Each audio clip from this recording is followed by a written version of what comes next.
Yo, yo, yo, yo, yo, yo, yo, yo. Sorry for the abrupt end yesterday. Look at this fucking image. It's right out of Lord of the Rings, yeah? Looks fucking dope. Sorry for the abrupt end yesterday. It was a moderately important phone call that I had to take, and it seemed like it would drag out a little bit longer than expected, and we were coming to the end of the stream anyways, so I figured instead of being like dragging you guys along and then coming back and maybe streaming for like 5-10 minutes, I just end it there. Yeah, it is what it is. So yeah, I was hoping we'd finish the challenge yesterday.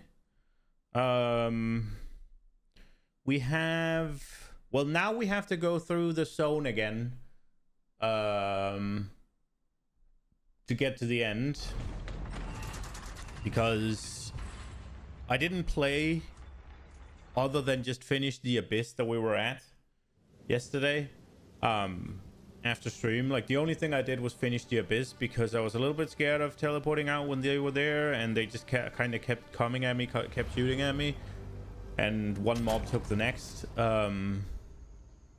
But it wasn't too much. I think 66 is pretty much where I don't think I gained a level.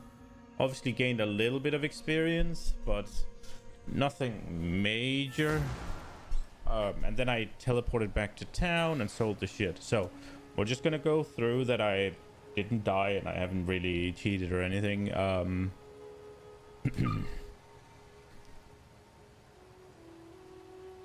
So Edge Ravine is where we're at. I don't expect it to take me to where I was exactly. Look, you have died 0 times, and we can check the helmet as well. 0 deaths, yeah, all should be good. Did we kill 30,000 monsters, man? Holy shit. All should be good in the hood. I sold my stuff. I did get a belt that looked like it was gonna be pretty good, and then sadly, like, we got max life and we got what's it called, fire resist. I was like, fuck yeah. And then I slapped on freaking big armor roll and it's like, yes.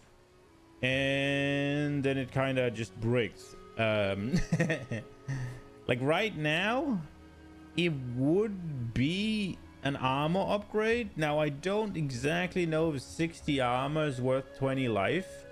More than 20 life. 36 life. I doubt it. So yeah, this is just here right now. I'm not really sure what to do with it. It's one of those things where I'm kind of keeping it in case, let's say, I swap the chest out, right? And I get cold resist there. And then I can swap this in to fix the fire risk, because it for all intents and purposes is basically a side grade, right? So yeah, that's it. We just continue. Hopefully, I think we have the Edge Ravine that we have to go through now, obviously. Oh, we did go down here. No, wait. Yes. So we have the Edge Ravine to go through, right? And then the last. So we got Stormgore, and then we got the twins. And those are the ones that might kill us, I think. I think Stormgore, there was something people were saying with his initial attack being Omega Danger. So I don't think we're quite out of the woodwork just yet.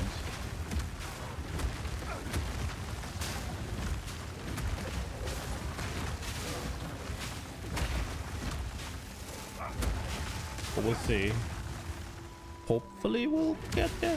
Now, I'm not actually sure what to do once we get there. If we're gonna do maps or what we're gonna do. If we're gonna start a new one.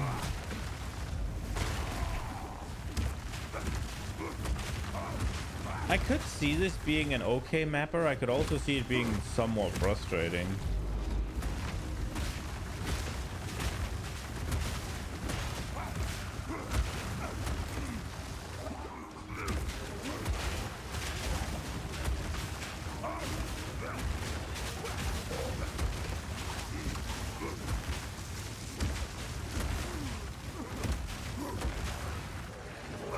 We could also go to the what's it called?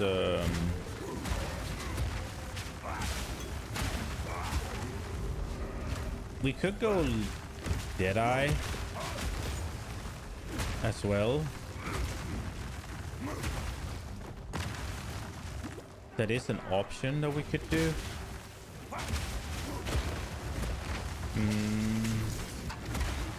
And just farm out some shit. I don't know that you're gonna get super tanky on the Deadeye.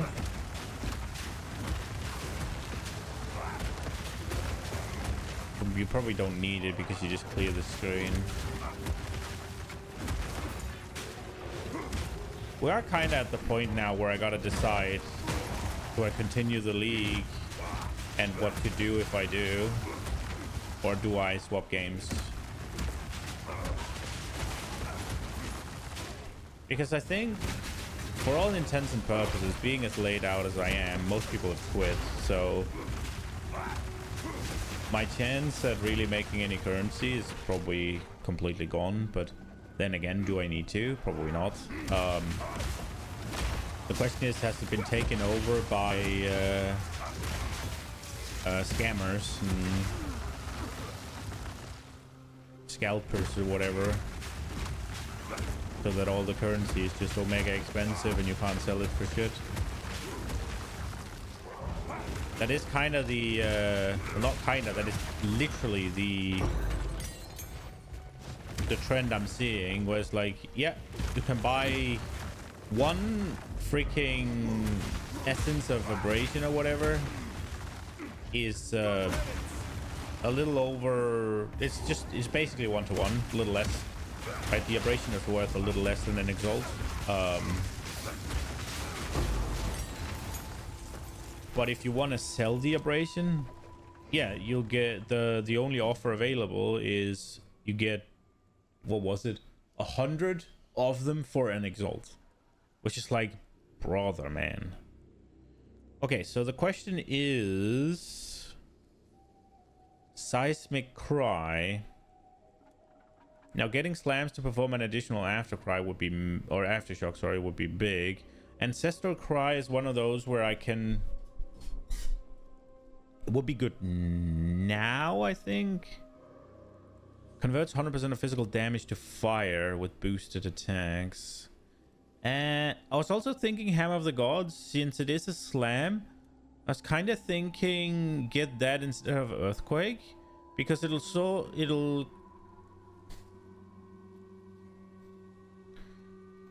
what's it called, fill the same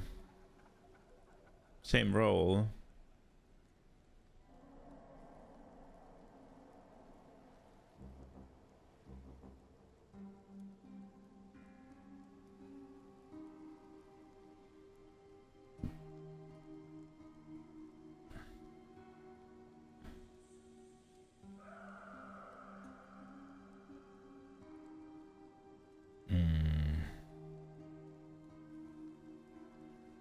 I was kind of thinking that might be the play, to just get that massive bonk. And then I'm also kind of thinking with the aftershock stuff that it'll have a decent chance to hit twice. Etched into the mountain Kraya for the glory of the vine. Great flame! Gave their lives in service to the queen. Many more would have died if not for Jaquani's constructs. All this for the glory of Abyssal, Uromoti, architect of expansion.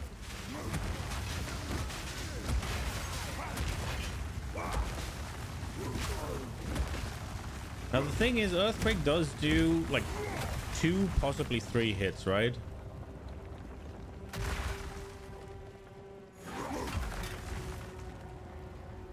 And it does a decent amount of damage itself. I just don't know if it's worth it, man.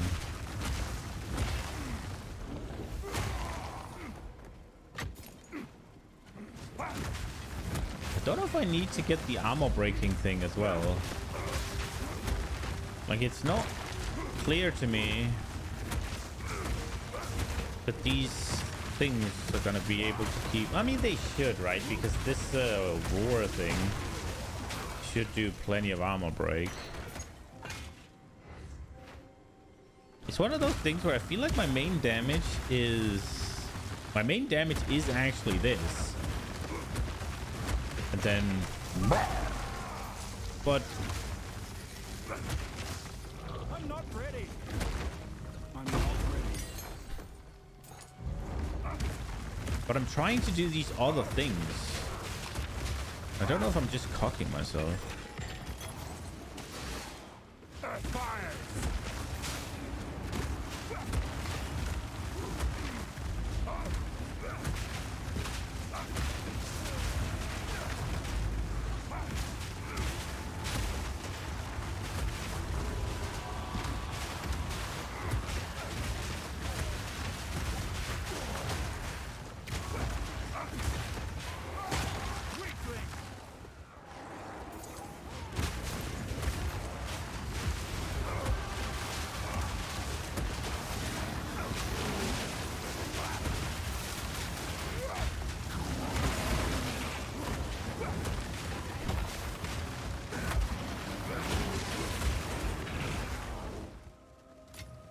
I'm very much hoping that the Sunder armor is gonna turn out well. I do need to put some fucking attack speed on it. The question is if I'm just gonna do attack speed. Just look at the time it takes to fire that shit.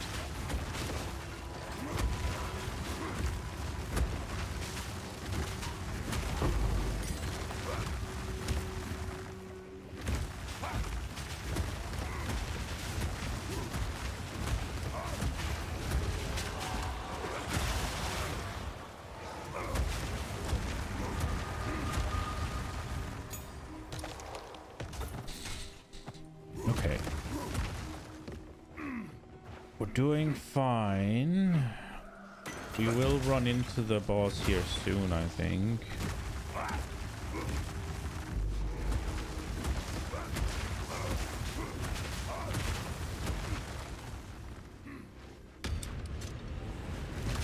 I should have prepared better. Here we go. All good.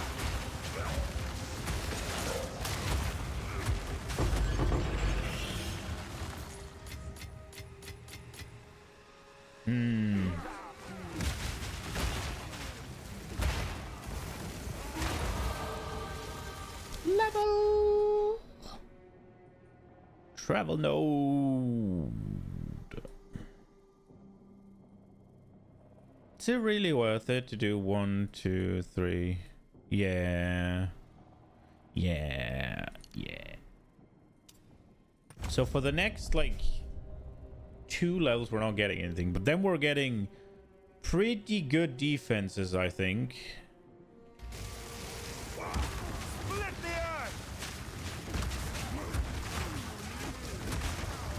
I think we'll start to get into the 100% plus of the armor convert to elemental after the next 4 points, something like that. Yeah, here he is. Okay, so the question is, can we prepare? Oh, he's already awake.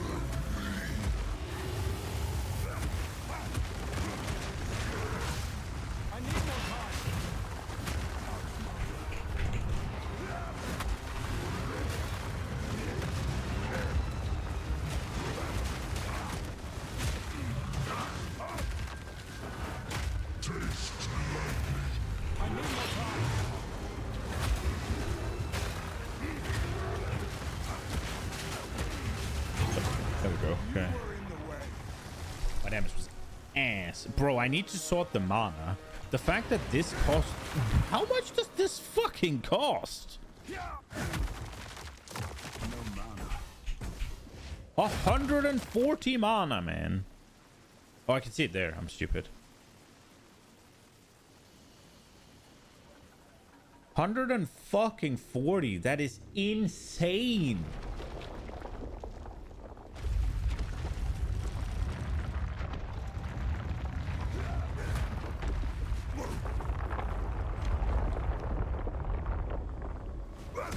So life cost is 9. Yet I don't see my life move. Okay, we're in the Quachik Wilts. Last fucking zone. Don't cock it up, All fence. these fancy tombs, and for what? Even the richest man rots. I mean, if you use, if you... The mummies don't rot, right? Like...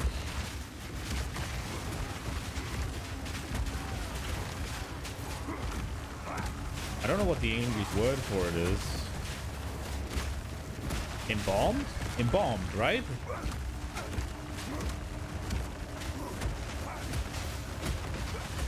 Shatter and break!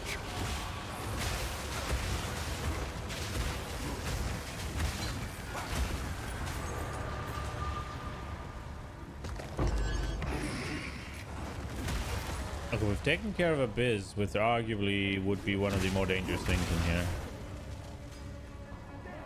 Tower!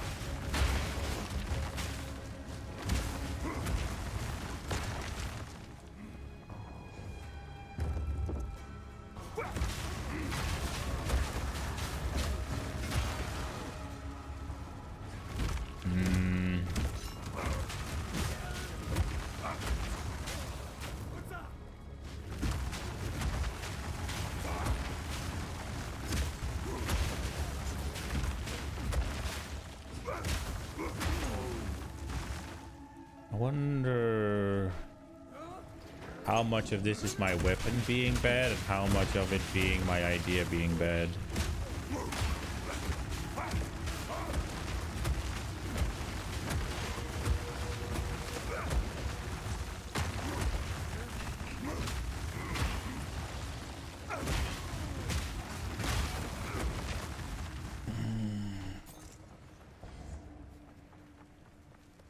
Because I could add more fissures and get better, bigger. The bitter. Better and bigger is bitter. Get better AoE clear. Or AoE coverage, I mean. Not necessarily clear. Bigger AoE.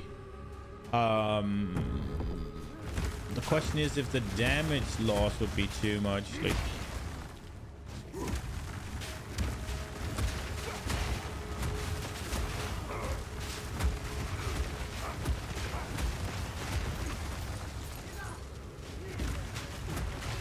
I'm 3 levels over, huh? Have I really been leveling? Have I really been killing them? I guess I have. I've killed everything I've come across, maybe. No, we're leveling a little bit, I guess. I haven't full cleared the zones, have I? Some of them. The ones where I don't know what I'm looking for.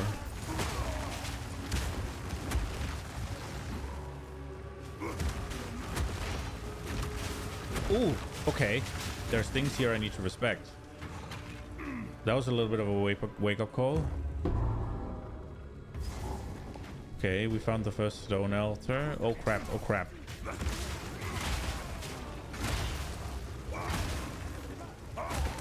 This is one of those places where I should do this. Bonk.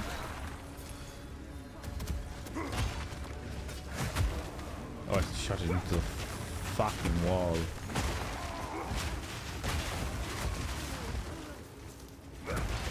I wonder if I can go crit.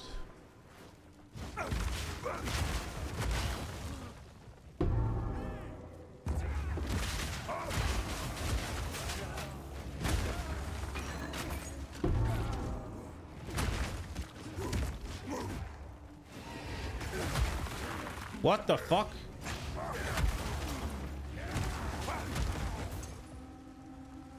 Okay.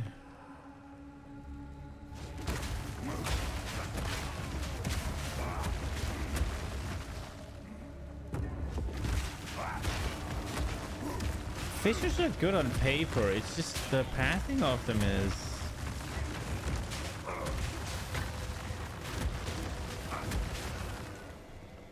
I don't know.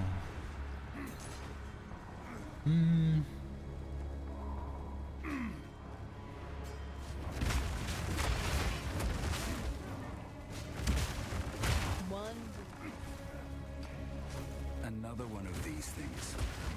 I should keep this, just in case. One day soon, the vow will spread from this place like wildfire.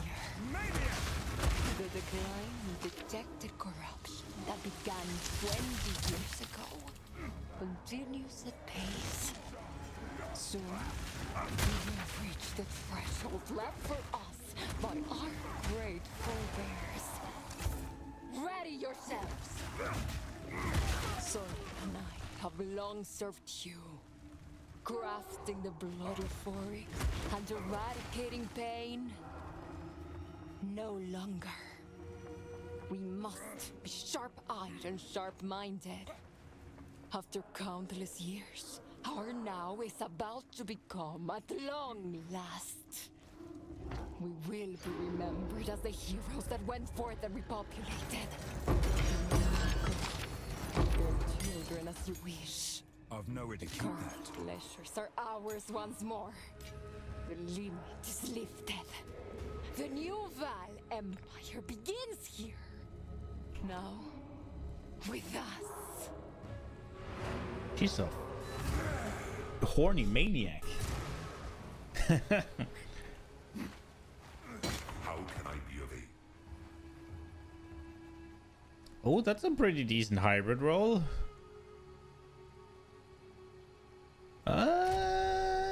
We might keep that one.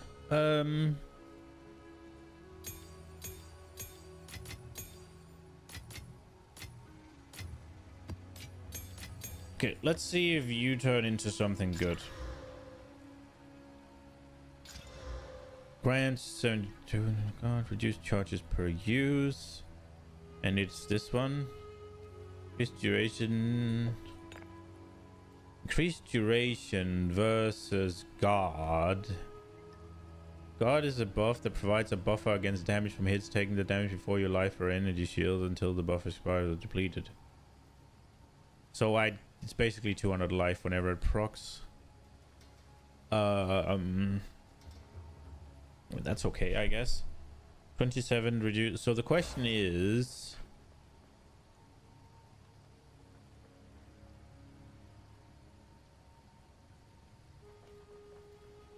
I don't think the duration is that big of a deal.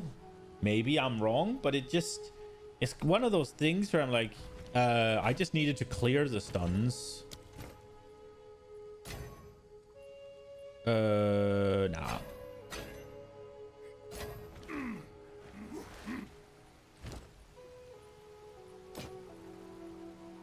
20% movement speed, the rest is shit though.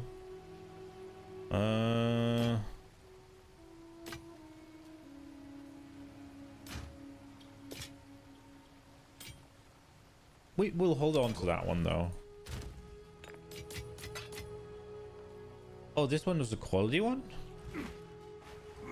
But I guess I didn't see that.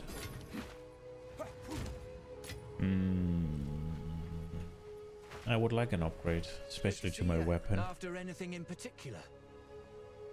That's a decent flat fizz, and it has fizz mana leech. We can try and see what that turns into. I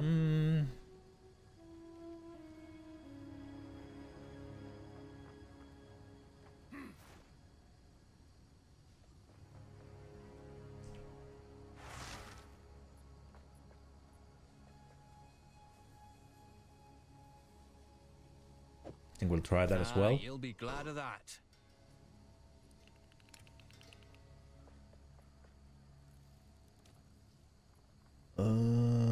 Okay. Sharp eyes. Okay, so we're looking for big regals. Now this one I can't do the... I wonder if I should use an essence on this. I mean, life is a possibility.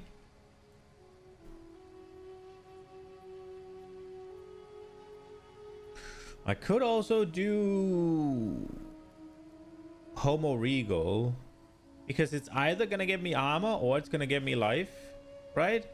Now I could risk it giving me the hybrid armor and life, which would be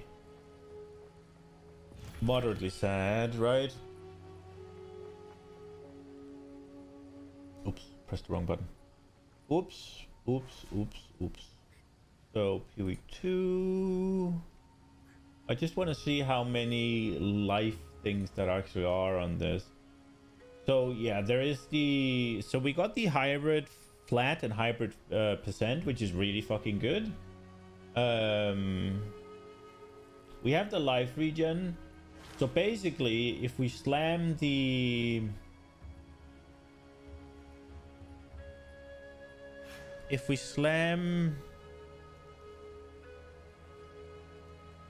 Homo Regal, then we have the tag of defense and life. So meaning we can get either percent armor, which is what we want. We can get flat armor, which is what we want. We can get max life, which would we be happy with. We probably want it as well, actually. At least at this point. We could also get armor and life, which if we get that, we're kind of sad, because both of them are just too low to be really impactful. And then there is elemental armor also applies to elemental damage, which if we get that, we'd be aight, but the 27 fire res is not to be underestimated, I think. So how much is... How goes your quest? How much is the Homo Regal?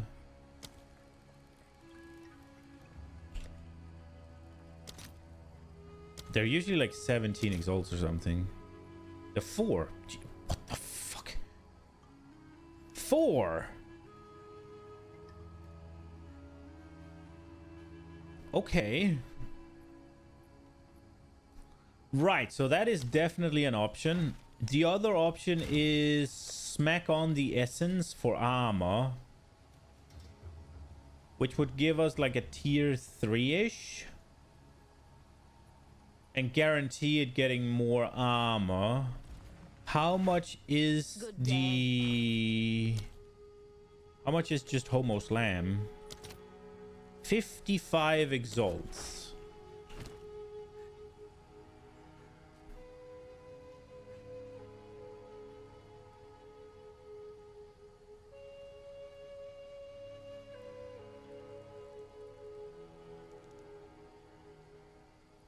Should we do that?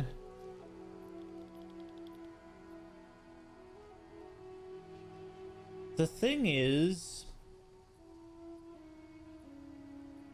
it feels a little bit wasted to use the...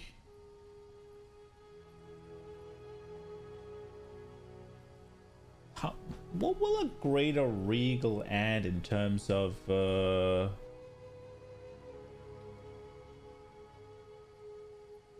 What's the lowest we'd get?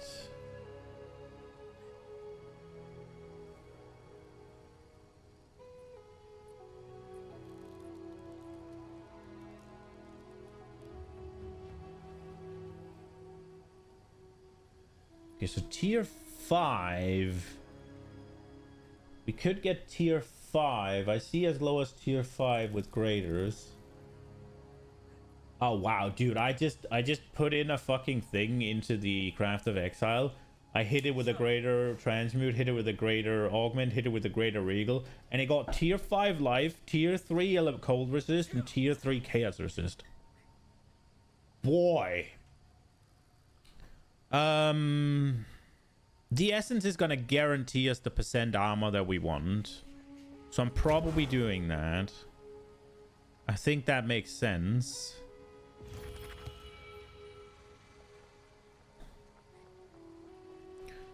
I wonder how much it would take us to get rid of the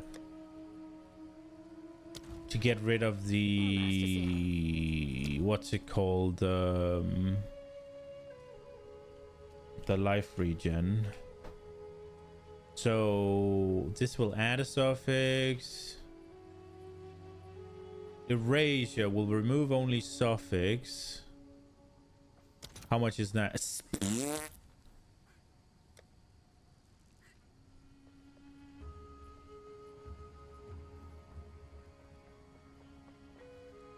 Dextral crystallization. 11.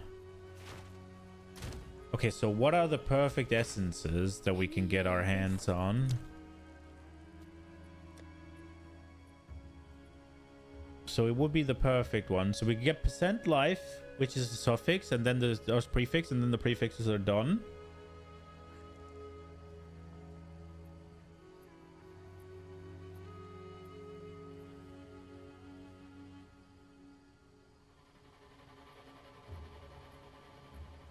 There is the global defenses. No, that's for amulets only. Never mind that.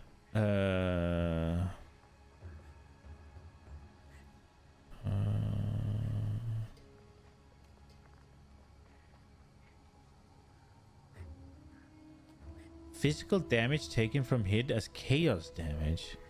That's fucking interesting. That seems like it could be really good.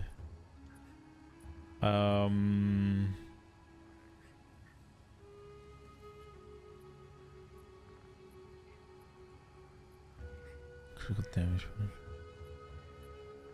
So basically we want to use the perfect essence.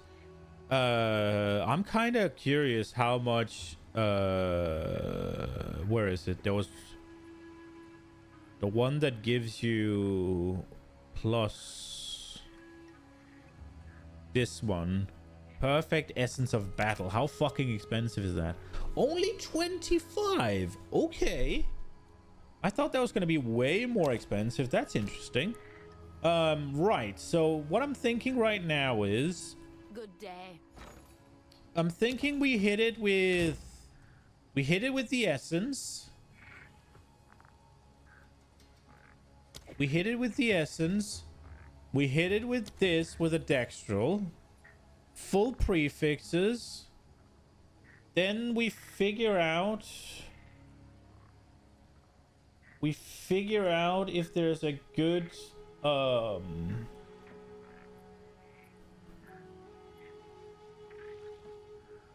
if there's a good what are they called? Desecrated mods. They're all suffixes for... Okay, cool. That means we won't have to...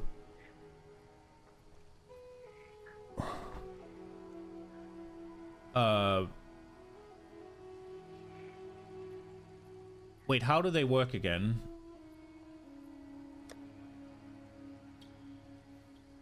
We won't have to target anyways because there's only suffixes available, so it doesn't fucking matter. Damage recouped as mana.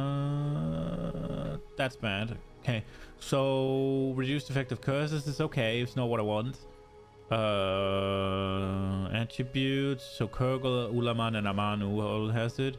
So it's cold and chaos for Kurgle. It's fire and chaos for Amanamu.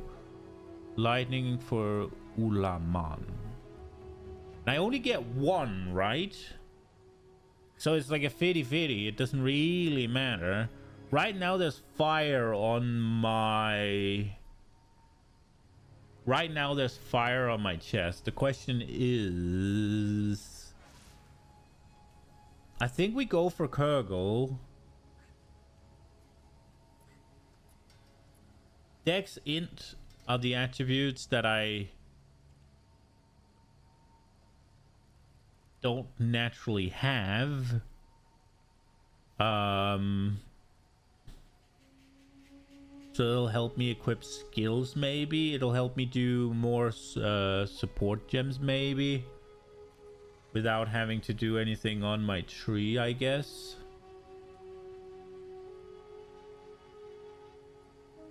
And it'll also give us cold.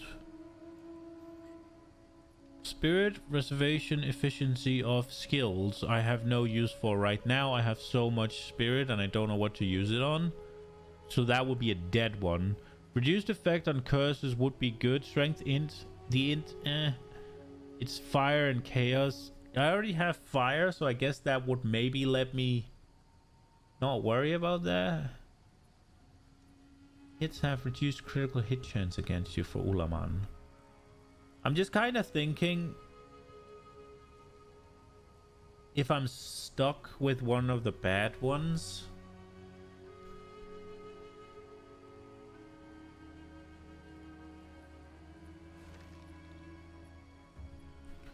Bears the mark of the Abyssal Lord. What is this? Tier 6, okay.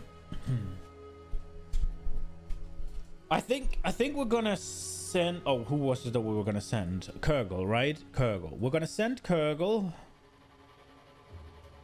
Kurgal. Where are we? Yes. And armor? Armor. Okay. So we need... What do we need?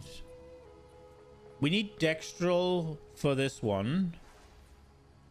And then we'll probably finish it with a Homo Slam. Depending on what we unveil.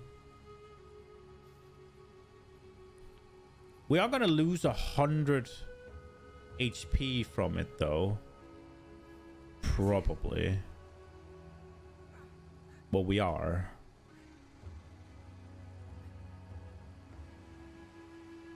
The question is... How big of a deal is that gonna be? Boom, boom, boom, boom.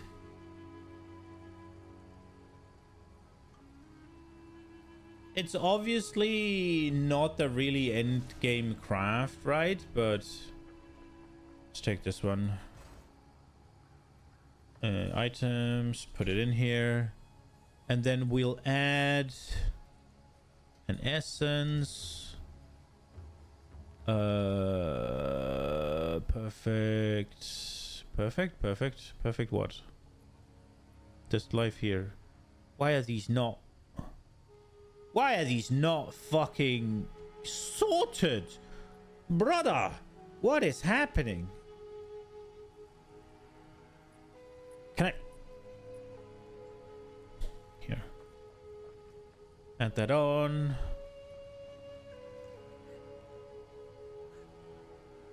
Okay, where is... Can I just have where the... Okay, so this... Okay, so it is more life. 28 at least. Just like that. Okay. So we'll gain life. Right. We're doing it. We're doing it.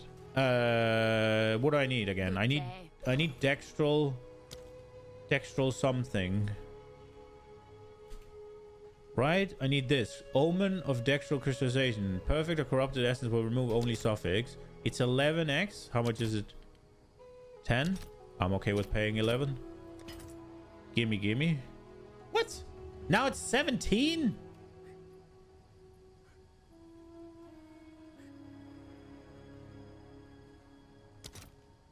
What the fuck just happened?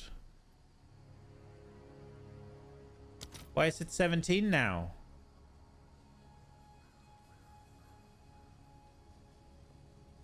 Ah, whatever.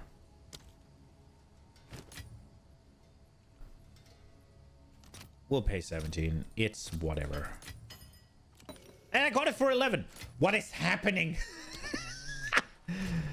Okay. So, here we are. We sent this. Get a good roll. We got a mid roll. Use this. Hit this. Mid roll again. Use this. Hit this. What? Omen is incomparable with desecrating this item. Oh, weapon or jewelry. Wait, okay. It's only weapons or jewelry? Is it because I need to buy a more expensive one? Good day. Is that what's happening?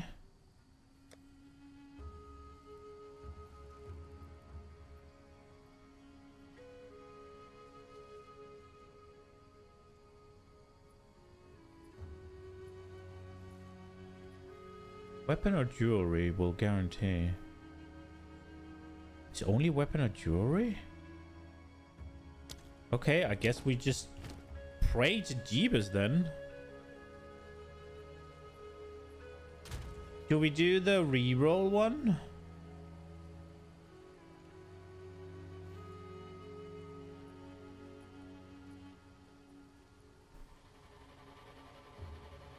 How much is an Omen of Abyssal Echoes? Good day.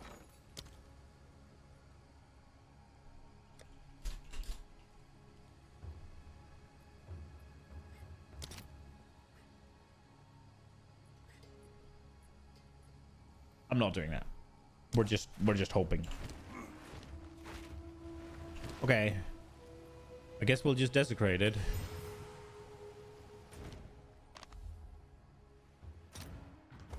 Come on, resistances. Or elemental to armor. Armor to elemental, I mean. Come on. Who needs a Kurgle fucking desecration when we get exactly what we want? Bam! Let's fucking go.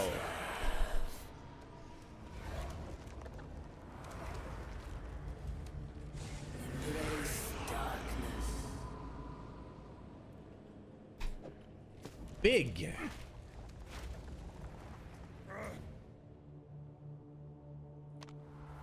Okay. And then How goes your quest? I think we're just gonna do it. It is a little bit pricey.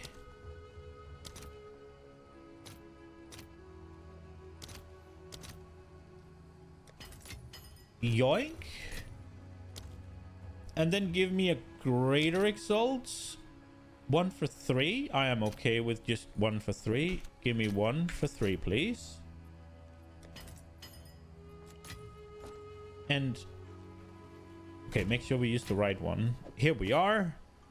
Use this. Bam. I'm fucking stupid. I forgot the double exalt omen. Fuck. Any beasts? Okay, we go again, I guess. Fuck. Well, that was more expensive than I figured it would going to be. Okay, what are our chances of just fuck, I'm stupid. God damn it. I was so excited. Fuck it. It's just currency. God damn it. I was so excited that I completely forgot the double slam. Fucking dumbass.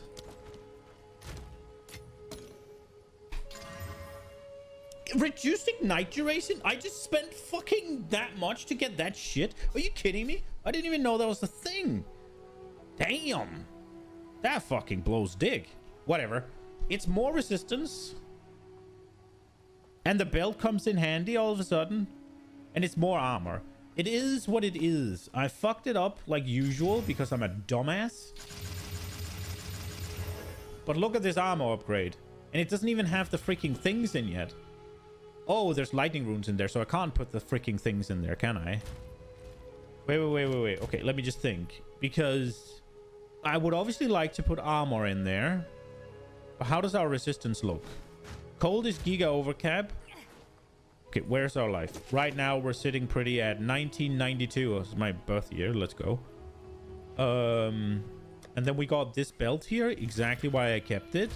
1992 gets us to 2037. And we're back to 1994. So we got 2 more life. And our resistances are Fire Cap. Cold Cap Lightning is in the shitter. So we do need to put lightning in there. Damn. Now, when we're doing this, right, we might as well... If we are doing the whole thing, we have cold in these 3, right?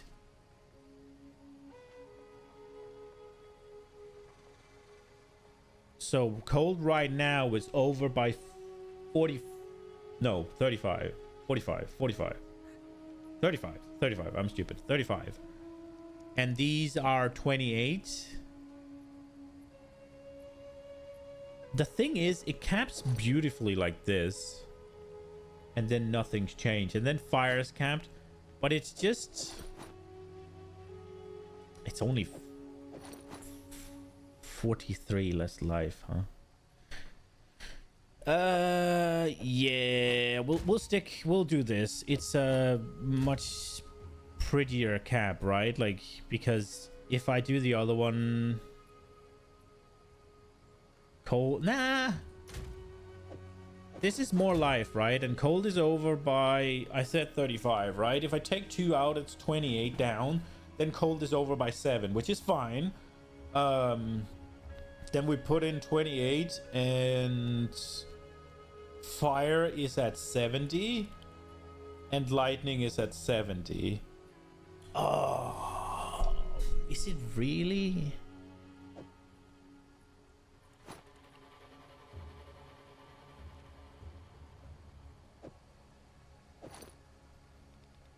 Just can't. And it'll put lightning to 70. That's too good to pass up, right? Damn, that's too good to pass up. Where's the lightning? I really wanted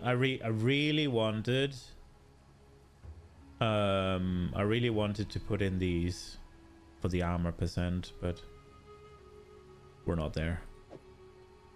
This is lightning, right? I'm not stupid. Yeah.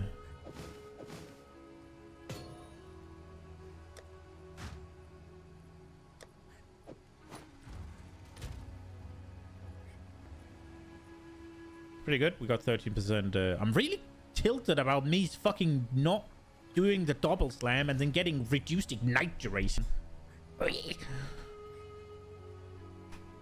Whatever. We take the upgrades. Okay, so this one.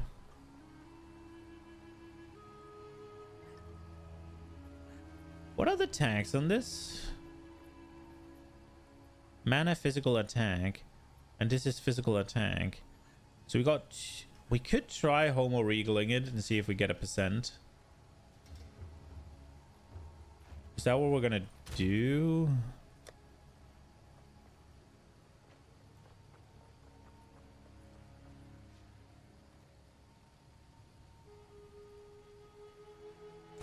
I want to see... Where does this land if we... Let's say we hit... Tier 5 vicious.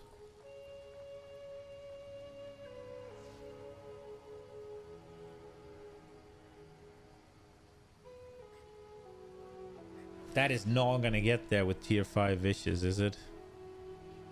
So what do we need in order for... Oh, oops. What are we gonna need in order for it to hit? I mean, Merciless were golden, obviously, but I don't think it can do that. I don't think it has the eye level. Even then, bro.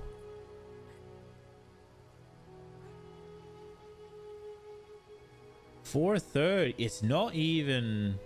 But I guess it's the attack speed.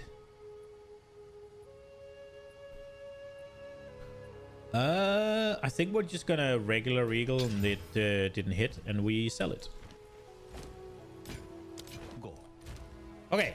Well, Quachic World just probably reset. I'm still tilted about that fucking double exalt. I'm so stupid. I was so excited, and then I just fucked it. Face me! Fires!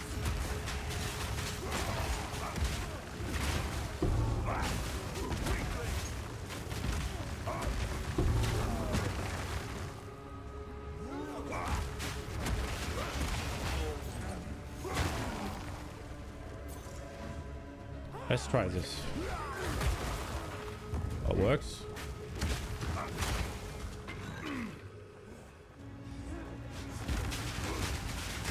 Oi!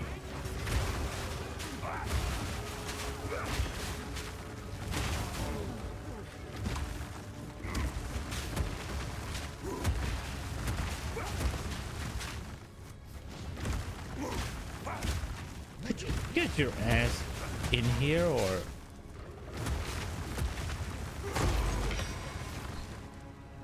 Right. Fuck. Okay, on tilt fence. On tilt. That didn't work. That didn't work. That worked.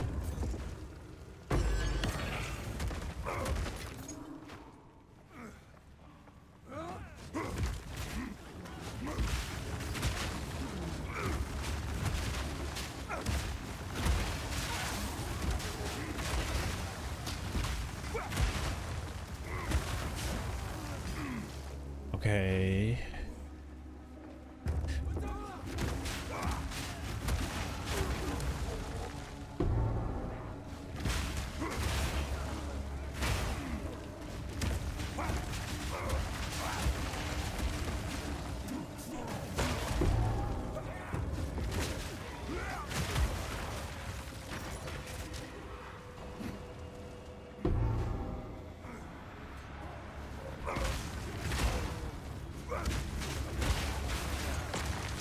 Okay. Oh shit. This is a freaking Sonder if I've ever seen one.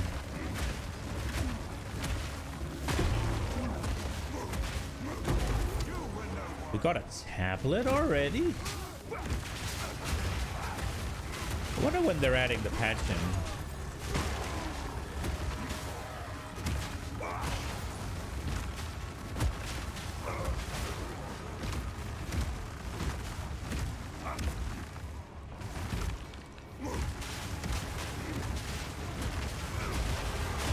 Oh!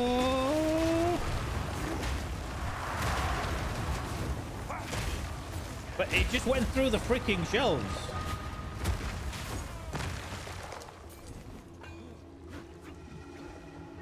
Kangaroo.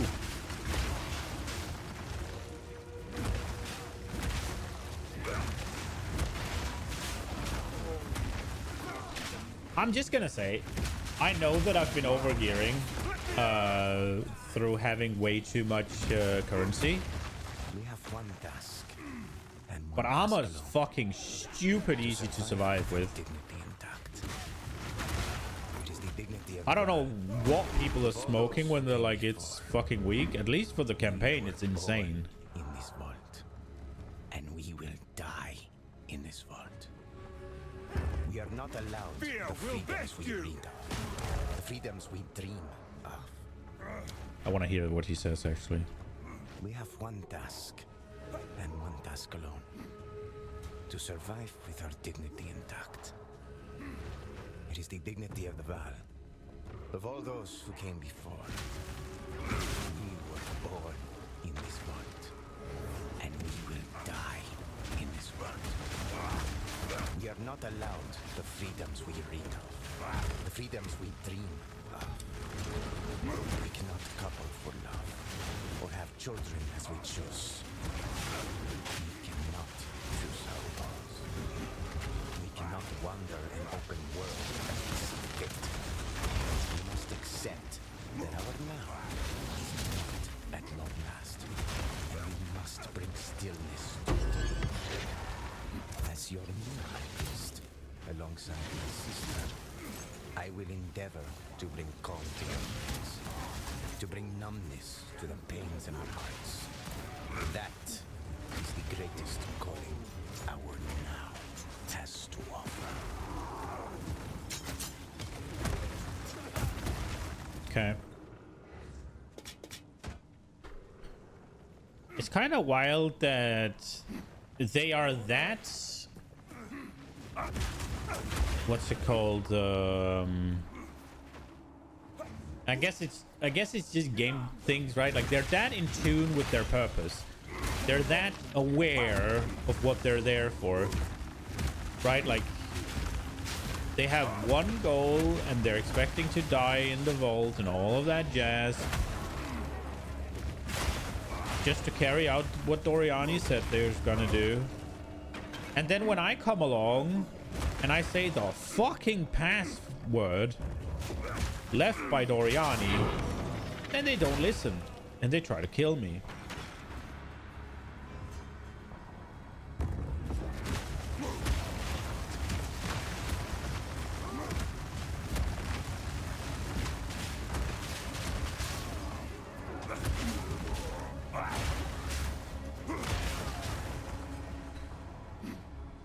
One day soon, the Val will spread from this place like wildfire.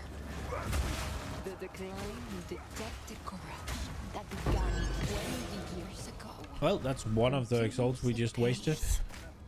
Soon Only 57 more to go. threshold left for us by our great forebears.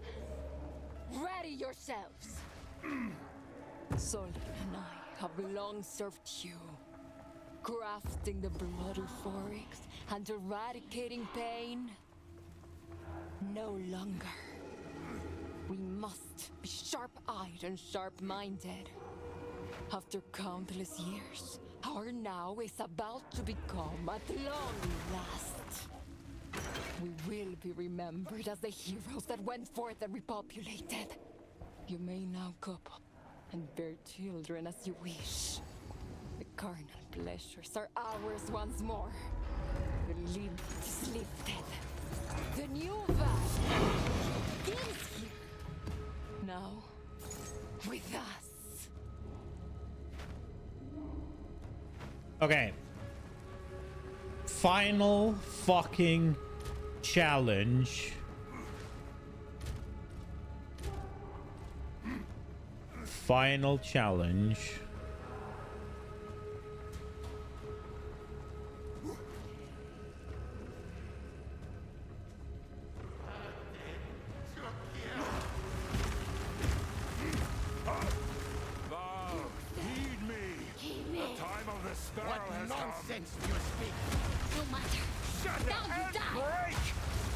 No! She ran away from a burst! Get fucked! She is permanently intimidated now. We get to go big.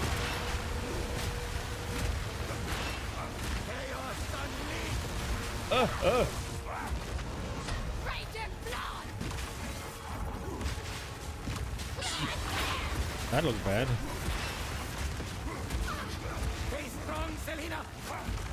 Can you stop teleporting away, please?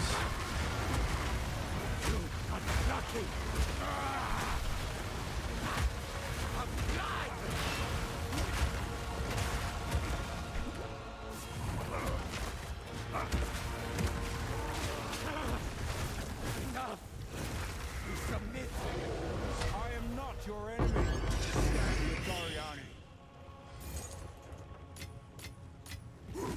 Please don't get up. We fucking did it, boys.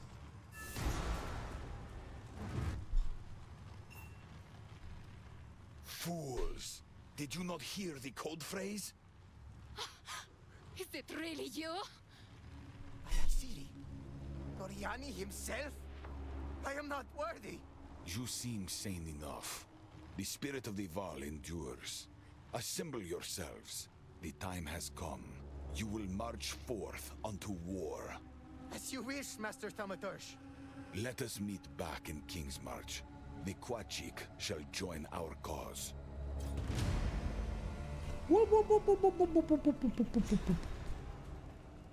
We fucking did it. So the first character I got into the start of Act 4 and the second one I smashed it. I think, honestly, I think the biggest thing is that armor's kind of stupid in the campaign, at least. Quachik may have joined our cause, but that will last only as long as we share a common enemy. Be wary. If we do manage to stop the Twilight Order and slay the beast, we may suddenly have more to worry about. Time is short.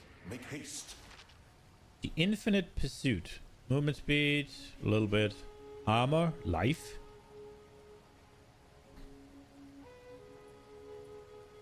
Oh, wow, okay.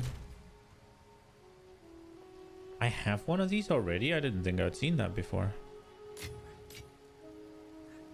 Critical hit chance for spell, initial recharge, recoup as life, initial from equipped focus. Maybe? It does have 3 mods that work together. Not that they're good or anything, but... I find that if I'm gonna play SSF, it's hard to be picky with jewels. Let's go to this area here. Go.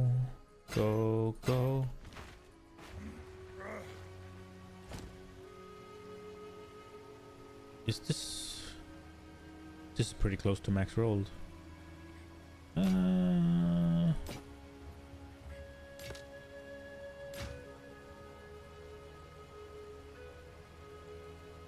tier 1. Why did it have to have the life rolls on there?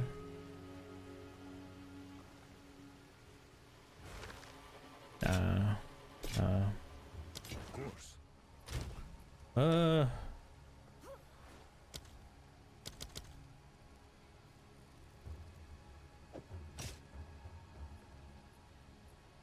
Wow, look at this thing. Fucking... Okay. Of course.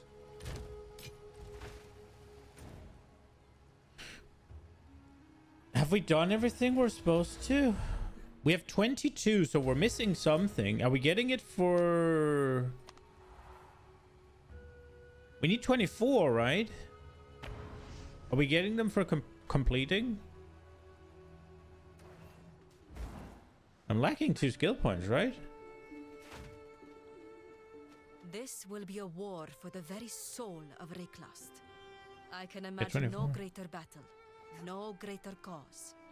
If we are to die, we will die well. For So glory. this is King's March. Oh, quite the marvel. And Danik's Forge. Oh, what I wouldn't give for some of that gear. We're ready and waiting. Right behind you. What is it? Welcome. Win or lose, you're about to weave a glorious tale. Make sure you come back in one piece, so you can tell it to me. Oh, you're not going to come with? I'll go there with haste. I should have trusted my instincts. I knew something was strange about that situation. I suppose this confirms the Heartlands are long dead. My father taught me to help those in need. Lying is their dishonor, not ours. Go make some... Okay. It has been thousands of years since I've seen an alliance such as this. Rayclast has finally united the way I always hoped it would. Come, let us plan our assault on Oriath. I've been working on a strategy of sorts. Let's hope it's a good one this time. There it is. Bam. Bam. Point. Point. We are blasting. What do I do now? Oh, we haven't done Plunder's Point? I forgot to do Plunder's Point. And we didn't speak to Tavakai? Hello? I am ashamed. Somehow, I must Oops. live with my actions. The madness I felt, the fervor. We must not let that madness take hold of the world. The Karui will aid you. We shall sail the tides of war. I'm glad to hear it. We must fight as one if we are to succeed. Yes. I will pay my debt of shame until my last breath. My people stand by me. They see my heart is true. But I shall wait to learn what the ancestors make of me. I'm certain they will judge you worthy. I hope you are right. But now, I must redeem my name by the strength of Tukohama. As promised, you have the might of the Karui alongside you. For Tukohama. Oh, you made us all proud, yes. You will forever hold a special place in the hearts of the Tukohama tribe. Yes, you will be long remembered. The lost son who saved us all. We won't forget. I will remember you both in kind. Well, of course. We're pretty special, yes? Unforgettable. Ha! Okay. Yes, it plagues us more and more of late. Starts with a fever. Progresses to boils rising from under the skin. Then, madness, rage. It is heartbreaking, watching so many loved ones ripped apart, sent away to die alone. Why are they sent away? We have no choice. Let one stay their family faults. Let the family stay, well, no more tribe. Yes. The blood fever must end, no matter what it takes. Why do you speak of Kitauva here? It was our Tukohama that gave him his scars. Those cultists that massacred Oriath were no Ngakura Markoi. They were undesirables. You hold no connection to them. The cult of Kitava grew like a tumor when we allowed our culture to weaken. Kitava would have consumed the world. Had I been of age, I would have slain him myself. Let them all rot, forgotten. Hinekora spoke to you? What did she say? She did what? I'm not sure what she meant. I'll have to think on it. Ah, the Mother of Death tells us not what we want to know, but what we need to hear. Yes. The meaning of her prophecies will become clear when the time is right. The Hinekora tribe seems to have endless time to sit around playing with cryptic messages. We do not. We live in the real world where we must fight or die. In any case, I don't want to know how you came to speak with the Mother of Death.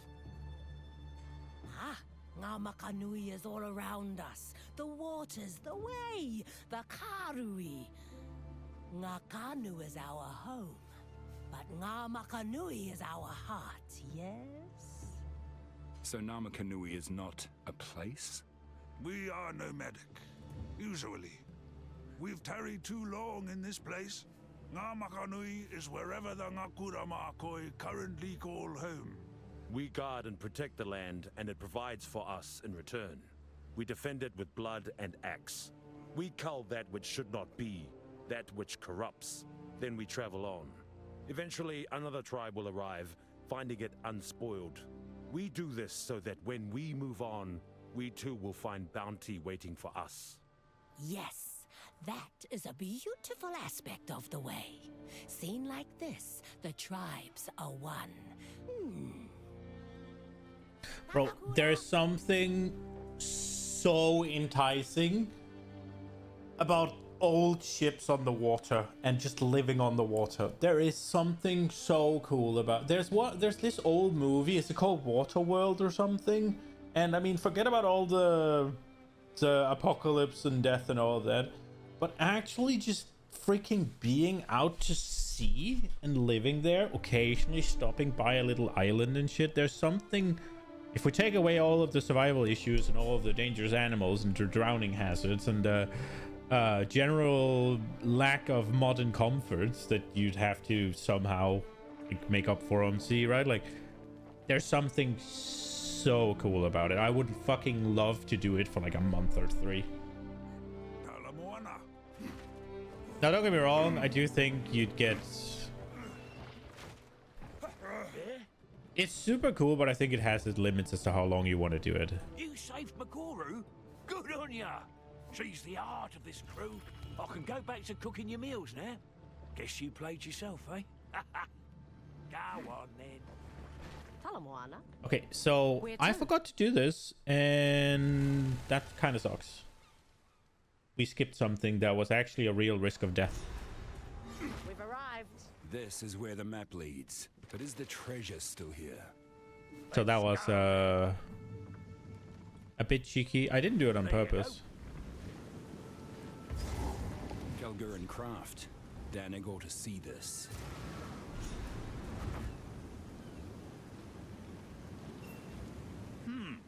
What do we have here? I hoped you could tell me. Makeshift lodgings, markers.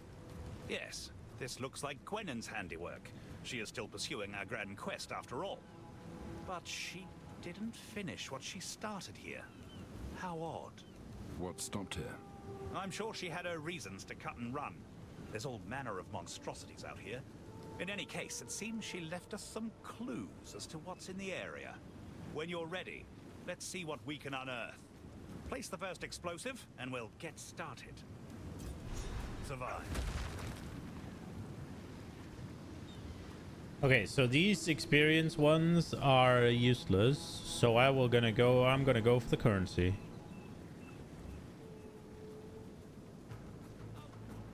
Monsters gain 25% damage of extra chaos. Well. Further. Keep going. People spawn with life and they gain extra damage. That sounds great. Again, extra damage.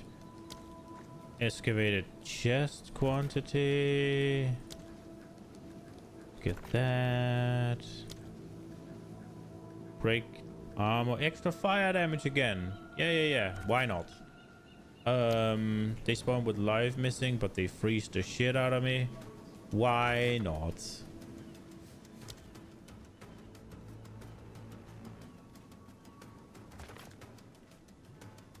Life cannot be leeched. 40% increased rarity. Am I doing that? Don't know if I am. I am. There's not that much this way, actually.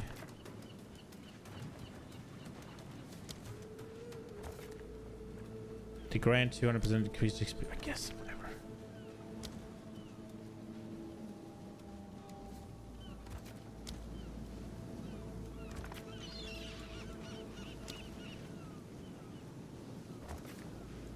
Runic monsters are duplicated. That would have been a good one to get. Increased number of rare monsters. They're immune to physical damage. It's just a oh, we can't go there. Okay.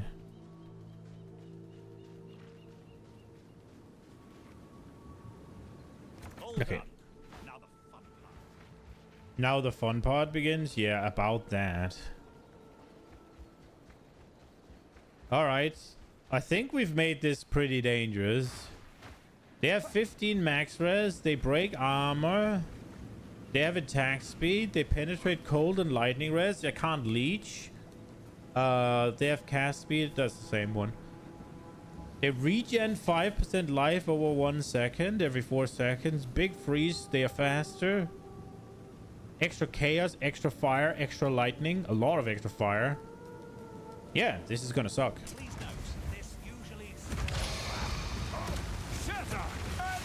But they might just get one clamps.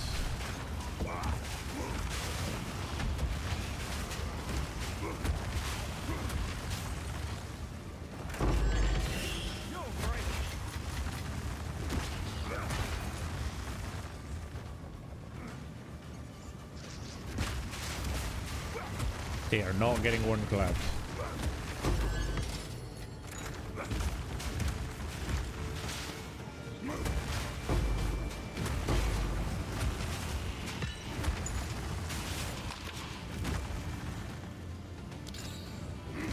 Freeze B when activated, huh?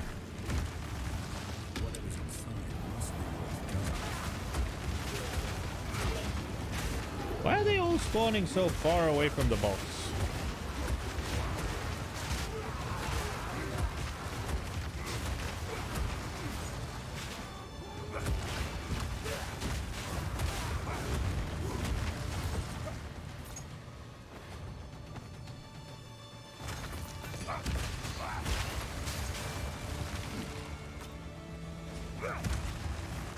Hey.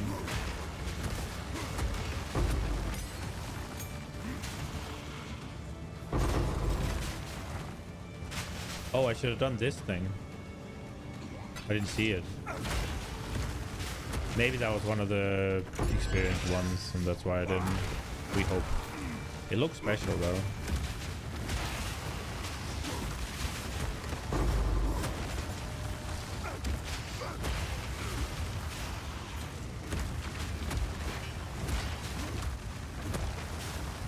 They have hit me, so maybe I would have died here, actually.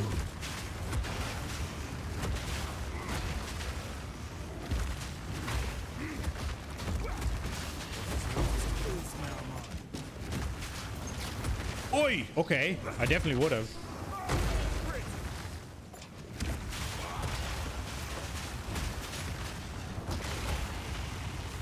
Steel yourself!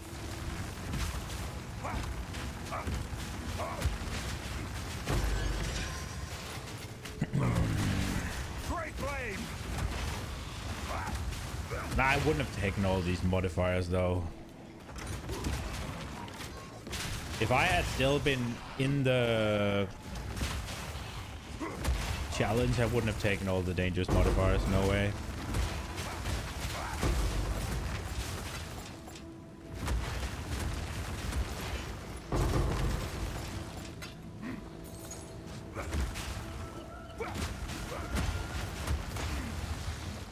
Not a single shot.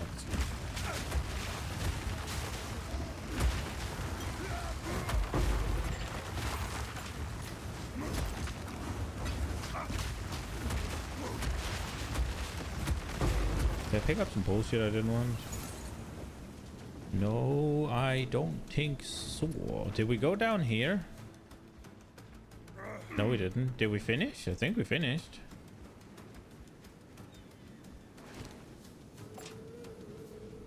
Here we go. Oh, I'm sad. Look at that. I'm not going this way. It's gonna just tilt me. Okay. Back to King's March. And let's complete this challenge.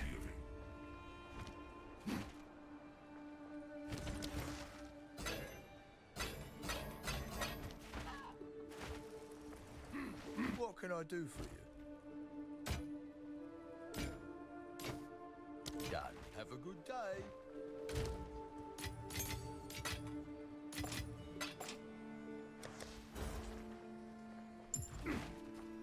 What have you learned? The time has come. We can only hope our alliance will be enough. I did it! A fateful hour. A return to Oriath. We can set sail immediately. How far we've come, and now to war. With our forces united, we set sail from King's March and head for Oriath. But as we approached, the unthinkable took place. We were too late. My worst fears have come to pass. The world is consumed by madness once more. Our last hope for refuge is the ziggurats of Exile. Perhaps Doriana's preparations will shield us while we plan our next move. It appears Doriani truly does have a plan for every contingency. Dude, I love that one. The fucking... It appears Doriani does have a plan for every contingency. Hello. We meet again. Your exploits inspired us to come out of retirement, so to speak. The Grand Four are once again searching for the Triskelion flame. Reclass could sorely use its power in this time of darkness and despair. It's about time you got back out there. Who'd have thought we're finally back at it? Guess we got you to thank. Or to blame. You are most welcome. The others have got their particular interests. I'm mainly here in search of an ancient rowdy gang called the Black Sides. Got to scratch up their relics and try to piece together what happened to them. They were a group of mercenaries that accompanied the first expedition. Their founder, a particularly heroic warrior by the name of Varana, shared ties to my bloodline. A search with personal meaning. Used to think it might change something if I found out what happened to her. Now I just want to finish this quest and be done with it. Yo, Tuma, welcome. I appreciate the follow. Oh, sorry, subscription. She was a fearsome and irrepressible warrior. Irrepressible? Jesus. His lordship, the third. And somehow won his respect for it. I like those who make their own way. Walking alone isn't always our choice. Her fate here on Rayclass was unknown. But I have a feeling she's still kicking about. A burning spirit like that never goes down without a legendary fight. Anytime. All right, I guess I should do this. Look. That's the cynicism of a veteran. 0. 0. We did it. We're back on the trail of the Triskelion flame. Our grand quest has resumed once more. I'm a little fearful, but also excited. I have a good feeling about this. That makes 2 of us. Oh, the mind is willing. Let's see how the body goes. I am bound by honor to discover the fate of Uhtred and the Order of the Chalice on Rayclast. I'll trade you for any relics that you find with their marks and runes. The Order of the Chalice? Who were they? They were the primary priesthood and religious order that went in with the initial ships to Rayclast. They were priests? Not quite the type you have out here. They interpreted the stars and the workings of mysterious forces, such as alchemy and runes. I've always wanted to join the Order. I quite like the idea of spending my days in a laboratory doing research. Okay. Thousands of years ago, the last news coming back home painted Uhtred in quite the negative light. Some called him a traitor, but the details were sparse and confusing. I'm here to clear his name or condemn him. The truth shall stand above all. Okay. And Gwenin is here. Courage takes many forms. Welcome. I don't feel like he said anything after Danik. Farewell.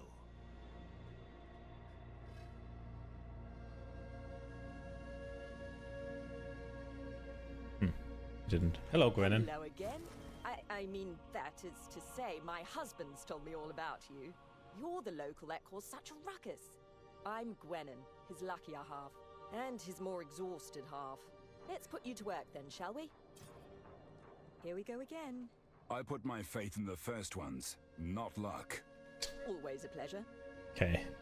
The relics of our ancestors are where they're supposed to be now, at least. Which is to say, scattered all over? Ugh, this job is pure chaos. Chaos? Why would you ask me about them? He and the children are why I do what I do. Where are the children? You just left them? Even if it all seems hopeless. Yet another cataclysm on Rayclast. What happened this time? You didn't reach Oriath soon enough? When exactly did it happen? The ship had just gotten to the harbor. All right. Tell me everything. I'll memorize every detail for posterity. And I'll have Alva write it down. There's some time traveling nonsense she's been doing. Her pluckiness really gets on a person's nerves over the years. Or so I assume that it would, eventually. When you've been on a quest as long as I have, you tend to wind down a bit. Sometimes I get the whole gang back together for a run or two. But mostly, it's just me. Over and over. Bye for now. Well, I wasn't expecting to see you quite so soon. Least of all back here. Things didn't quite go as planned. I've been quite busy studying that blood magic tome I found. If I'm honest, I'm quite amazed how much it seems to have sunk in already. In any case, welcome back. Okay. At first, it seems there was nothing in the historical record about that strange pillar of flame you found. But then it occurred to me. A great deal has been written about times of ash. Fires that scorched the land, clouds that blotted out the sun. The winter of the world. But where has it come from? If that place is somehow connected to those times of ash, then perhaps we have quite the problem on our hands. As if we didn't have enough already. I fear it may have ended entire civilizations. It may have ended the world as we know it. Okay. You really must get in there first. Everything could depend upon it. I've heard about that massive pillar of flame you've spotted. Try to get to it as quickly as you can. I imagine anyone else that's seen it will be trying to get there before you. What do you make of it?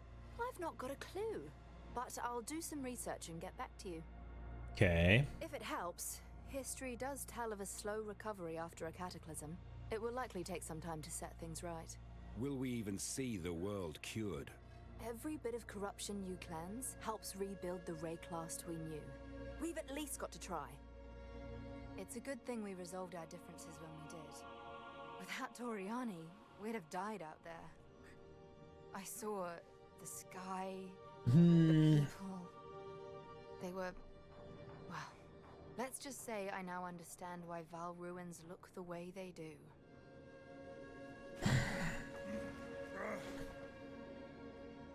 I'm kind of thinking, should I just go ascend? I wonder if I can do it. 67. I'm 67. It should be doable, right? Like 3 trials, though. I have to beat. Maybe not. You're finally awake. That's a small consolation. You'd wait a little. Yeah, it makes sense. So much. The Hooded One used the weapon to keep us alive during the cataclysm. We were too close. It absorbed too much energy and was shattered. I retain only a piece of it. The situation is grim. The Hooded One has become comatose. Rayclast has been devastated and is no longer habitable. Grieving would only be a waste of precious time. We must face reality and make difficult choices. We are living the worst possible outcome, but I did anticipate every contingency. Before us is a translocation device, which should allow us to open portals to a wide range of coordinates across Rayclast. With this, we can reclaim the world from the grasp of corruption so that civilization can one day return to its former heights. There was This build just feels so powerful. While you were unconscious, we worked to repair the machine. I believe it will function as desired, but it must be tested. That is where you come in.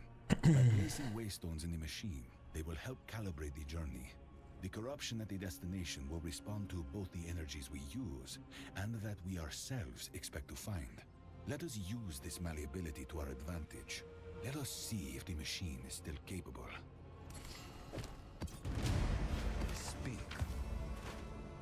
Okay, so it wants us to do a tier 1 map.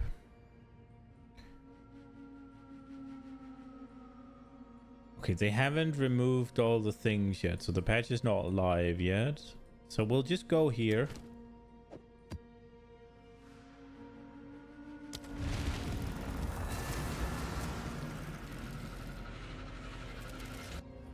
You have a nicely rolled Widow Hail? Let's go. Is it worth a lot? Unstable ground won't stop me.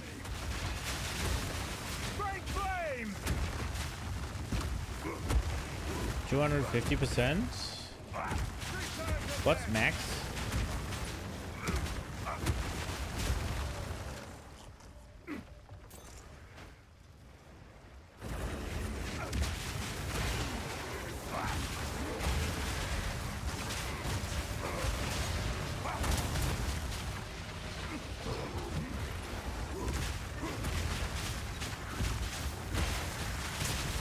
It's corrupted. Oh, so max is 250. And you got the hit for it to go over.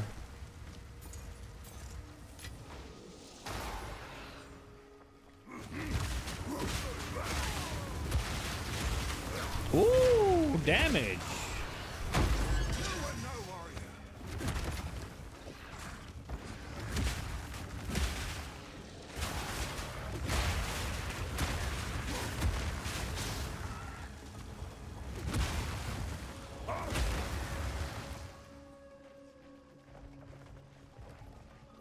Oh my fucking god. Get this curse off me.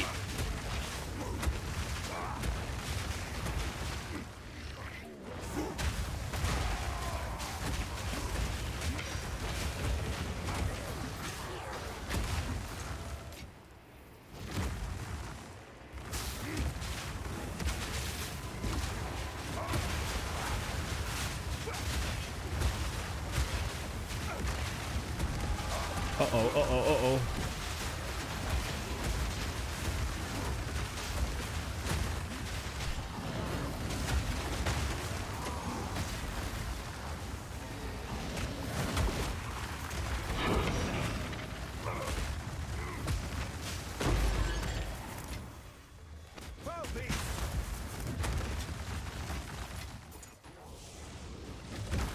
Nope.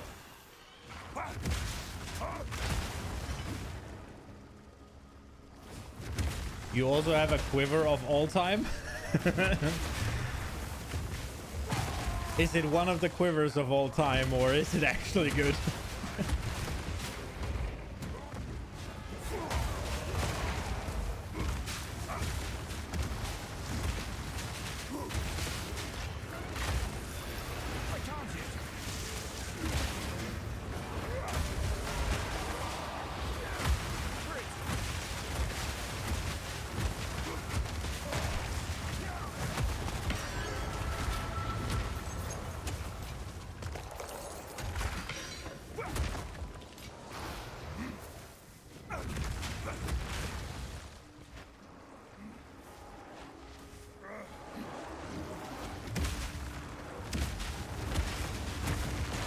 Are you gonna do something with the Quiver and Widow Hail, or are you gonna stick to the to the monk. I wonder if I should be doing maps now or if I should go try and get the monk run the challenge again.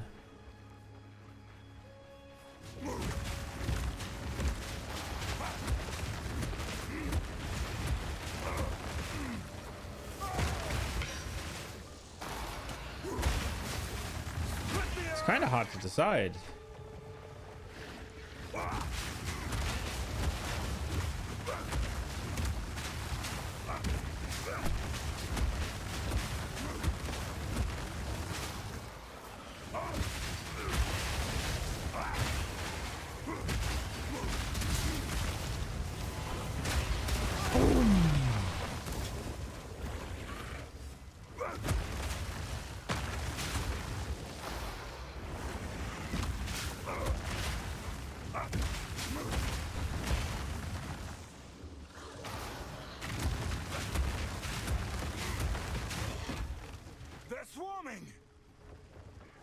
I kind of wonder. Oh, projectile speed, and you get the thing where projectile speed is increased damage, right? So some flat. Tier 5 flat. Accuracy. Projectile speed is good. 2 to all projectile. Dex. Is that good? That seems like a 2.5 stat quiver to me.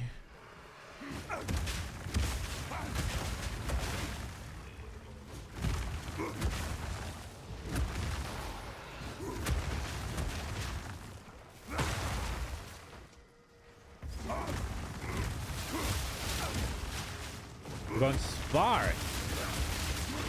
Okay.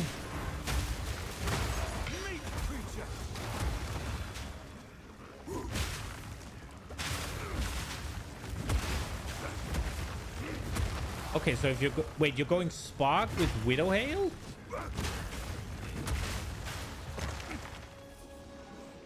So that you can get Giga projectile speed and have it apply to damage increase as well. Okay. So okay. So it's a 2 stats quiver then, or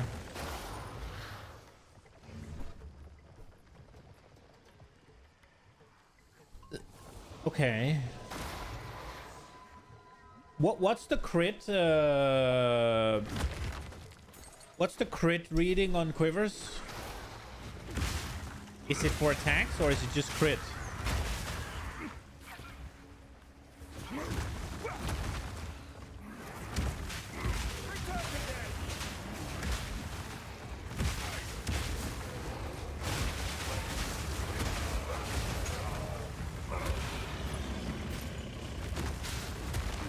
Is it your idea or is it a build guide? It sounds cool.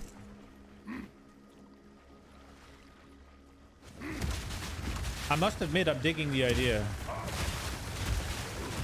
Assuming that you can get, like, useful stats. Because I suspect you can't get... Are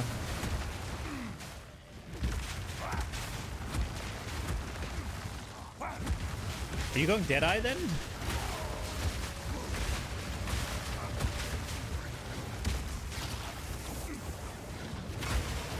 Oh, Widow Hail Spark has been a build before? Okay.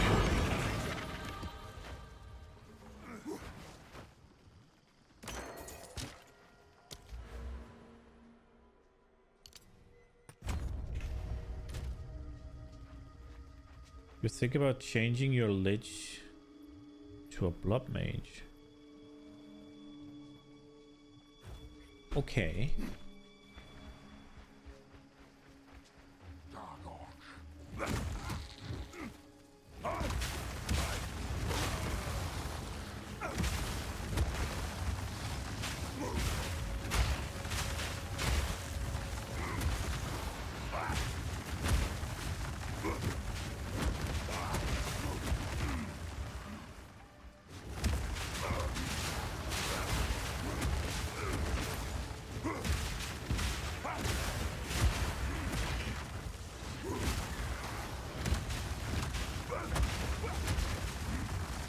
you got the skills that cost mana, change the life. You get the skills that cost mana, change your life just because you don't need to get blood magic.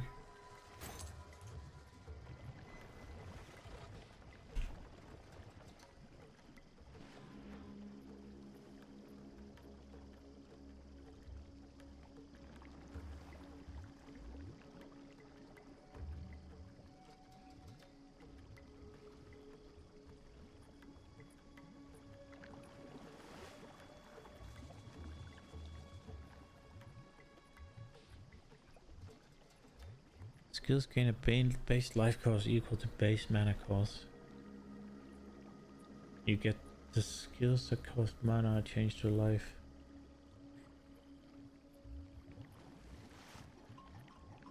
Yeah, I just needed to figure out why you wanted that. Is that gonna work? Great flame!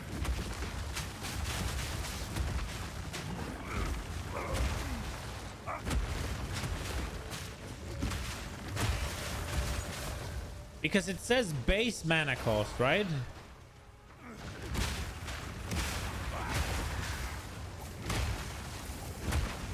Because what I'm assuming is that you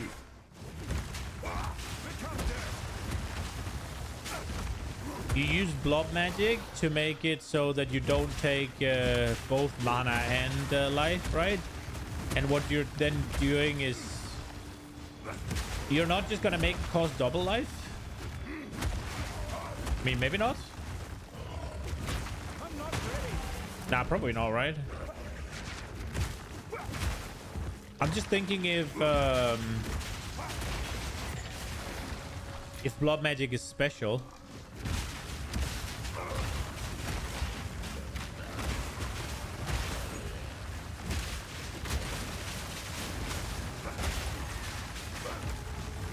Double life is the idea. Okay.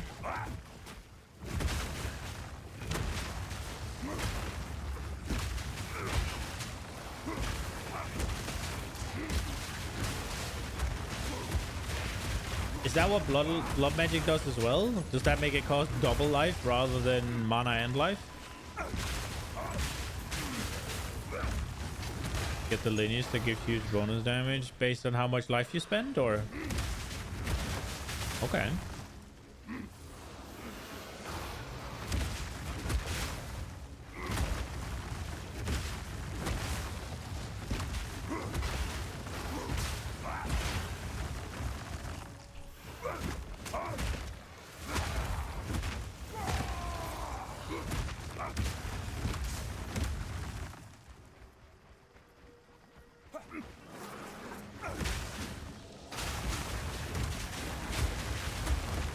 That sounds cool.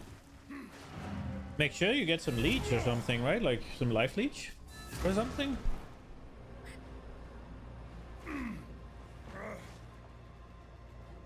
Yes? Speed. Now the question is, do we continue with this guy and do maps? A place to regain my strength. Well, we didn't die. Not yet, indeed. Trey, but don't worry. I'll do you proud. Oh, I think the fact that she has stuff waiting for me. Oh yeah, I definitely undersold it. I got a really good wand, I think. And I just put it up for 5 exalts. I think I might have absolutely scammed myself. Increased withered magnitude.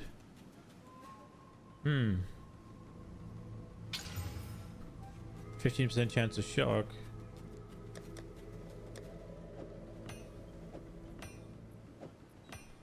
Supporter skills get 2% more damage as extra physical per 10 life spent. Oh yeah, okay.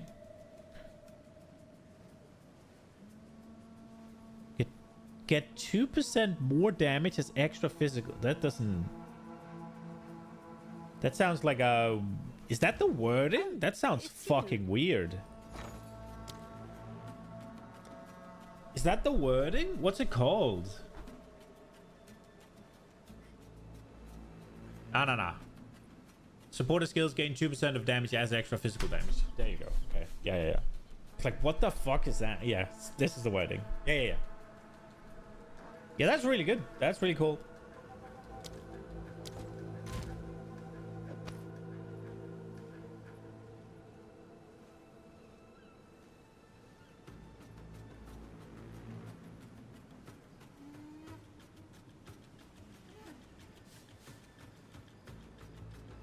That is intriguing.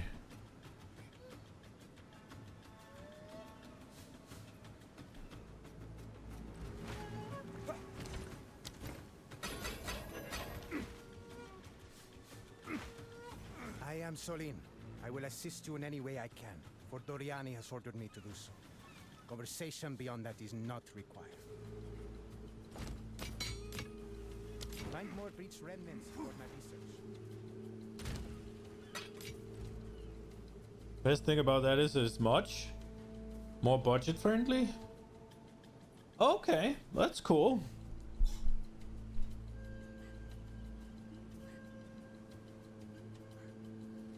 So what does skills cost? So it's gonna cost you like 80 ish. I guess spells are more expensive.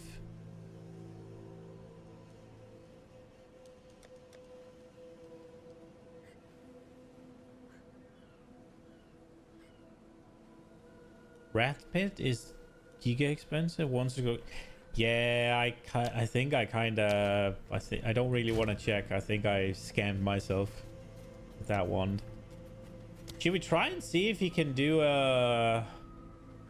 Let's just try and see if we can do a freaking tier 5.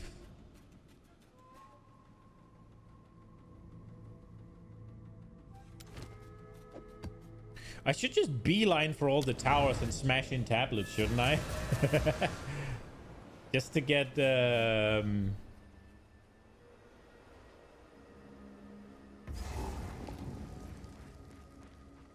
I've had enough of places like this.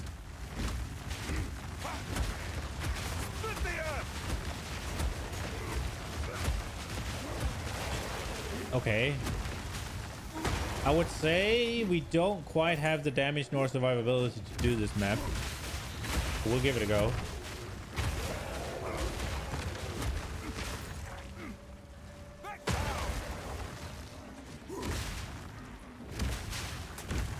Maybe we do.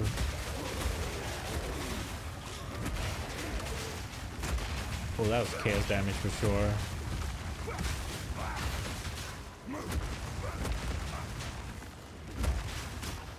Can I hit him here?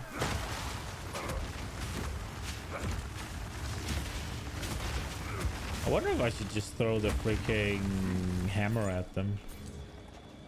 Oh, shit.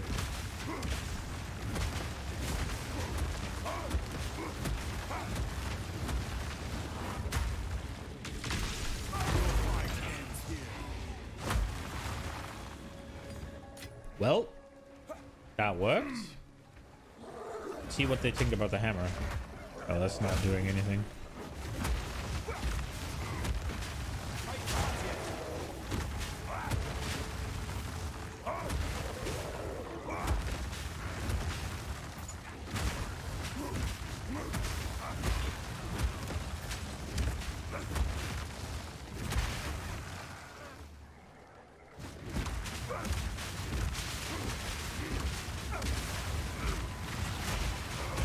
Ooh.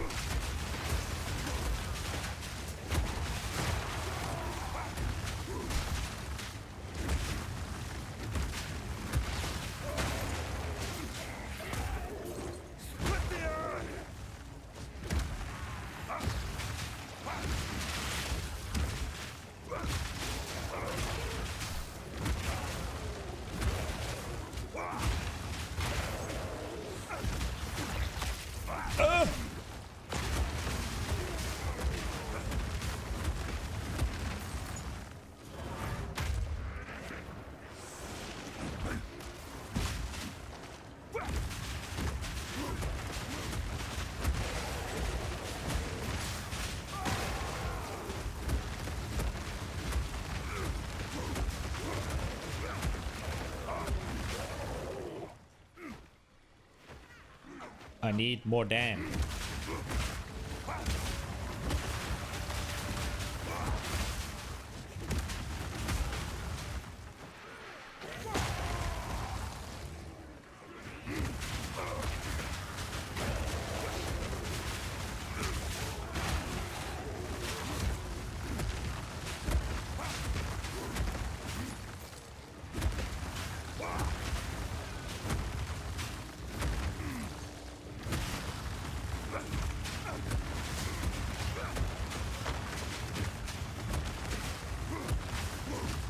Oh, here's the abyss.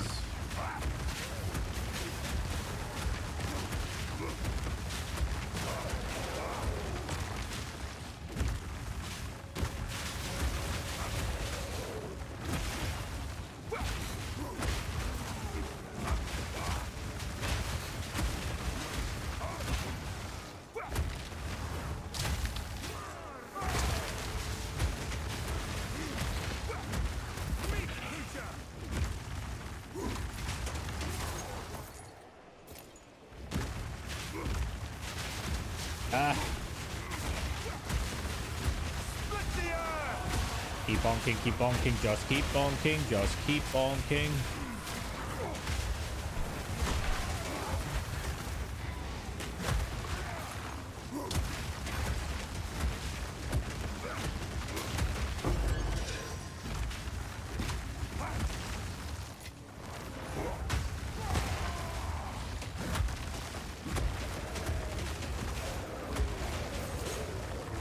I was just about to say before I saw this abyss, this is gonna lead to a fucking depth and I'm gonna struggle.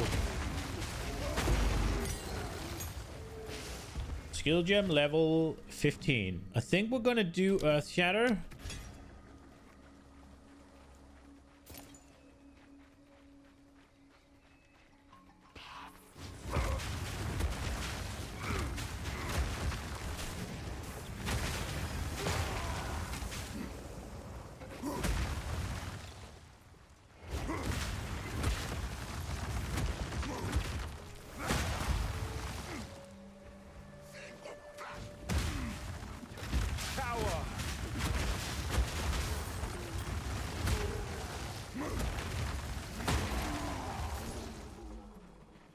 Okay.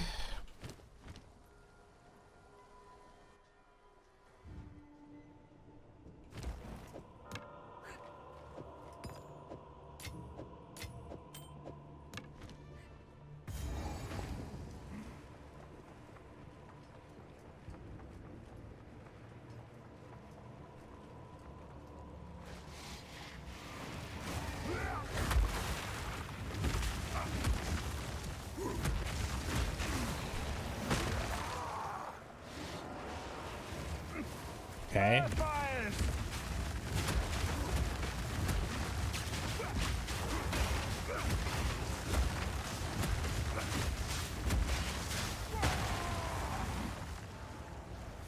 That's a lot of mobs.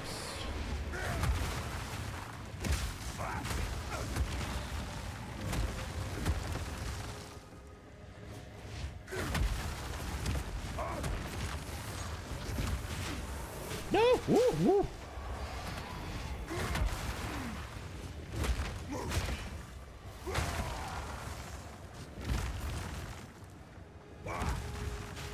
Are you secretly a genius? I don't know. Have you done the stuff for?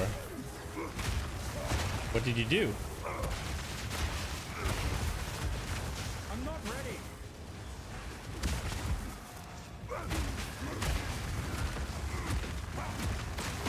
Ooh!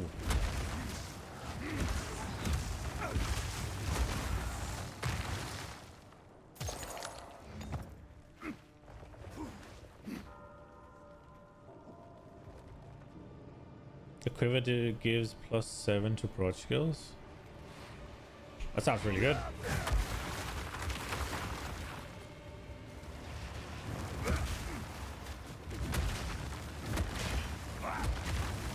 Wait, +7.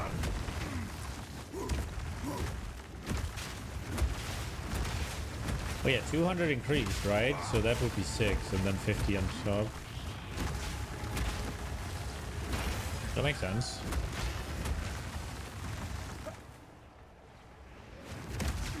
I mean, couldn't you get more than that from wand and foci? Can you get 8? Or am I tripping? Isn't it 5 and 3?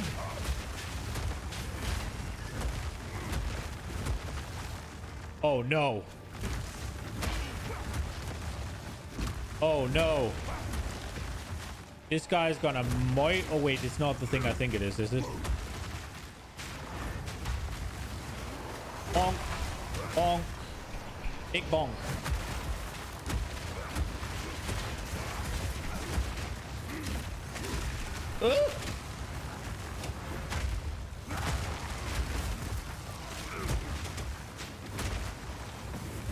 Oh, proximal tangibility? Are you kidding me?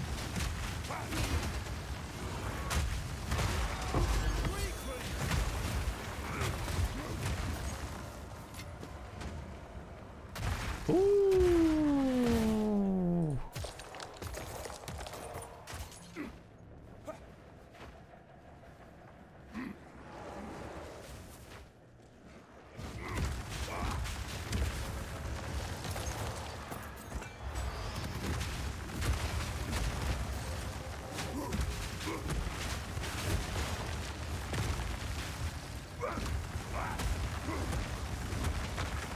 So I'm kind of curious. Oh, right. Okay. So that, I mean, I think you'd need a better Widow Hail, but can you get to 300% with Widow Hail?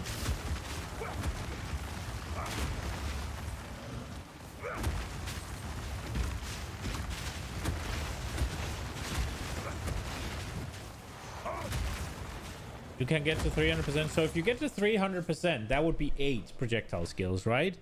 And that would let you keep up with Foci plus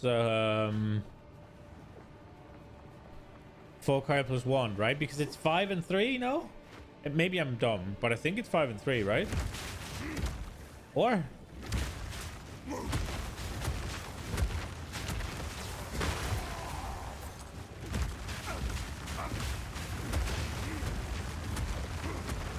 you think it's 5 and 2? Okay.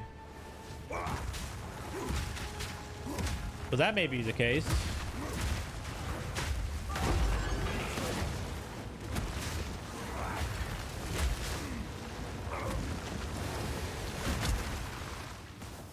Well, then you're already caught up to it, sorta.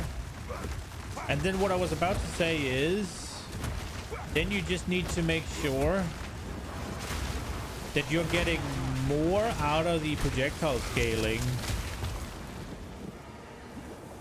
than you would be out of like traditional 1 scaling.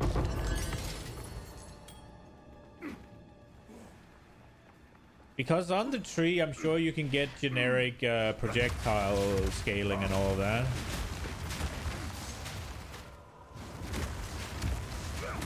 You'd probably also need to sort the crit, right?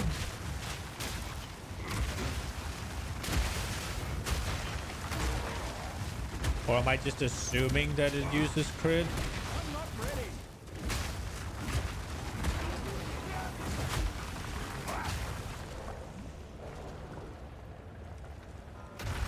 Now, if it depends on the wording on the quiver, right? Like if the quiver is just critical hit chance.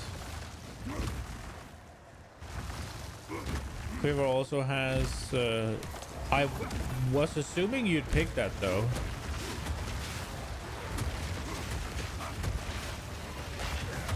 I thought that was the idea. But then the question is, I don't know if you can get enough actually. Because the big one's the projectile skills, right? And you'd need a 50% increase. And I've only seen 40. I've seen 2 nodes with 20%. I don't know if there's more.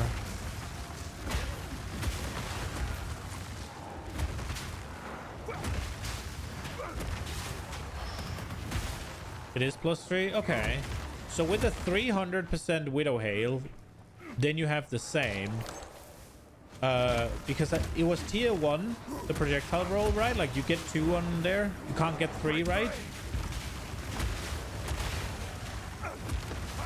Or was it tier 2? Can you get +3 projectile skills on the quiver?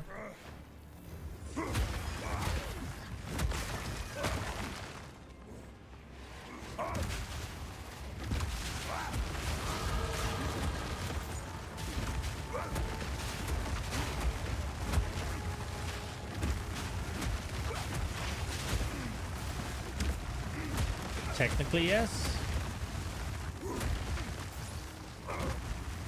Because if you get +3 on the quiver, right? And then 300%. Then you're up to 9. Also, if you get +3 on the quiver, and you use the nodes on the tree for quiver increase, like increased quiver, right? But that also applies to wands and foci. Okay.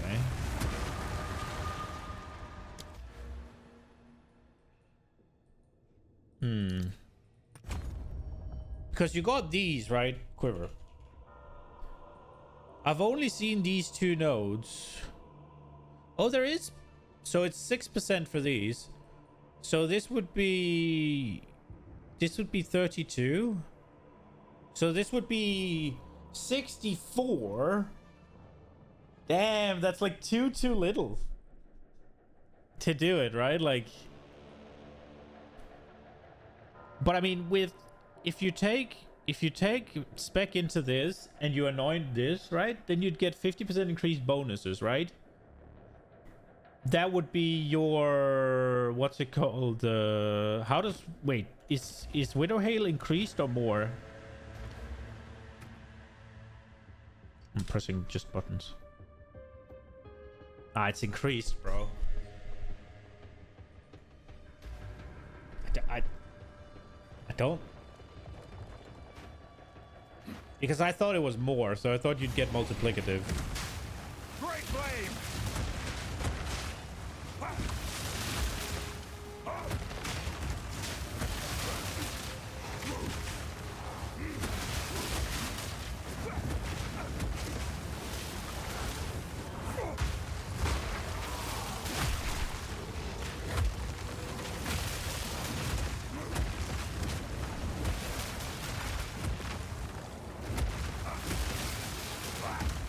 Oi! Wee-hoo-hoo!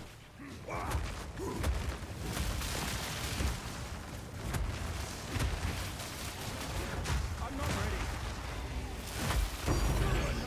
Defile us once more.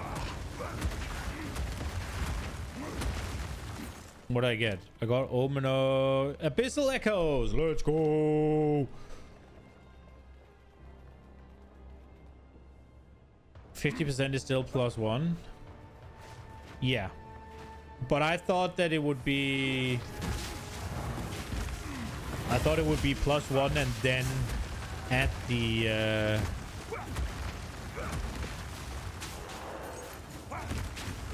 and then at the... What's it called? And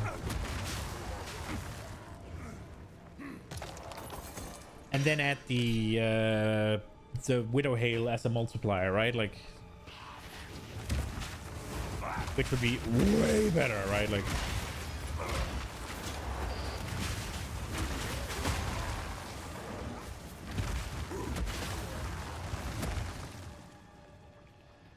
so I mean,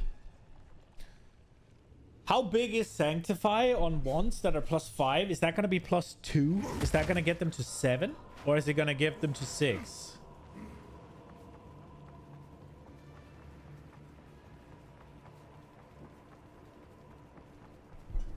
Because if it gets the foci to 4, it's going to get them to 6. So it gets them to 10.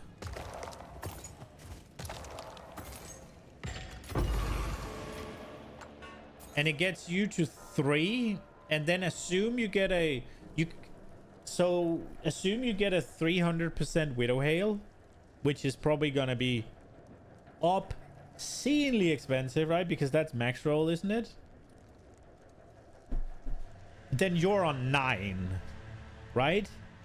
And there was only 64% on the tree, which means you'll still only get 1 despite being on 3, which will only get you to 10, right? So it's the same, but you probably have to invest harder for it, don't you? Maybe not.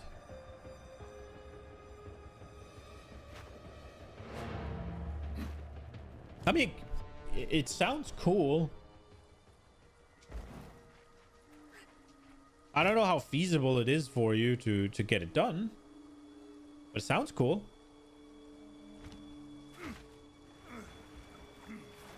You only need 280.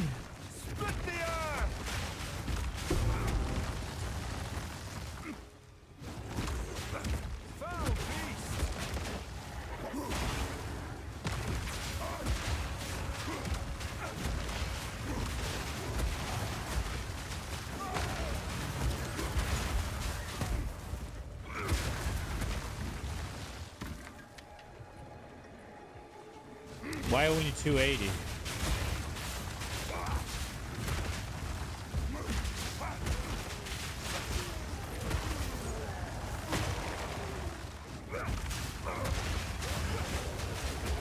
Oh, you get 280 and then you annul... sorry, not annul. You anoint one of those things?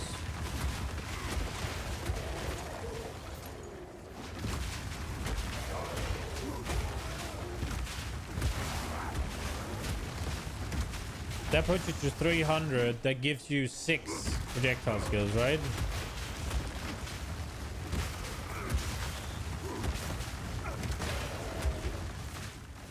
Oh, give it. Does it give you 8? It gives you 8 then, right? Because it's increased, yeah.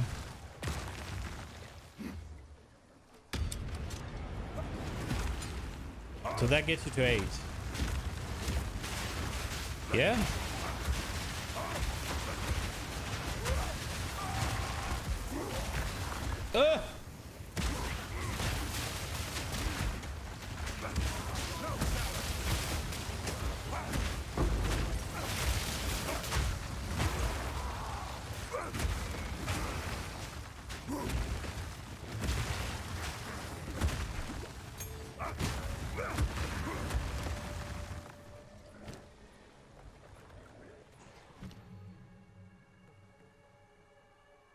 Was this is a 16?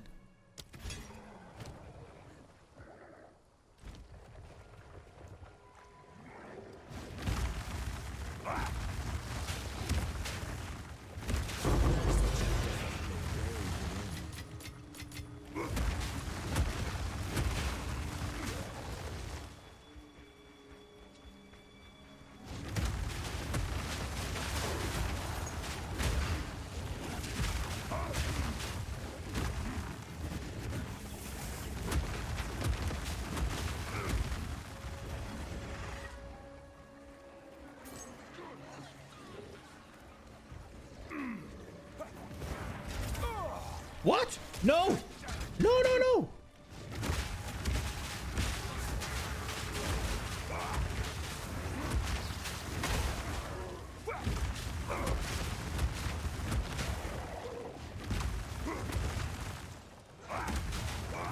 Just hit the corruption without socketing first? What do you mean?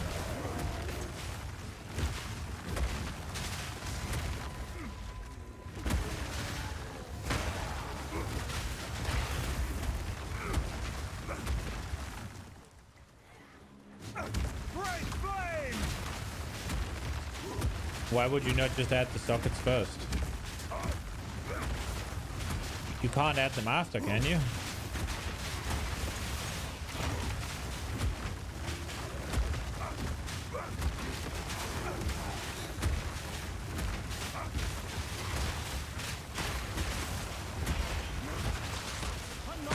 Like, there's still value to the sockets, even though you can't do the physical, right? Like, you can still do using artifacts of orbs, whetstone, and then corruption instead. These are just corrupted. Oh, right. Yeah, that sucks.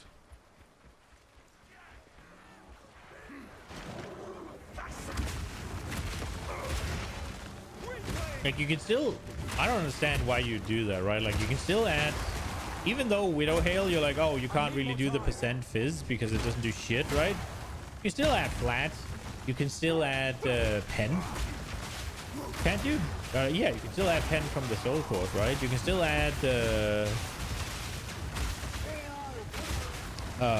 what's it called? Leech. You can still add a bunch of things, right? It'd be kind of silly to not just have the sockets there.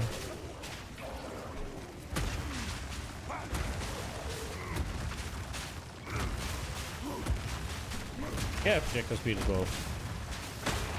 I was more so thinking about general use, not specifically Spark, but yeah. Because obviously the flat isn't gonna affect Spark because it's a spell, right? I was more so thinking about the ones who just corrupted it without adding in the sockets.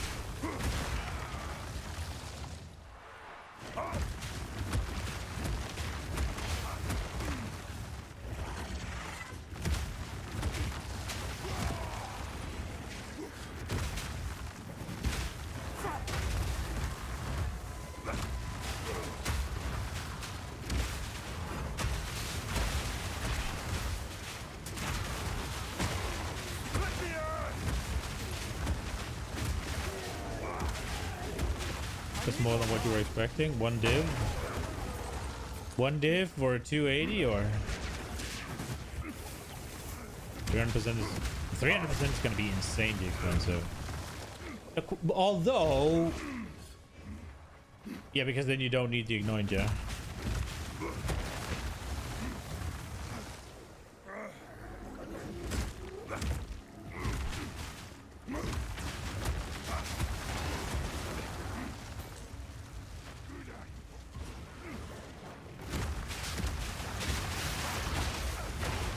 I mean, if you were playing, say, Ranger, you could take the nodes and then run with a, what, 286?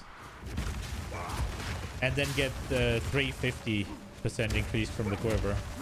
Giving you +1 over 300.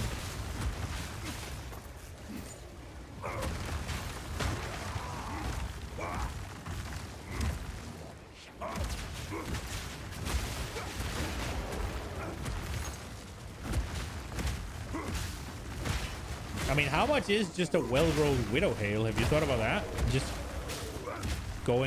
getting it yourself?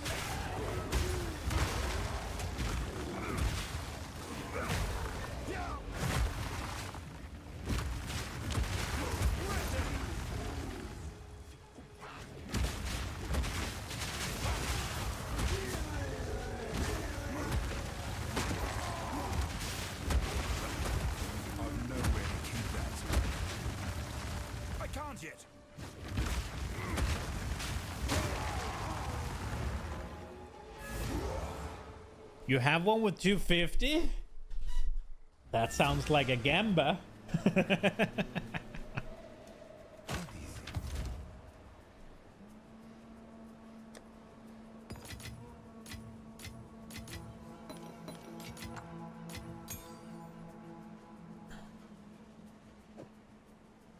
The corrupt one? Yeah, but I meant buy one, right? That's decent. A couple of them. Like, how much are they before the corruptions, right? Like, and then corrupt them yourself.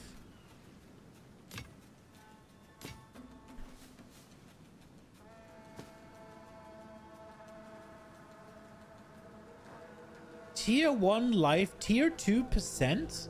Roll bad, but... with a baby chaos res and a good cold res? I mean, that's a buckler.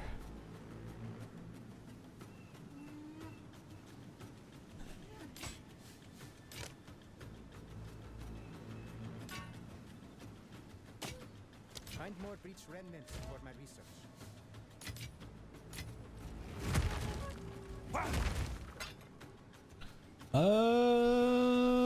Pure ES though.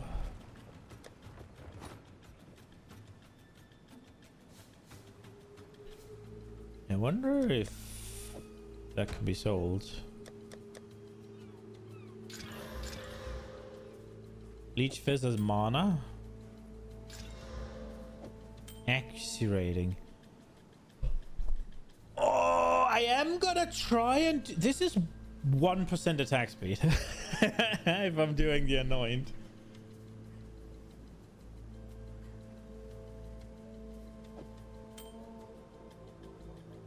How does corrupting? I don't know. I have no idea.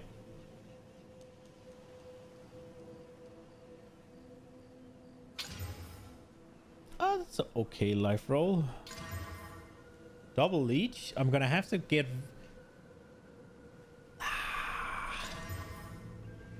That's a no. Damn, we'll put it in here maybe. No resist on a ring. I don't see that happening. I don't see that happening. I've got to be honest, I don't know how corrupting works. I don't know if it's just completely new modifiers or if it's Earth fires!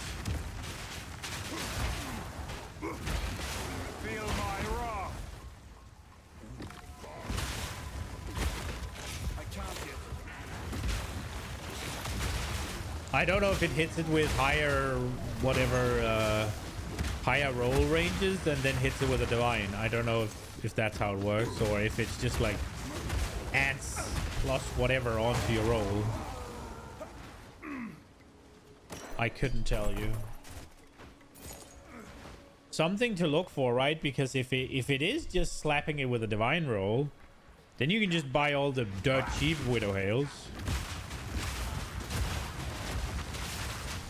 But if that was the case, I would assume that even the cheap one held some value, right? Like, and I don't think they do.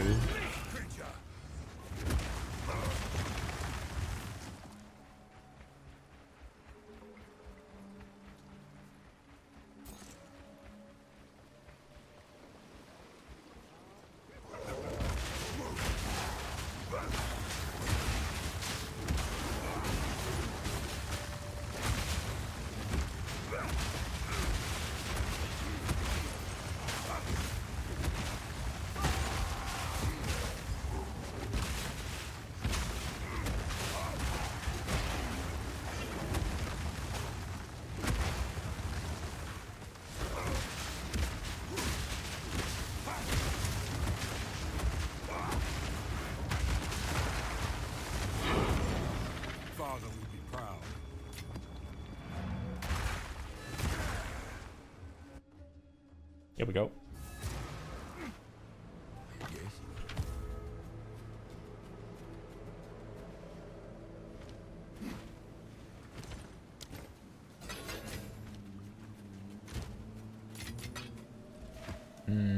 Hello, Outlander. I spent my life studying you in our archives. I can't believe I get to meet one of you in the flesh.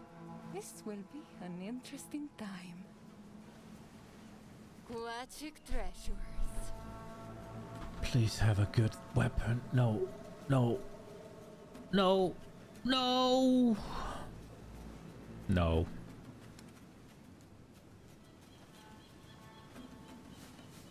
Damn. Guess we could try and make something out of this.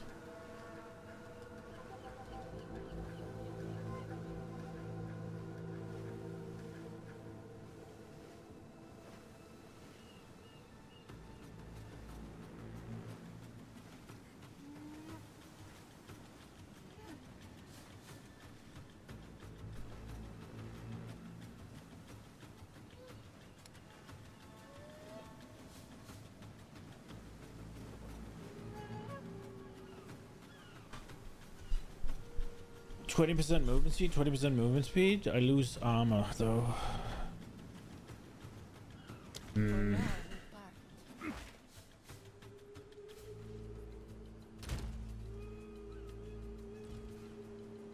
Dude, I'm not gonna lie. I was really having fun with this character, and then I hit maps, and it's just kind of like, eh. My interest just immediately dropped off the planet.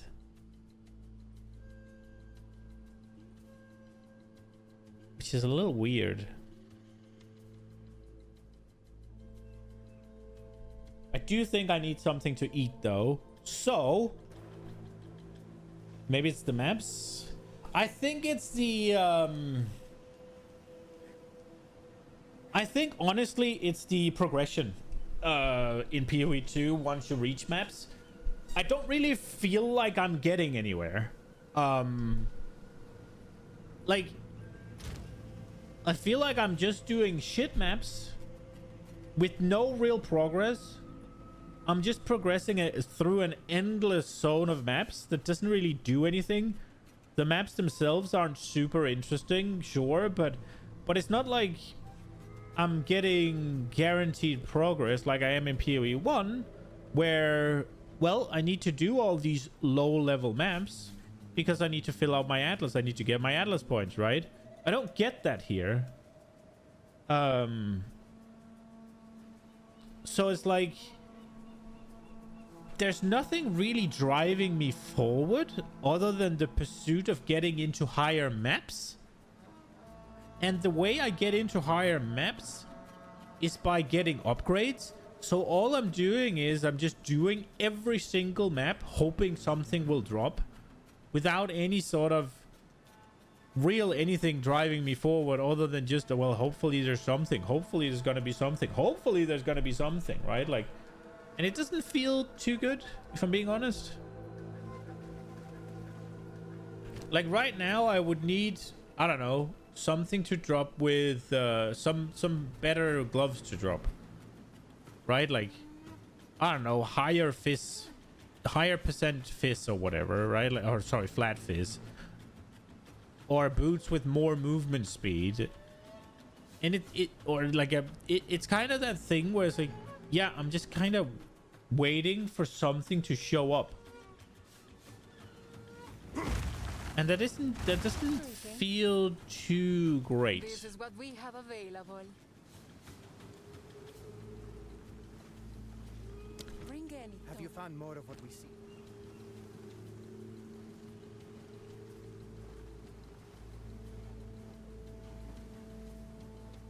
Collect more otherworldly remnants. Hello. I had a more coherent dream after working with a larger number of splinters. I saw a feast. A peaceful, tranquil place. I felt smiles. I felt calm. A memory of peace. Do you know where it was? I didn't get the impression that this was part of a vast empire or a grand civilization, or anything like that. Just a rare haven from the world's ills. I really wish I could have written it down, but it's gone.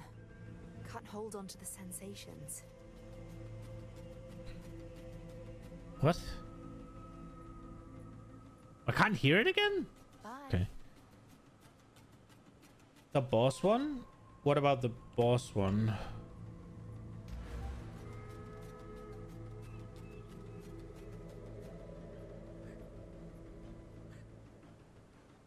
So slaying a map boss in 79, then 80, slaying an anomaly map boss in 79. That has at least 6 modifiers. Slaying a citadel map boss, that has at least 6. Complete the pinnacle of flame.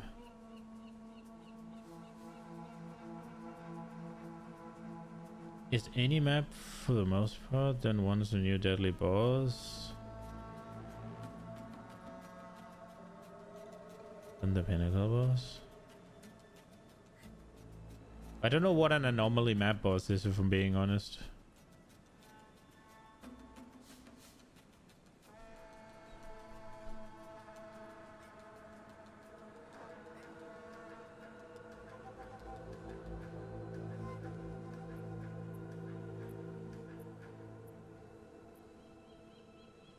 It's the new maps with the special effects. Okay. Cool. It's just... Oh. Wait, can I not just... Like... Also, what the fuck? How am I able to connect to this? It's just...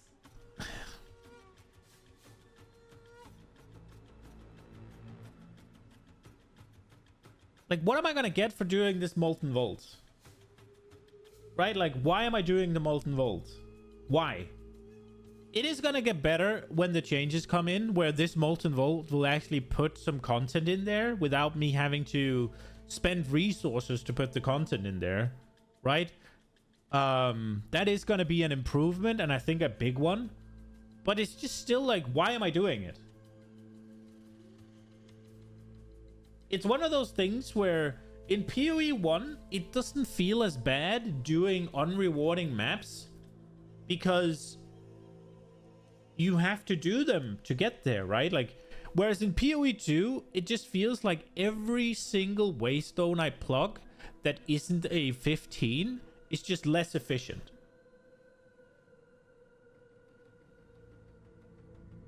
despite me not being able to do 15s, right? Like, and I'm not saying that I should just go to 15s, right, or anything. It's just, I think there's a big difference between in PoE 1 when you're doing a tier 1 versus PoE 2 when you're doing a tier 1, because the tier 1 in PoE 2 is just, it's just nothing. I'm just praying something will drop, and when it doesn't, then I didn't get anywhere. Yeah, I got experience, sure, but the tree itself feels super lackluster, right? Like, I don't feel like I do tier 1 long enough, then the talent tree will carry me up to tier 2. I don't feel that way in PoE 2. I do feel that way in PoE 1. It's like, oh, I'm not quite strong enough to do this tier whatever map. If I just get a level, maybe I'll get a big point or whatever, right? Like, in 2 levels, I'll get a big point, or in 3 levels or whatever, right? Like, whereas in PoE 2, it's like, yeah, I'm just gonna have to wait until I get the next weapon upgrade. I'm just gonna wait until I get the next whatever upgrade, right? Like, unironically, right now, I can barely do tier 5. Well, I can do tier 5, right? Barely. And what am I gonna do, right? Like, yeah, if I get a level, I get this, and I get this, right? Like, these are good points. They're not damage, but they're good points. They're not gonna do fucking jack shit, though, because everything scales off my freaking character, right? So I'm not really gonna see that much value from these points until I get more armor somewhere, be it on my chest, be it on my helmet, whatever, right? Like,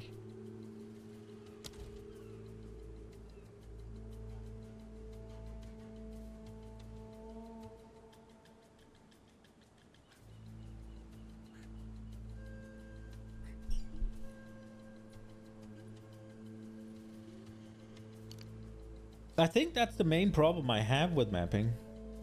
Probably should upgrade your armor. Yeah, but how? Right? It has to drop. And once it's dropped, I have to lock out on the rolls, right? Like, I have to find it.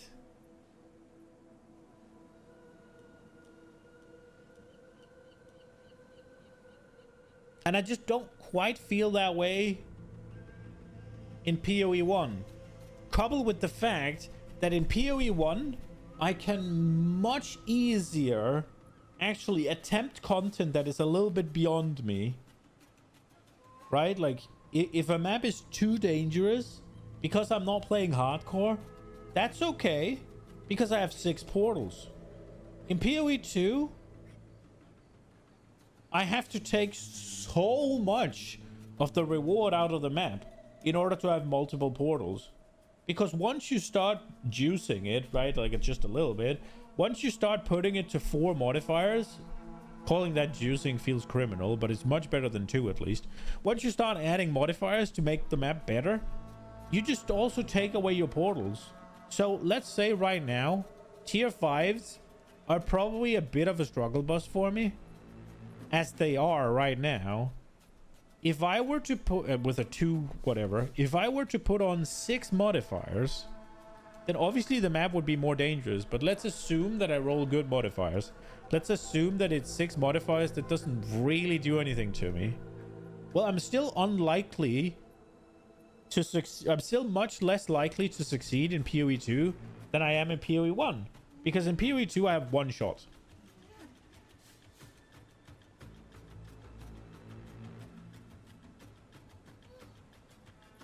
And I get it, right? I could just be like, oh, right, I have a 117k exalts, right? I have an annul orb, right? Like, I have a divine. Yeah, I sell the divine, sell the annul orb, maybe sell the chance orbs or whatever, make the currency, and then go buy myself an upgrade. I can do that. I get that. That's not how I want to play, though. I don't want to buy the crafted gear. I want to loot it and I want to craft it myself. I'm okay with buying the crafting materials because I think that can be a little bit... Yeah, I can craft it, but that still means I have to go get a base, right? And then that base has to get 2 good, or at least 1 good mod on it when I use the augmentations and stuff, right?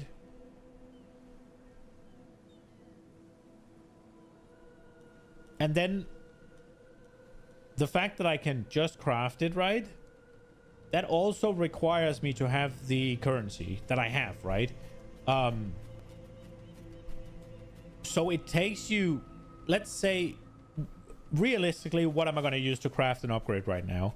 We look at this weapon. Let's take a weapon upgrade, right? Weapon might be the hardest one to make, yeah? But look, it has +2 all melee skills. It has 14 increased attack speed. It lacks percent fizz, right?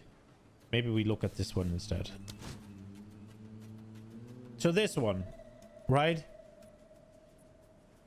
Should increase your... I should... Yes. If we look at this one, right? Okay. So I got a tier 5 fizz roll. High roll tier 5, right? I got a tier 3 flat. Low rolled. Well, low on the high end. High on the low end, right? Now there's a lot of easy ways to upgrade this. In terms of just stats, right?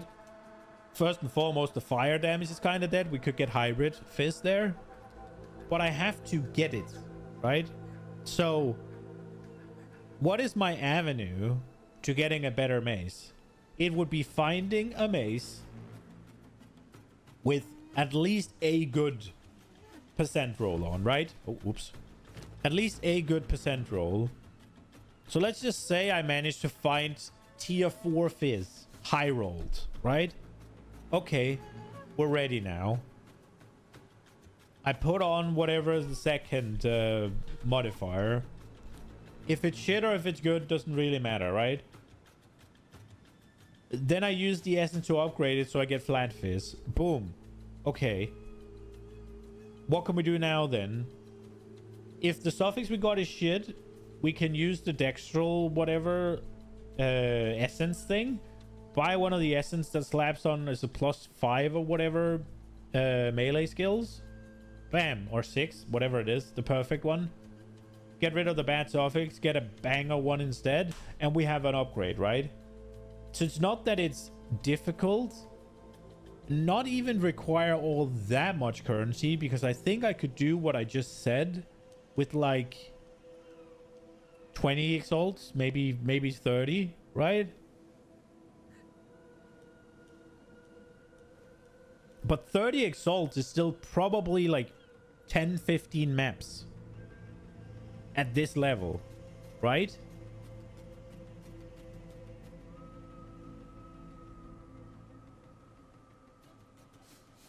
I would be surprised if I take much more than 3 exalts out of a map right now.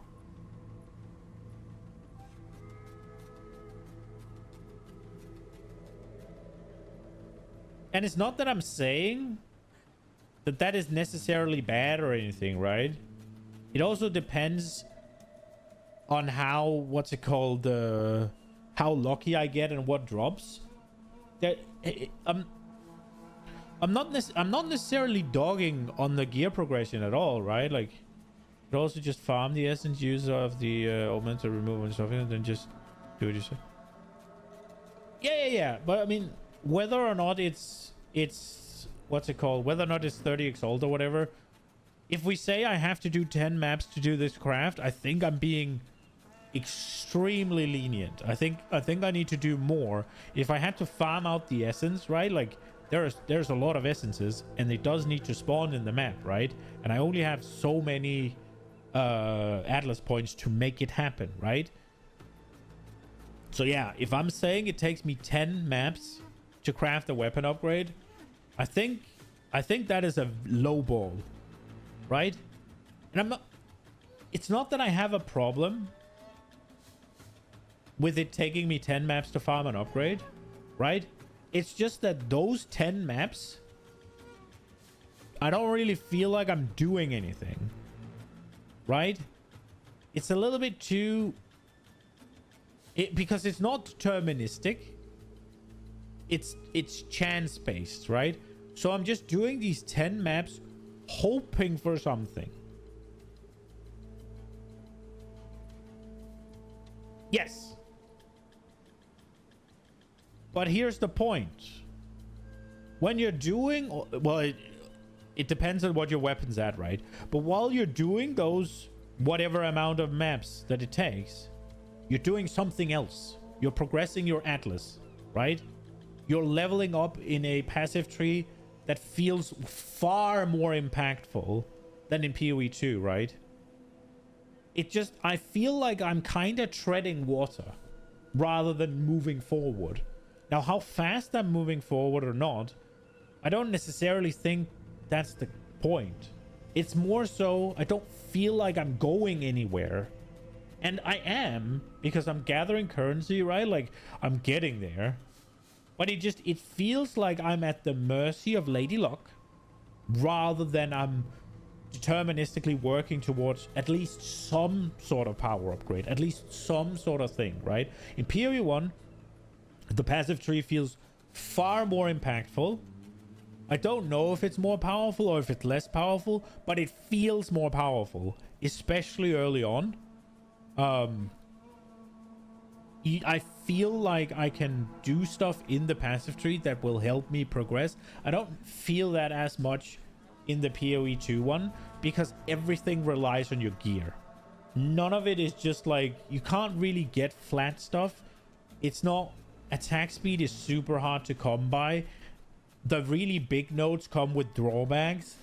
The defensives are all extremely based on your gear, and you don't have a source of flat like determination or whatever, right? Like for armor or grace for evasion, right? Like you don't have this source of some flat that you can then slot in and make a difference for now or whatever. It's not that upgrades takes too long necessarily. It's not that I get too little like raw currency or too little gear or too little anything. It's just I feel like I'm doing fucking nothing. You're also comparing in that case a complete game with 10,000 hours of content with a game that just came out. It's kind of unfair. I mean, yes and no, right? Like I said, it's gonna be a lot better when they introduce the new changes with the towers not doing the things, right? Like, not because of the tower change, but because now all of the maps generate shit. So all of the maps for what I'm doing right now, except for the density reduction, which I'm curious to see how that's gonna work out, but all of the maps just get more rewarding, kinda, because I'm gonna have a breach, I'm gonna have a expedition, I'm gonna have a ritual, I'm gonna have something, right? There's gonna be something. I don't feel like I have to do the naked nodes like I do now, right? Like, I feel like whenever I'm doing like tier 5s or whatever, I feel like I'm completely stupid if I run anything with modifiers on, right? Like, if I were to run this map right now, I feel like a fucking idiot, right? Like, it's a special map, right? One of the anomaly maps. It has Expedition, Delirium, and Ritual on there, as well as Irradiated. It has a bunch of tower nodes. I would feel like a fucking muppet for running that now, but it's my most rewarding map. But I'd feel like such a fucking idiot for running it. And let's say I then juice up the map to just about what I can handle, right? Like, we're on the edge. If I fuck up once, everything's gone. So I'm really not incentivized to do these maps until I can cream them, which means I'm doing this map or this map. If I'm being adventurous, I might do Irradiated or a one-off, right? Like, but I'm doing this map or this map because everything else feels like I'm wasting future content, right? So the maps are just inherently kind of ass because I feel forced into doing the maps that are kind of ass, right? And that's gonna get a lot better. Also, argument in favor of Ultimate. It may not have Ritual, Breach, Daily Expedition, but will have Wisp, Strongbox, or Resistance. One of which is kind of ass, two of which are good. Yeah, but the other ones will as well, yeah? Or is there something where you are guaranteed something in these blank maps or whatever? I mean, this... The exact complaint I'm having right now where with how this is being changed, right? So that's gonna make it better. It's not like there's nothing else. No, that is true, but it's just the difference is in PoE 1, right? You get as much value out of that what's it called, map as you could possibly get, right? The value you get out of it is based on your Atlas tree. Your Atlas tree is permanent. That value never goes away. Never. Ever. Never. You're not consuming something. You're not... Nothing. You're getting maximum fucking output out of every single tier, whatever map you put in. Right? Until you start adding shit. In PoE 2, there's constantly this, what if I run this with a higher waystone? Right? Constantly. Like this thing, right? Like I could do it now at a tier 5 with like 4 modifiers and be moderately sure I'll finish it. But what if I run it at a tier 6? What more am I gonna get? What if I run it tier 7? What if I run it tier 15 blue? What if I run it tier 15 with 4 modifiers? What if I run it tier 15 with 6 modifiers? Well, I can't go higher than that. So that's what I should do. Right? So I should wait. Whereas in PoE 1, you have a fucking thing. And it's never gonna get any better than what it is. Based, like, yeah, you could maybe say, oh, I shouldn't run my tier 6 now because I don't have all the Atlas points from whatever. But the fact of the matter is, that tier 6 map, you're just gonna get a new one. And it's gonna be the exact same as the last one. Right? There's obviously modifiers on there, but there's modifiers on this as well, so that's the same shit, right? Like they're 1-to-1, so. And it's just like, what is my path to doing tier 15 right now? It's just a bunch of boring shit maps. And how many of them do I have to do? I don't know. It depends on how lucky or unlucky I get, right? I think that's the problem I'm having. Now, I'm not saying it's too slow or anything in the gear department, right? I'm just saying it feels like I don't have much control and I still have to do a lot of boring maps before I can actually start progressing. It's one of those things where, well, nothing I do really matters until I get lucky and the thing I need drops. And that's a bad feeling. And I think that's the problem. I think the PoE 1 Atlas tree actually did a fucking crap ton of heavy lifting for that game. And this one just doesn't do it. Oh, sorry, that's the wrong button. And also, I don't even get it for doing maps. I have to, again, I have to find shit, right? Like now I finally found one. So I have to go there, right? So I'm going to take this bad travel node. Probably going to take the tower to get vision. Another bad travel node. Hopefully a bad travel node. And then hopefully into this or into bad travel node, right? But in order to get my next Atlas points, I need to do it at a tier 6. I don't even have a tier 6 map right now. So it's not like I can just progress that. Whereas in PoE 1, I don't really feel like I've ever run into the situation where I've never run into the situation where I've had all of the Atlas points from all of the maps available to me, unable to go to the higher tier and do that. I have never experienced that. Now, I haven't played enough, but I've never experienced that.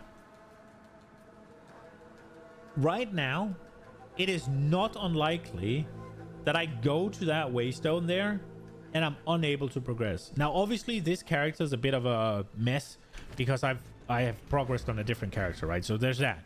Like, this just hits. I obviously have to do a certain amount of maps right now to get out of the campaign state. But it's just that thing where if we assume I'm at tier 1 right now, which I'm probably not. I can do tier 5s, right? I can do two modified tier 5s, and it's a bit of a struggle, boss. So I'm probably somewhere around tier 3. How many tier 3s do I have to do before my character is ready to tier 4? Now, depending on the upgrade I get, I could skip tier 4, right? And go straight to tier 5. But how many of that do I have to do? How many of these do I have to do before I'm at tier 15?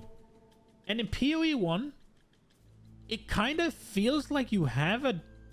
Like, you kind of have a list. Well, I have to do this many of this because then I have all the talent, all the passive nodes.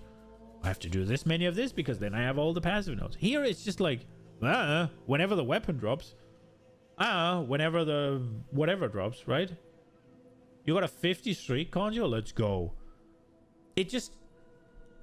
I feel like I'm treading water. I don't feel like I'm progressing. And I've had the same issue all 3 seasons. It's not that I don't see a way forward. It's not that I can't move forward. It's not that I don't know what to do to move forward. It's just like... I feel like I have to rely on Lady Luck. And therefore, I don't know how long it's going to take. Therefore, I don't really feel like I'm making progress. Because it's not like I kill a monster and I'm closer to getting it. No. If I kill a monster and it doesn't drop, I'm no further than before I killed the monster. I got a bit of experience, right? But that leads into the passive tree not feeling so good. I think that's why I lose interest in the endgame so fast.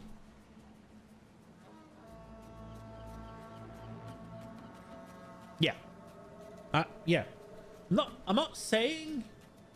Oops, that's not what I wanted. I'm not saying that the game is bad or anything. I'm just saying... Well, the end game is bad. What I'm more so saying is just... The progression feels bad. You're saying the game's bad? Yeah, I am. And it also is, right? Like, to an extent. The end game is bad. It is. The end game is bad. I think that is the most common criticism, is that the end game is bad. And I think one of the big things also they found out early is that the new player experience, or not the early end game experience is terrible. And I think the patch that they're hopefully coming out with like this week, with the tower shit, that's gonna help. That's absolutely gonna help. It's gonna make the maps a lot more fun, hopefully, unless the quantity of mobs reduction is gonna hit hard. But it should make the maps a lot more fun because, oh shit, there's a breach. Oh shit, I got this. Oh, nice. And it's not like, I don't want to do this map because it has too many things on it. Let me do this shit map instead. You don't make the active decision to cock your gameplay because, well, I'm going to do this map when I'm bigger and better and I can get more out of it. Now you're just going to do... Maybe you're going to have the same with the bosses. That is obviously a thing. And you'll probably get enough tablets that you can still run them, right? So I don't feel like you're going to get the same shit feeling when the changes come out. So that's going to be great. I think the progression could still use some work. I don't know if just beefing up the talent tree, the passive tree, that could be enough. Honestly, that could be enough. If you always feel like, okay, I'm just 2 points away from getting up in tiers, right? Or whatever, then that could be enough. But I don't know if they need to overhaul the Atlas tree as well. I would like to see them overhaul the Atlas tree. The Atlas tree is fucking boring. You don't think it's as bad as you're making out to be, but your expectation is also set pretty low. You think I'm making it out to be a lot worse than it is?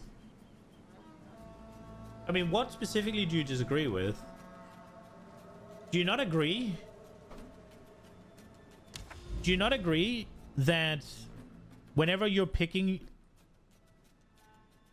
like, let's take a place that isn't as it's a place where I have some options. Okay, let's go here, right? Let's say I have to pick one of these 3 nodes, right? One of these 3. Which one's the most exciting one? Well, it's definitely this one, right? Can we agree 100% that as long as I'm doing like tier 1 to 6, whatever, I'm picking this node, right? 100, assuming they all lead me to this node, right? Like, these are the 2 nodes. I need to get here. This is where I need to go because that takes me here, right? Like, assume I need to go here. These are my options. I'm fucking picking this because I'm saving this for later, right?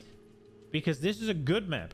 Well, it's the best I could find with like the option, right?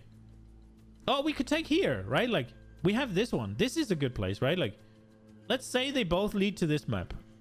Just no, here. I need to go here for whatever reason. I need to go here to the caldera. I have this option. I have this option. We all know I'm picking this. And I'm actively cocking myself because this is the fun map.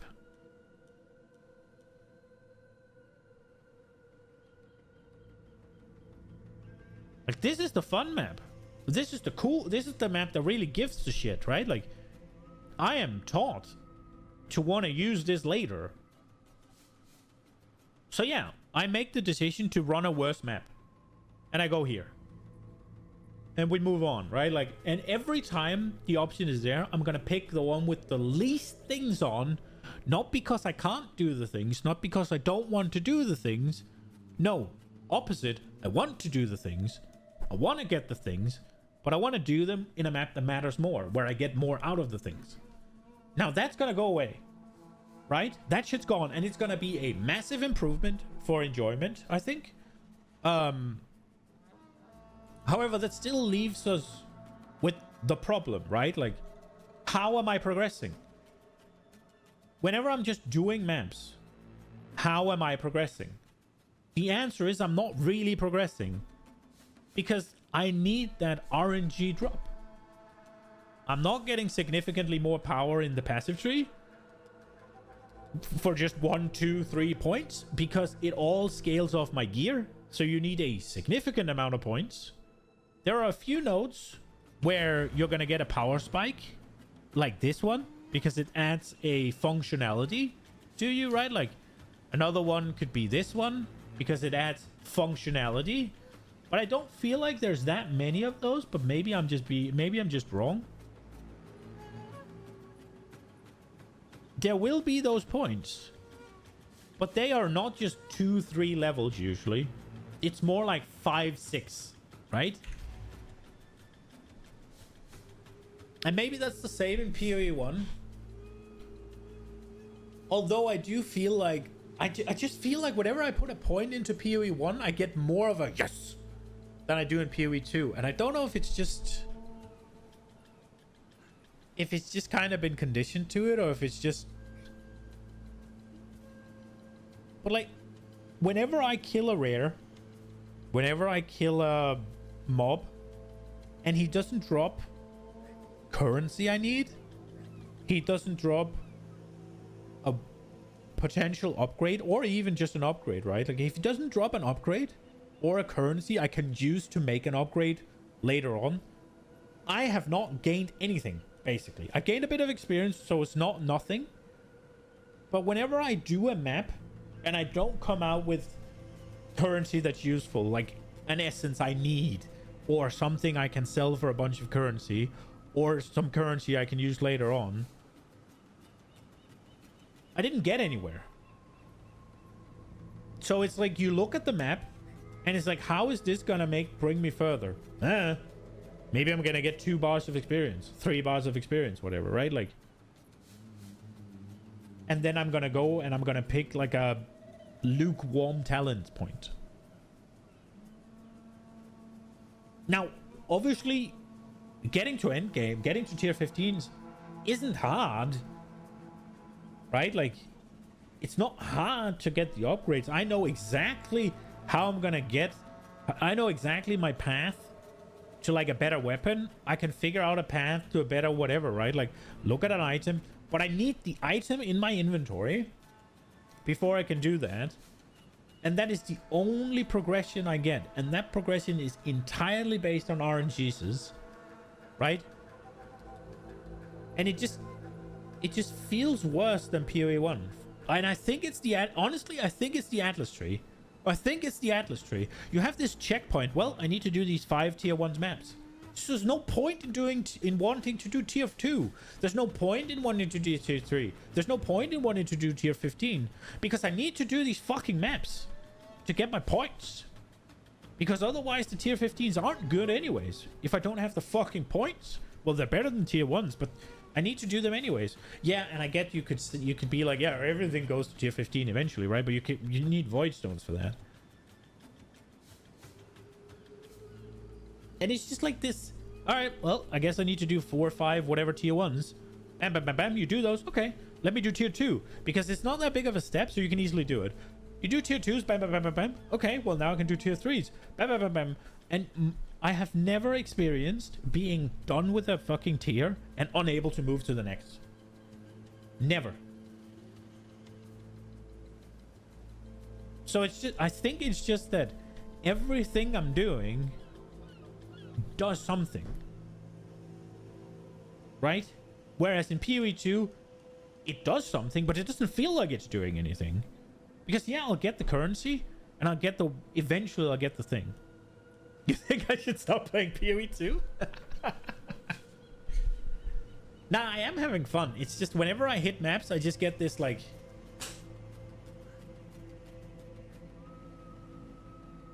What now? Kinda. I would absolutely have fun starting a new character, right? I'd absolutely have fun getting the upgrades. I'd have fun with the crafting system. I'd have fun. It's just this thing where whenever I am not in the spot where it feels like our experiences sound totally different. Yeah, maybe. I just think no, let me just be super clear here. I'm not saying they should make it easier. I'm not saying they should make loot more abundant. I'm not saying that they should fast forward me. I'm just saying I kinda need a carrot. And I feel like my carrot is hidden in RNG. And I need something. If the talent tree was better, that might be enough. If the Atlas points were more... Unironically, and this is gonna sound super bad, but the first iteration of how you got talent trees was a much better experience for me. Now, it wasn't good by any means. And I understand the whole, like, it felt bad to be like, yeah, you have to do 10, whatever. And I think it was set a little bit high, too high, right? But it felt a lot better knowing, well, I'm at least getting my talent points.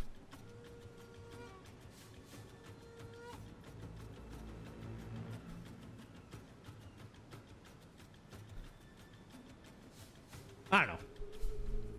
It's just a matter of it's just a matter of putting on your tryhard panties and go and just keep your head down and look for upgrades. Because whenever I get the upgrades, then I get to interact with the crafting system, and I'm kind of excited for that. It's just I always, whenever it's the maps, it's just like this.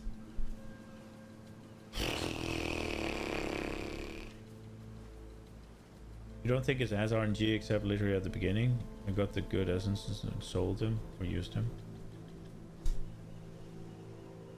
Yeah, Abyss every map is good. Abyss every map is really good. That is true.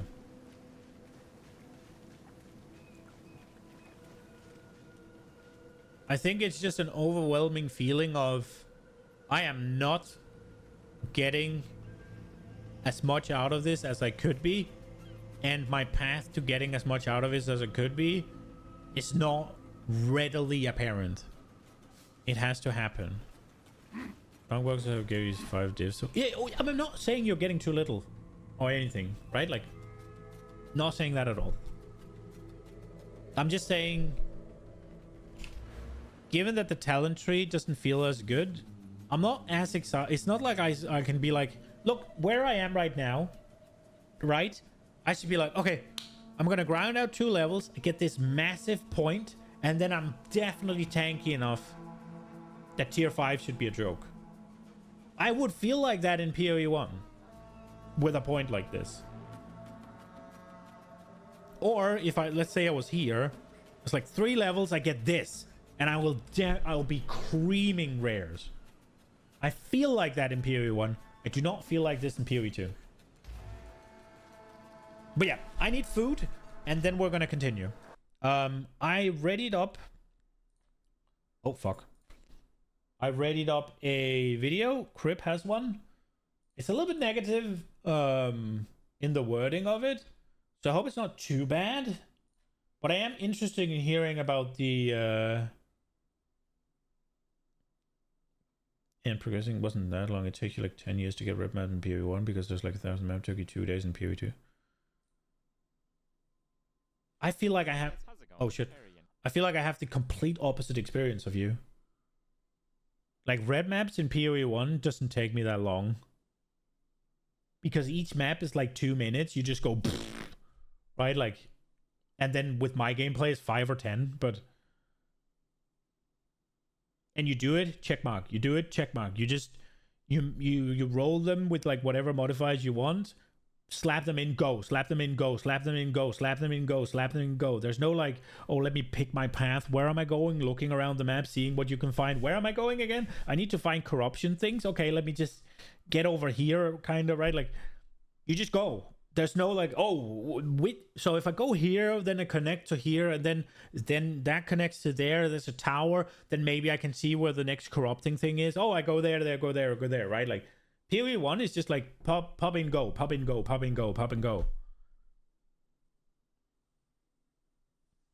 Like in PoE 1, yeah, maybe getting to red maps takes a while, but getting to high-end yellow maps takes no time at all. It's just like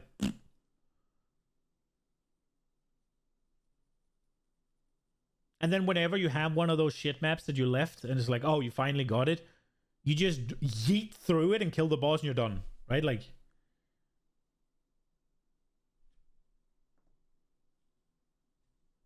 but yeah, let's hear what Crip has to say about the rarity. I think in most cases, PoE 2 is shaping up to be a better game than PoE 1. I just think there's a few shortcomings that they should have learned from PoE 2 or PoE 1.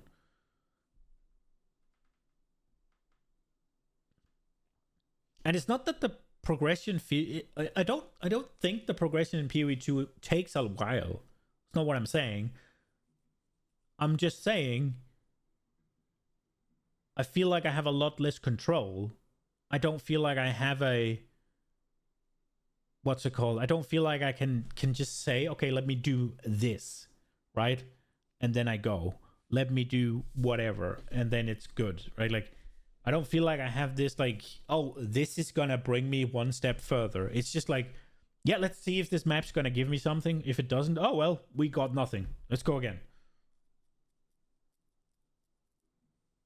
And obviously you get experience, right? But all right, rarity. Hey guys, how's it going? Kriparian here, coming at you with another Path of Exile 2 video. I didn't think I'd actually make one on this topic, but here we are. I've been still playing Path of Exile 2, really enjoying it. We've got a new update coming. Okay. I might actually go for level 99 or 100 in SSF. I've just really been liking the game. So still playing, still looking into things, and I stumbled upon a very interesting couple of videos talking about rarity. And, you know, if you just, you know, don't care about the details, basically rarity is cringe in PoE 2. That's it. And I pretty much never use that word, but all in all, I feel that rarity, other than like the balance between life and energy shield, is possibly the next worst mechanic in Path of Exile 2. And I did actually praise it for being improved in this patch in my How Good is Path of Exile 2 Now video. And I think a lot of that praise was not quite accurate, let's say. It's just one of those things where it's very difficult to actually understand how effective different levels of rarity are and how they work on the game. So let's get into it. You might think that playing a game like Path of Exile 2, rarity works kind of like it did in Diablo 2, or maybe even kind of like it did in Diablo 1, the OG ARPG magic find affix, where you basically, you find some pretty good loot, and if you want to find a little more, you get some magic find, and you can stack magic find like crazy, but eventually it's like a sideways parabola. It just kind of tapers off a little bit. It still gives you some improvement if you have crazy magic find. You would think that's how it works in Path of Exile 2, but that's not actually how it works in Path of Exile 2. It's not just about finding items. Rarity in Path of Exile 2 has the added mechanic that it upgrades things that drop. So, for example, it can upgrade currency. You, instead of getting a normal transmutation orb, you can now get a transmutation orb Tier 2 or a transmutation orb Tier 3. And this is really significant because a lot of the extremely powerful crafting methods utilize these currencies. So, once you have played the game a lot, a regular Exalted Orb is pretty much worth nothing. So a Tier 2 Exalted Orb is pretty good, and a Tier 3 Exalted Orb, oh my, is that insane. So it's not like a little bit better. You're dealing with vastly different levels of power when you can upgrade these currencies. Okay, so that's part of how it works. It also upgrades unidentified rare items or magic items. They're affix floors. So if you've played in higher level maps, you might kill a monster and it drops like unidentified crossbow, and it'll say like Tier 2 or something like that. And basically what that means is it creates a floor for stats not being able to have really low rolls. So like you can get life on an item, and you can get like 10 life if the item is like level 1. And you can get like 200 life on a chest if it's like level 70 something, right?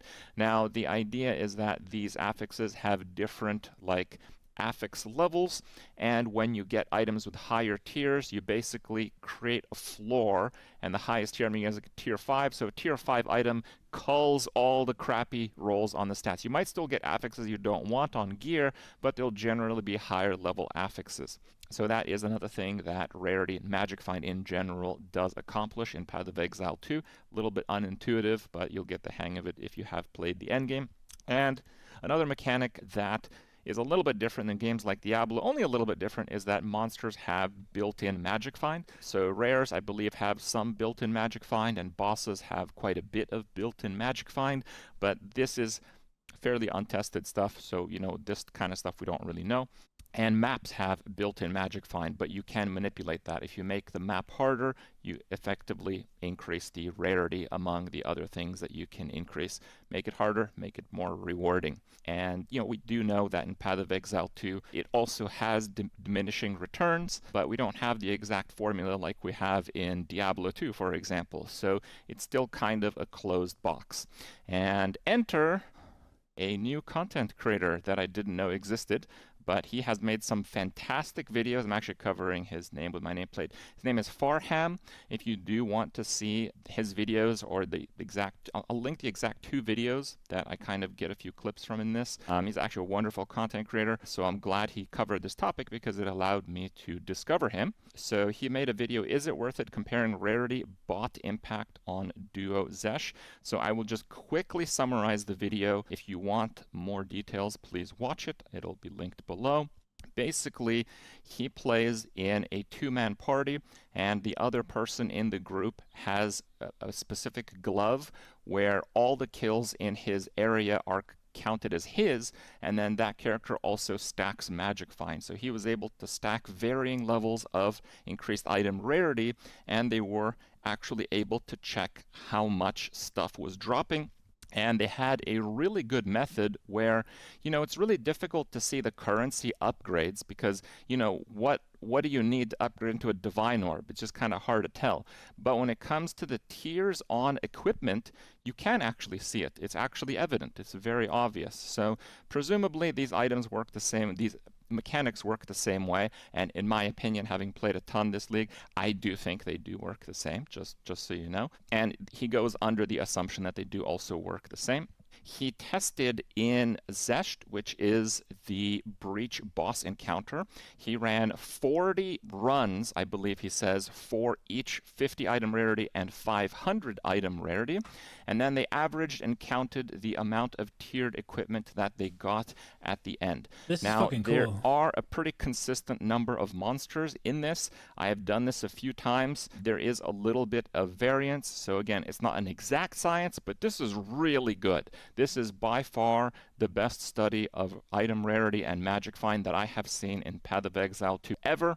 So credit to him, very good methodology. And most importantly, this zone, the pinnacle zone for the Breach boss, does not have any modifiers on it. So it's not like you do a map and sometimes the map mods give you rarity and sometimes they give you more than other times. It starts at 0, so they can really control for those, parameters. So very good stuff. And in this one, he has a chart here. I'm not going to zoom in on it too much because we'll discuss the actual numbers in the slide that I have. And basically, if you go from 50 to 500 magic find, you find a lot more stuff. You actually find fewer items that are no tiers or low tiers, like tier 1 or tier 2, so only a tiny bump in the floor. And that's because you find far more items that have tier 5, tier 4, tier 3 stats. Now, tier 3 rare drops are typically okay, but you really want the tier 4 and tier 5 equipment. Those are the ones that usually have very good odds of being strong. Now, this was actually very cool, very interesting, but as you may have guessed, between 50 and 500, it's kind of a massive difference, right? So, 50 item rarity, that's basically how much you have walking into like a rare map in general. So, it's kind of just like showing magic find versus no magic find. And who'd have thunk it, magic find results in more items. So, not groundbreaking stuff, but the methodology is fantastic. And to further that, he made a follow-up video releasing a couple of days ago, filling in the gaps results of 100 item rarity, and he actually tested 150 also. So he basically filled in lots of the different gaps in between the 50 and 500. And again, this video is fantastic. I do encourage you guys to check it out, but I basically took this slide and ballooned it up for you guys to see. It is still a little bit blurry because that's just the best I can do. He didn't link the spreadsheet, but it is very interesting. Okay. So basically the difference between 50 and 100, he basically got pretty much the same tier 5 equipment. He got 8 more tier 4 equipment going from 50 to 100. So that's a pretty sizable jump. 4 more tier 3s, okay? So 50 versus 150, he got 7 more tier 5 equipment on average. Just keep in mind, this is going from 16 to 23. This is like 50% more good items going from 50 to 150. That's a massive jump. And tier 4 equipment, 12 more. Again, more than 50% more. So it's like a huge difference here. Absolutely huge difference. And then going the difference between 50 and 150 is also really interesting, right? Like 50 to 150 and 100 to 150, the numbers are pretty much the same, which basically shows that going from 50 to 100 is not that much of a difference. And then if you go from 150 to 500, there's no difference. Zero. No additional tier 5 equipment was dropped going from 150 item rarity to 500. This is like a good amount of item rarity on a character or a really, really well-rolled map to literally just only playing Magic Find bot. no extra tier 5s, only 3 extra tier 4s, 11 extra tier 3s, so it does seem to work on the How many did he do? How many maps did he do? How many bosses did he do? He must have done some, right? Because honestly, there's no way it caps at 150, is there? No, because you see more of the other things, right? Like, this could just be super unlucky, couldn't it? But it does seem to check out across everything. You actually got less of the jewelry? really crappy loot. I feel like he got it a lot still lucky. upgrades the really crappy loot. I would just argue, and he does the same in his videos, that tier 3 equipment is just not super great. Rarely would these ever end up being particularly good. So this is very interesting because it shows that if you have about 50 item rarity and you go to 100, not a whole lot happens there. But if you go from 100 to 150, you're talking about massive gains, like 60% more of the really good stuff that you want to find, right? And then if you go from 150 to 500, it's pretty much not even any better.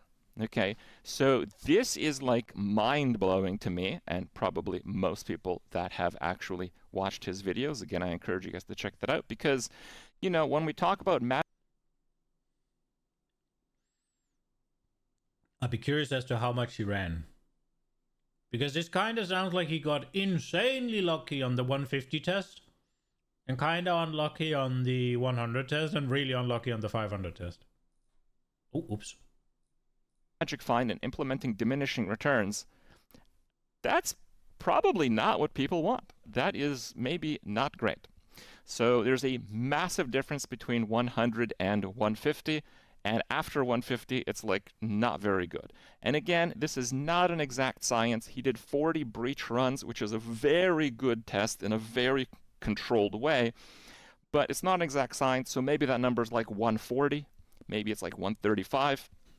But did you do 40 for each, or did you do 40 in total? Because 40 in total is fucking nothing. If you did 40 of each, then that makes sense. Pattern is definitely undeniable. Now again, there are built-in magic find methods, and they are untested, and they're really, really hard to test, possibly even close to impossible to test, and how they synergize together. And generally, if you have been playing with like super juiced stuff, it still doesn't really matter for you, okay? Like if you're playing Deadeye, you're like level 100, you have like mirror tier gear, and you're running those maps that have like literally like 200 item rarity on them already, nothing changes, okay? Is there still a reason to juice your maps? Yes, there is still a reason to juice your maps, because usually when you're juicing a map, you're not only increasing the item rarity, you're also, usually at least, increasing the number of monsters and the type of monsters, because like rare monsters, they just drop more stuff, for example. So yes, there is still a reason to kind of juice maps, but, you know, not all maps can be juiced, and I think the really big takeaway is this. All Pinnacle content has no rarity baseline. So it doesn't matter how much you're juicing your maps, because when you go and do Zesht, you can't juice the Pinnacle content. It's a 0 rarity zone. So if you're trying to farm like really good breach rings and stuff like that, well, you're out of luck unless you actually have 150 magic find. There's literally nothing you can do to improve it. It does not have the same system that the Waystones do, where you can increase the magic find by making them more difficult. And you know what's similar to Breach? Abyss. You know that zone where like all the valuable and good stuff is coming from, the league, the new zone that we have? Well, I was wondering how it took me like a week to find Omen of Echoes, and that's because Omens have rarity, and my character didn't have rarity. So even though I was doing the Abyss zones, I was doing them with 0 rarity, and again, we only had a look at the item tiers, but the currency tiers, they have pretty much the exact same system behind them. So people in my chat were telling me, it's like, yeah, he gets like multiple echoes per day. Some guys say he gets like 6 or 7 per day. How are they doing that? Well, when you play in a trade environment, these things don't appear as big of a problem as they actually are, because even though you may not be interacting with Magic Find and playing optimally, someone else is, and the price on the market basically skews towards people that are power gamers, and a lot of power gamers play optimally and play with Magic Find and all that kind of stuff. But if you're not doing that, yeah, you're going to have problems. It is very difficult to actually get the really choice currencies and items that you need for crafting if you are not playing with rarity, because specifically the Abyss Zone has no rarity in it. You have to have it on your character's gear, and you pretty much need to have 150%. So that is pretty wild to me. Rarity is basically a super premium affix. It basically makes gold amulets the best amulet base for everyone playing the game. And typically you're going to want to have an increased item rarity on every single suffix, and you want to try to get it on pretty much every single piece of gear: your amulet, your rings, your boot, your glove, your helmet. What the fuck? And if you do that, you can pretty much hit with a charm, you can probably hit 150 without sacrificing too much character power. But when you're first starting out, you probably want to focus on item rarity, because it's going to turbocharge your acquisition of these things. So a little bit of anecdotal stuff. Most of the stuff I've talked about so far is pretty much through tests, and very good testing methodology in my opinion. Anecdotally, I dropped like 160 rarity on my solo self-found character. It took me 1 week to find the first orb of annulment. I found 3 annulments in the same map. And then a few maps later on stream, I found 2 orbs of annulment in that map. They're pretty much just dropping all the time. I have infinity currencies. I really needed to get a few Omen of Echoes, and I found 4 in the last day, as opposed to finding 1 every 4 days. I really needed to get a perfect Exalt Orb and a few greater Exalt Orbs. I found 2 perfect Exalt Orbs in the last day, and I don't even know how many greater Exalts. They're just dropping all the time, so I just use them on whatever gear I want. So, you know, this rarity system, transitioning over to finding potent currencies for crafting, it is absolutely happening. Okay, that's what I'm trying to say. Again, anecdotal. Maybe I have like 15 hours played on my character since I converted him to a Magic Find build, but it is really, really strong. I would say that if you want to play optimally, rarity is mandatory in solo self-found, because while you can play trade, you can, earn currencies through many different ways: services, crafting, just playing the market, lots of stuff you can do. In solo self-found, where you have to find the stuff yourself, you are just not going to get these things. You're not going to get items that come from zones that have 0 baseline rarity without actually having a Magic Find on your character, without having rarity on your character. So yeah, when I opened the video and I said it's cringe, I think that is pretty cringe. Not a word I use lightly. I think it's extremely misleading in the current state, where high Magic Find pretty much doesn't do anything, but hitting 150 is even more important. This has been a thing since 0.1. Didn't they nerf it?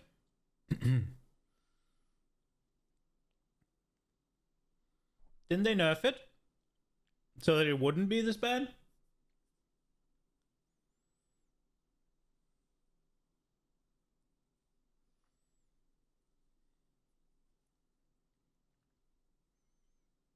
They nerfed Breach? I thought they nerfed Magic Find. They did say something along the lines of Magic Find being too strong, and they did something to it. I'm pretty sure they did something to it. I feel very certain that they were talking about it being an issue and they did something to it.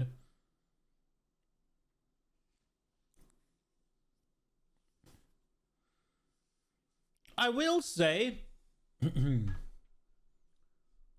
if what he's saying the anecdotal thing is true, then it's ass. If you go from having an Annul Orb every 4 days to getting 2 or 3 per map, that is dog shit. Yo, Elmari, you don't think Magic Find being impactful is a big issue?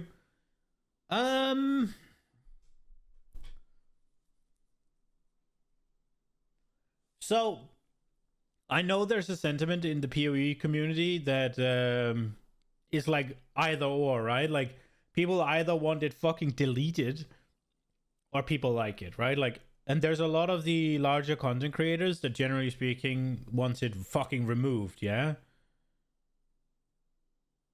Is it a big issue because it's hard to guarantee gear? So I'm on the I'm not on either side. Like I don't think it's good that it's like Omega impactful, and I also don't think that it should be removed. I think Magic Find, especially I think quantity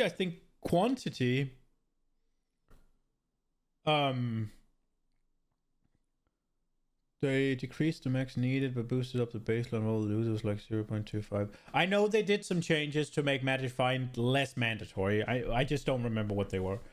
I think Magic Find, especially the quantity from PoE 1, I really liked. That's gone now. RIP. I think that's really cool. And I like the idea of, oh, you got your character to the point now of you don't really need all your suffixes, right? Or you don't need all your prefixes, and you can send a few of them, or you don't need your charm. In PoE 1, there's flasks and stuff, right? Like, and you can send it for getting more loot. I think that is really cool when it's just a bit better. When it's enough better that you want to do it, but not so much better that you have to do it, right? And what Crip is talking about here, it is super mandatory. If the difference between Magic Find and no Magic Find is 4 days per Annul Orb versus 2 to 3 Annul Orbs per map, right? If the difference is however long he took for that echo to 4 per map, that is insanity. That is far too much. We're talking thousands of % increase, yeah? Like imagine how many maps you do in 4 days and then multiply that by 3, and I'm telling you, you're gonna get that amount out of one map. That's insane, right? Now, whether or not it is as hyperbolic as he's saying, I don't know.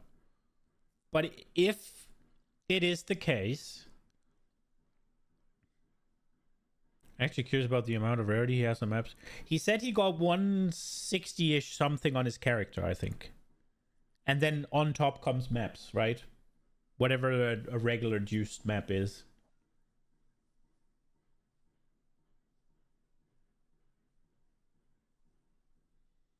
Now, this goes far beyond the difference between, like, say, tier 1, 2, 3, and tier 15 maps, right? Like, if you're actually taking out multiple of a currency that requires you to do several days of farming to get one, then rarity is not good. And I don't think it matters whether you can guarantee gear or if it takes longer or anything, right? Like, it's just... Well, it takes longer, that's the problem, right? It's just the... If it takes me 10 maps, if I do tier 15, 6 mods, right? And it takes me 10 maps to get a divine, and you're pulling out divines in like multiple divines per 6 modded tier 15 you do, there's a fucking problem if the only difference is how much rarity we have on our gear. Because that makes it mandatory if you want to play the game, right? Now, divines is just a currency you use to buy things, so I think it's a way better argument to talk about the tiers of currency, right?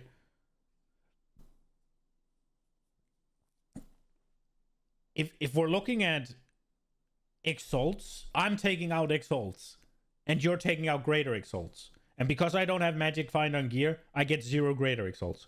That's a fucking problem. If I'm getting a few greater exalts, if I'm getting a lot of exalts and a few greater exalts, and you're getting a lot of greater exalts and a few perfect exalts, and I get 0 perfect exalts because I don't have magic find, that's a fucking problem.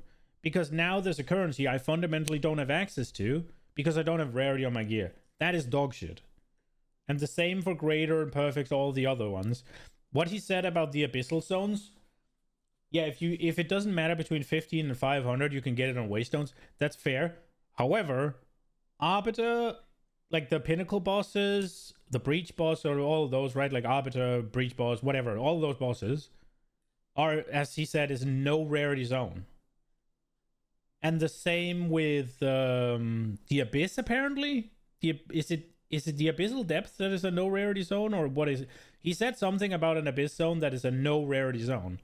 Meaning, the good Abyssal modifiers, the good bones or whatever, desecration items, and the good omens for Abyss are not really available or far more rare for somebody without magic find then, right? And that's kind of an issue. Like, I fundamentally, I take issue with the fact that rarity will make you multiple times more efficient. That's too much, in my opinion. Because that's when you go into mandatory territory, right? Now, obviously, if the stats in the game, then it should do something. I don't like the idea of dead stats, although they have said they want to have dead stats. I don't like dead stats. I think if rarity is in the game, you should be able to get a tangible benefit from stacking rarity on your gear. Abso-fucking-lutely, no questions asked. However, I do not think it should be multiplicative, right? It's not like you get rarity, I don't, and you now take out 5/10 what I do from a map. That's a fucking problem. If you're taking out 20% more, I don't know if that's quite enough, right? Which is why you're curious on the extra rarity he has on maps. I think I'm not exactly sure why you're curious on the maps. Is it because you want to? Is it because he's getting too much or too little in comparison to what you think, or is it because you think he had 0 before and he added rarity to his gear and then he also added rarity to his maps? Or because from what I could understand, he was mostly talking about 0 rarity zones, as in zones that you couldn't just modify with your waystones, right? As in zones where you couldn't roll rarity.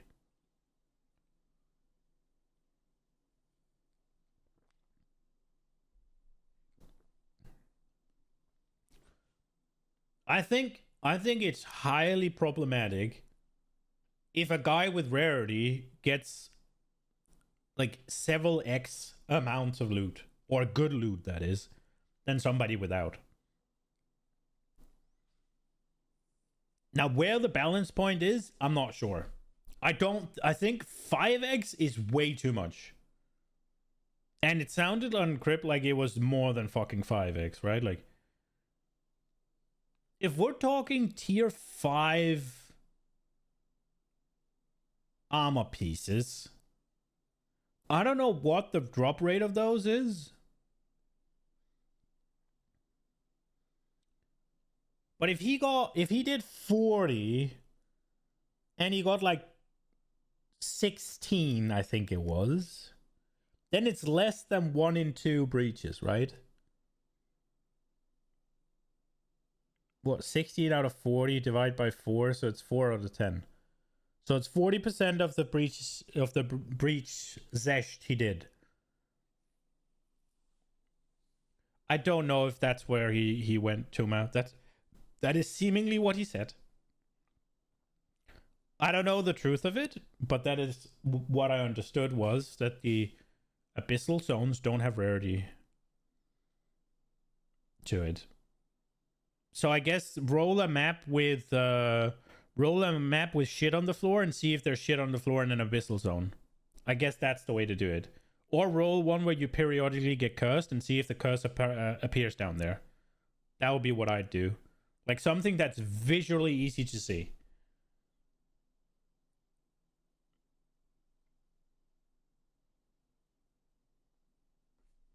It's just...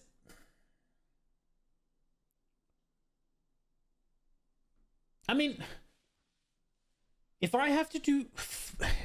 It's also not just... that the problem with PoE is that everything is feast or famine, right? Like, you're either fucking swimming in currency, basically, whenever you're doing maps, or you're kind of starving, yeah? It's one of those things where... as with everything in an ARPG, everything just compounds on itself, and you just get way more shit. You take PoE 1, you get a stronger character, you can run the maps faster. You run more maps, you get more shit. Your character's stronger, you can add more juice. You add more juice, you run them faster, you get like... And then the whole, like, is it Empyrean Gaming that's like the big giga juicer, right? Where he's playing with like 4 or 5 friends or whatever in groups, and they're just absolutely fucking omega juicing, right? It would take me days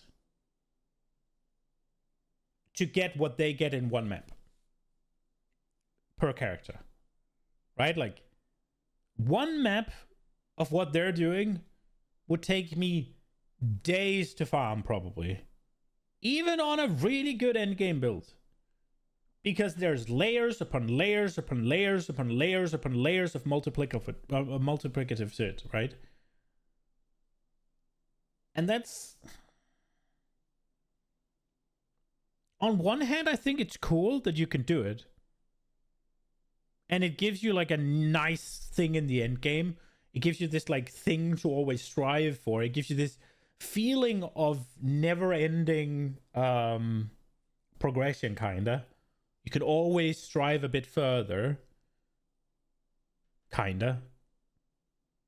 And honestly, playing at least mostly SSF, I don't really care. I just need enough to get me going, right? I don't really care that he can make thousands of divines, because I don't need that. I need like 10, right?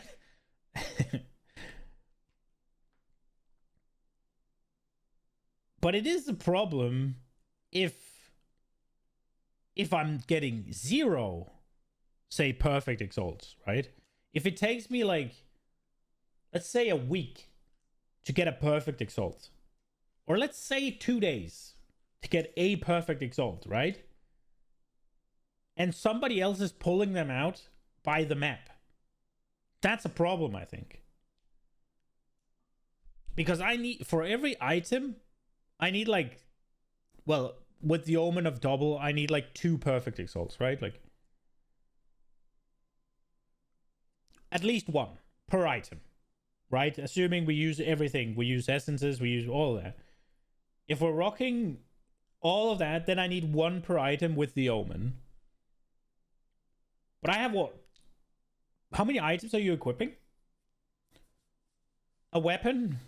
If it's a 2-hander, let's just say 1. Let's do the warrior. 1 2-handed. And then there's helmet, chest, legs, sorry, feet, and gloves. And then amulet, double rings, right? So that's 8 pieces of gear. So I need 8 perfect exalts with all the omens and shit for that. And and then there's perfect augments, perfect transmutes, and all perfect regal, or the essence, and the good desecrating things, right? Like, but if we're just looking at perfect exalts and we're assuming I hit the business the first time, right?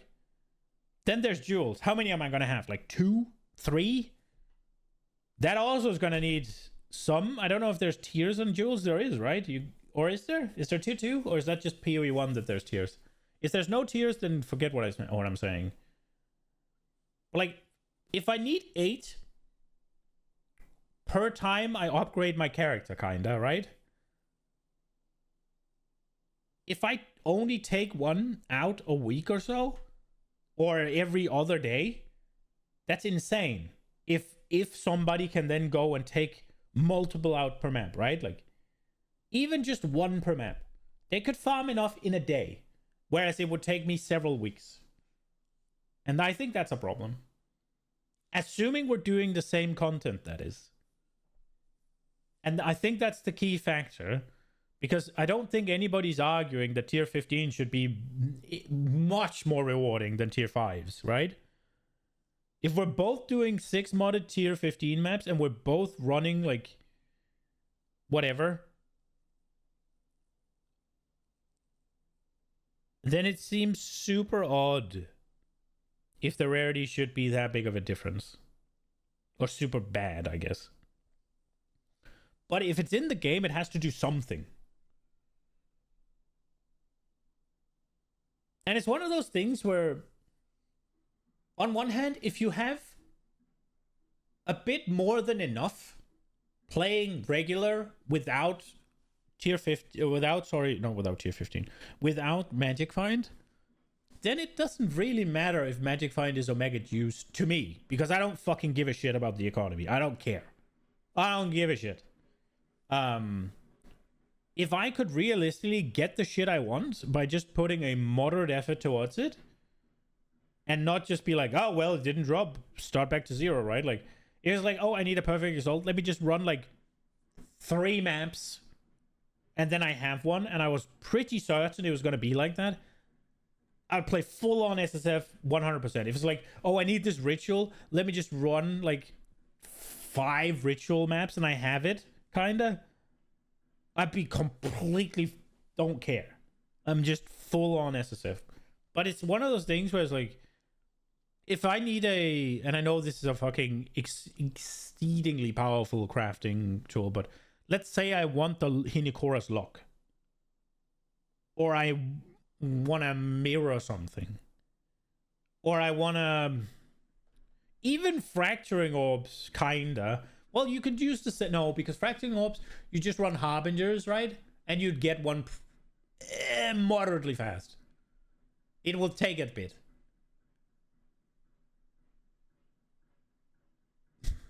I don't know how rare perfects are, so I don't know if I have a problem with it. But if what Crip is saying is correct, then I think I have a problem with it. It's one of those things where if it takes me several days of farming to just see one of the currency, then I don't think it's right if somebody stacks Magic Find on their gear and they take out multiple a day. That's just too big of a difference. It's one of those things where if regular play yields you enough, then for all I care, Magic Find can go crazy. But it does sound like it's like, yeah, without Magic Find, you just can't do the shit.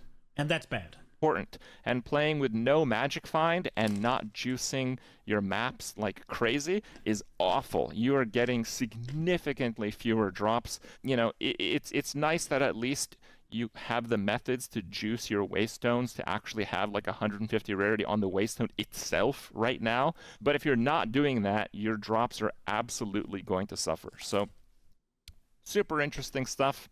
Hope you guys enjoyed my talk. And yeah, let me know what you think.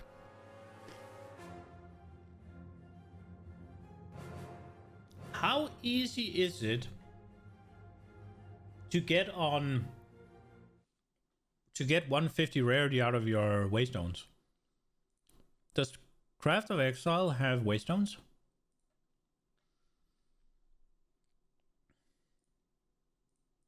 Oops. It does.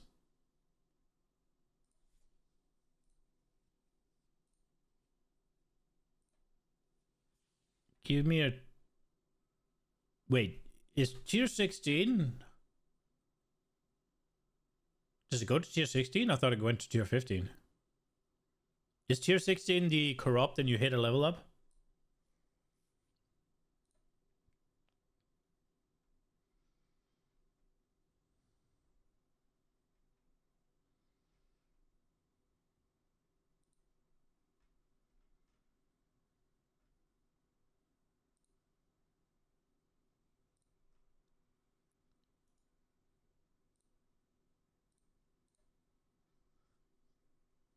Oh, it doesn't say.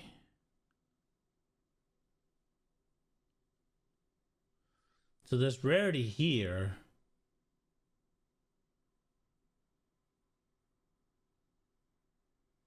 But it, okay.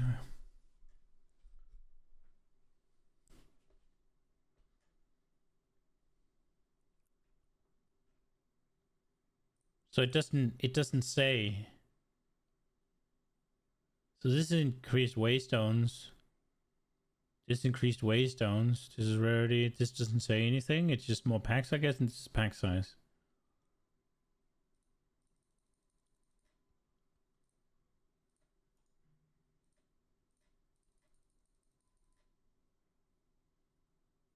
Waystones. Gold, I guess. Waystones.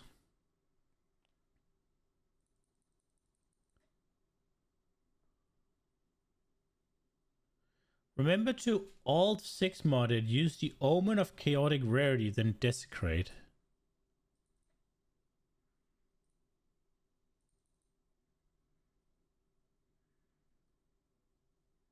Okay.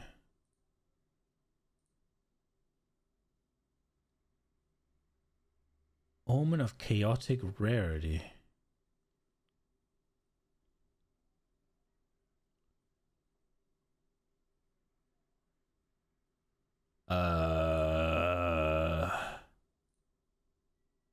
Huh?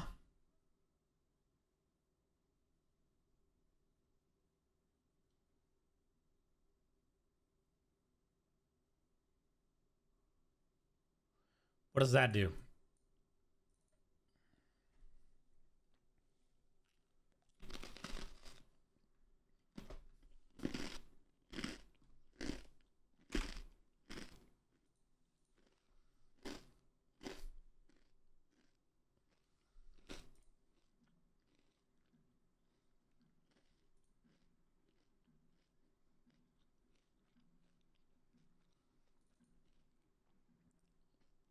Makes all mods give rarity on the next chaos order.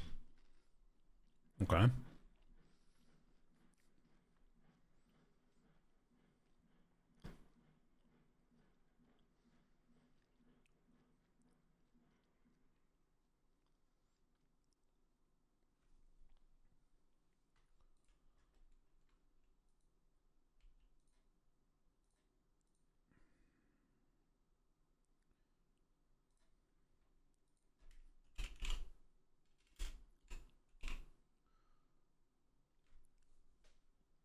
While this item is active in your next chaos, replace all the modifiers on waystones with modifiers that grant item rarity.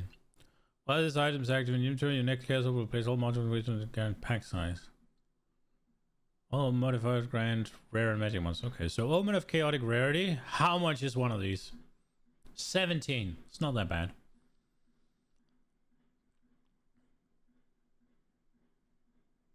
So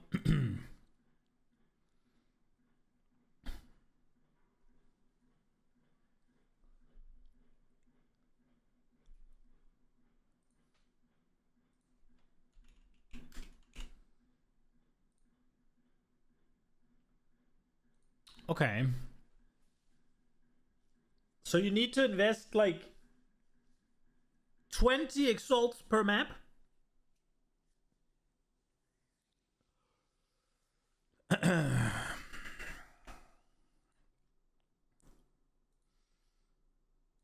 That is something. I'm not sure it's something I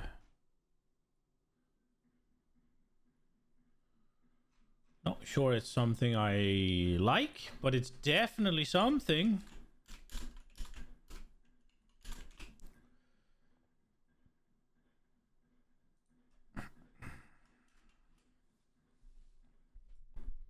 That is definitely something.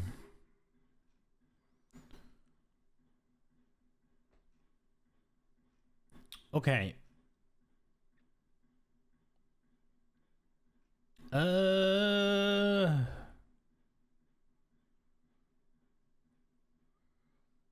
let's. Okay, so what's it called? Sis did this event thing. 2 extra skill points. Oh!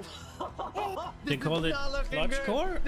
It seems cool as fuck. Oh my god, he got the rest of them. He's crazy. He's him. Okay, I don't. Eyes is in here with a highlight video of the displayed Clutch Core, and wow, what is an insane event. If you don't know, the TLDR is it's teams of 3, first teams to get to the finish Act 4, and you can die, you can even have 2 people die, but if all 3 are dead at the same time, your team is out of the race. This is going to be like a quick video highlighting everything that happened, and just super exciting event. Huge thank you to Displayed for coming in clutch. This seems cool. And wow. Wow. So fun. I hope you guys enjoy the highlight video. Boom, we're off. And we're off. We are live. There we go. The speed begins. The Chinese PoE1 has that. Ooh, and Gorma's getting frozen. Looking kind of nasty there. Scary. I wonder if we're going to see any deaths already to Byra. I don't think we'll see any full wipes, but we could see a death. Yeah, deaths are definitely You gonna love happen. MP? I mean, HP is a resource, right? So you're going What's to MP? frequently be having a player who's going to be probably face tanking a little bit more than he should. That might result in a rip, but it's obviously going to lead into also a much Multiplayer? faster boss kill. So, damn, that is a lot of drops. Okay, big kill from Angormus and his team. Los Diablos. Do you know, Lance's To me, ARPGs are just single player games. I didn't even think about multiplayer. Real. Yeah, there's definitely going to be some variance in how players are going to be approaching this round. How is this a Dead highlight, guy though? Already, guy that dies actually died as they're fighting an Abyss. Okay, okay. Now they have to struggle through the entire pack to actually resurrect him, right? Because anytime you get hit, it gets cancelled, correct? Yeah, and he cannot resurrect in any other way. So this is a disaster. They're 1 person down. They're at an Abyss here. Now I think the Abyss is finished spawning the extra monsters. But they really need to get the rest off here. And if another person One flask dies, for Angormus. yeah, this is really bad.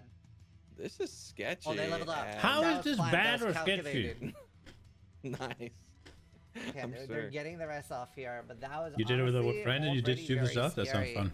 And all of this is obviously not affected by the early Unique Monster Life, but we've already seen on Byra the insane impact that had, right? Like it is, the bosses take twice Yep. as long. Yeah, and it seems like players are focusing on those early game Abysses, getting a lot of XP. Holy, Arco dropping extremely low, gets that level up as well. Surely planned, his teammates losing HP, but nobody quite getting as low as Guy That Dies did. Yeah, I think and Drin- Alex. You I did mean, crew best everybody's, stuff? everybody's That sounds losing cool. a lot of HP. I That's don't know. scary. These HP bars are flying. And it's really interesting for us is like we've raced so much PoE1 and we're really used to seeing people not wear chests for like a little bit extra movement. I will say, generally speaking, I think group shit in ARPGs usually is bad. It just ruins the balance so much, and I don't know if it's just the Diablo player, but like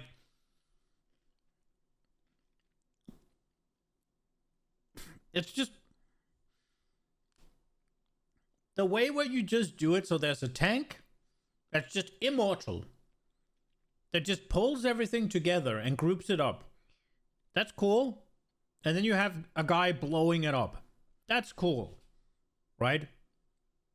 But then you have another guy that's support that just multiplies the guy's damage rather than doing damage themselves. Then it starts to become a little bit degenerate, right? It's the same with PoE1 where you get the aura bot that is just literally useless outside of existing near people, right? It's just like, at that point, we get to where I'm like, ugh. And then when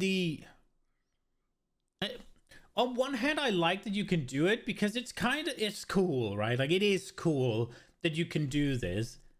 But whenever it becomes just the best thing, you know, like the not just meta, right? But the best thing. Like if you're not doing it, you're basically an idiot. Then it's like just ugh. And then the problem was in D4 initially a lot, right? Because one of the things you do in D4 is you'd kill bosses to get your uniques and get your uber uniques, mage squad basically. And in the beginning, whenever one person put in the boss mods, everybody would get loot. So every time you had boss mods, mats, sorry, you'd feel like an absolute fucking idiot if you wanted to go and fight the boss alone. Because what you could do is join a boss group. And then for your one set of boss mats, you'd get 4 kills. Because the group had 4 players, and you'd put in fucking mats turn by, like, one by one, right? So whenever you put in one, all the other 3 had to put in one as well. So you get 4 extra loot. And it's just like, but I just want to fight the boss, man. I just want to go get some loot and get out. I don't want to be like, oh, always have to fucking, oh, let me just find the fucking group finder to see if anybody's doing Duriel or whatever. Let me fucking hold on to these forever. And they've changed that now. But also when it's just like, yeah, if you're playing in a group, you just get multiplicative amount of loot. It just kind of feels like you have to play in a group. And obviously there should be, it's not like I want people feeling like, oh, we shouldn't play in a group because it's less efficient.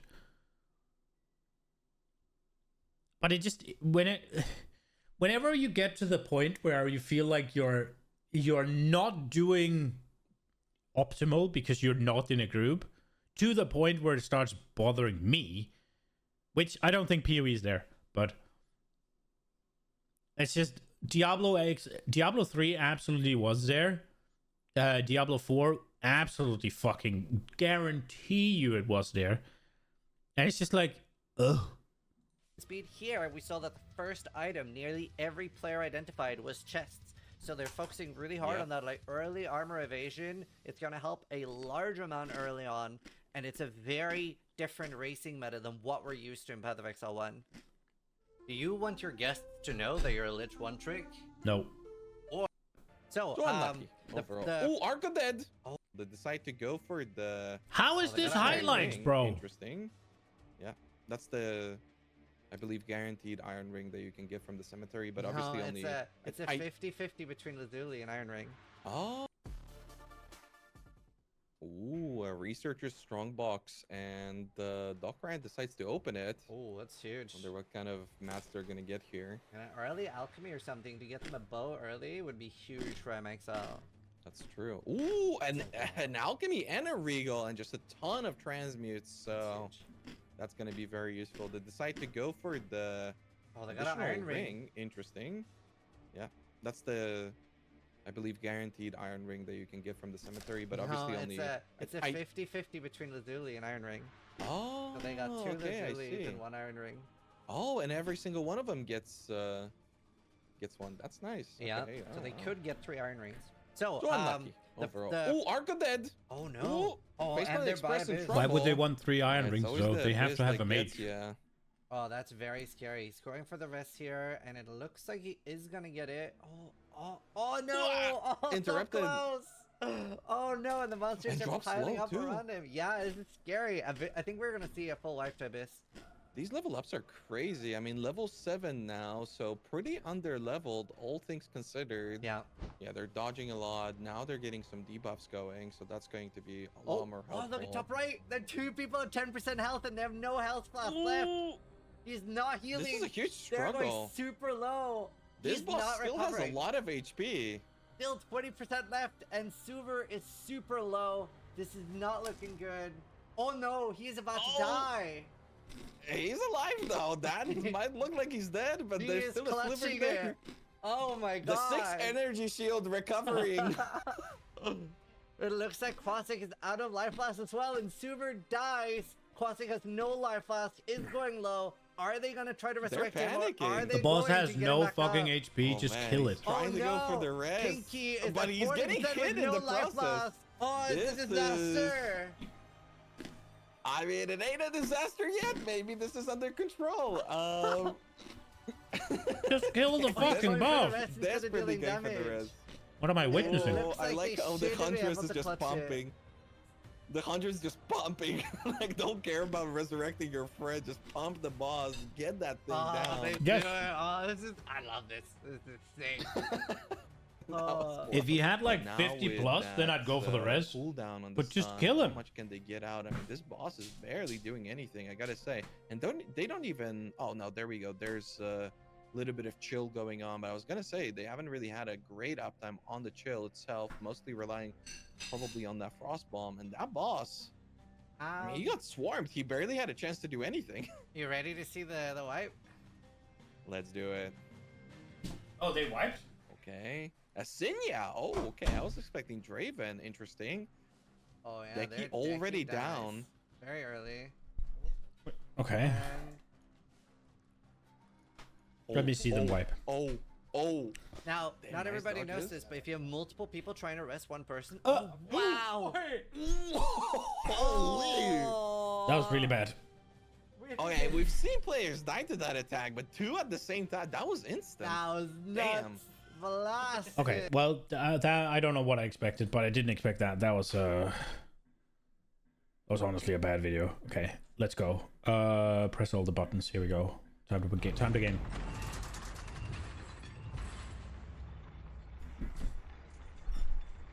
Okay, how much rarity do I have? Is the question.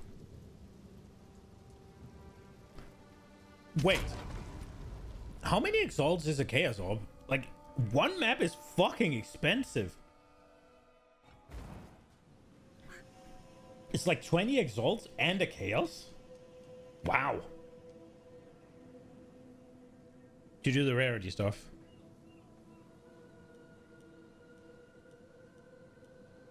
That sounds bad to me.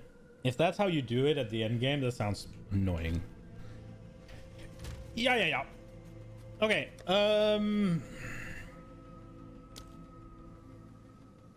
Tier 5 seemed a little bit annoying, so let's try a tier 4. See if that's where if that's more reasonable for this character.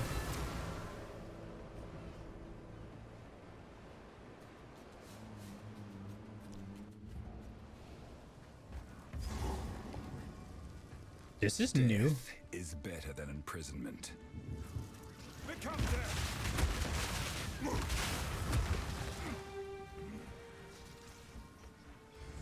Great flame. The chaos orb part you think is fine? But a chaos is like...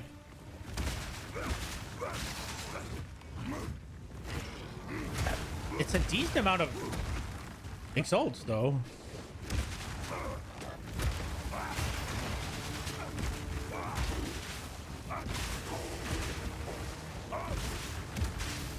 I think if you're ever in a point where the way to do maps is... the way to roll maps is a bit too fiddly, I think you need to look at it, right? Like, and don't... crap. Don't get me wrong.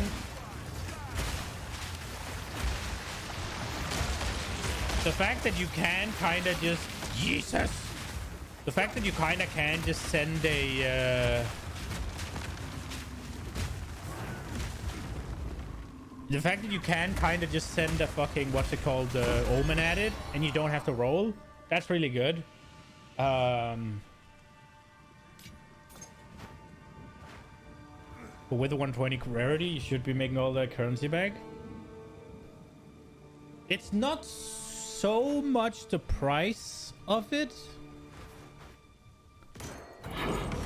because in PoE 1, right, like, that price would just be scarabs.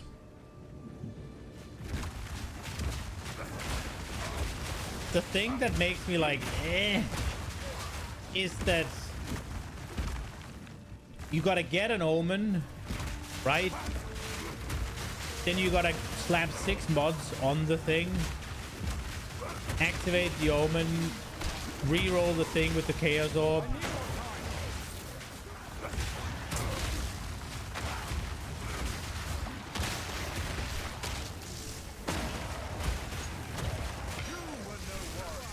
And And now that is definitely better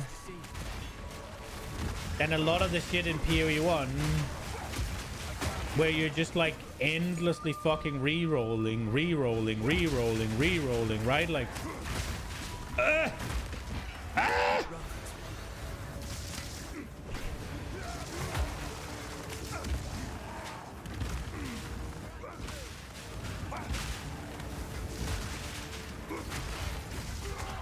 no!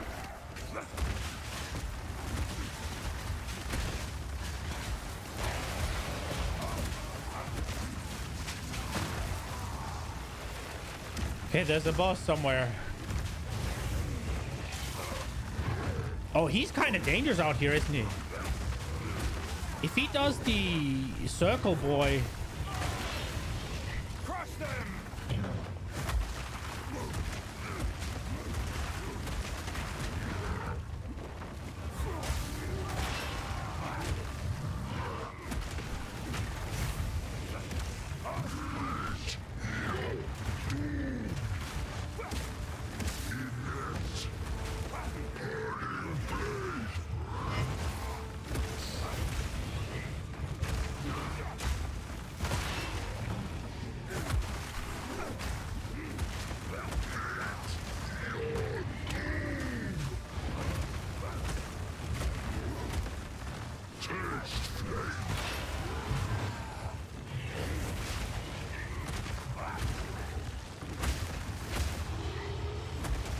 This one. This one. Arrgh.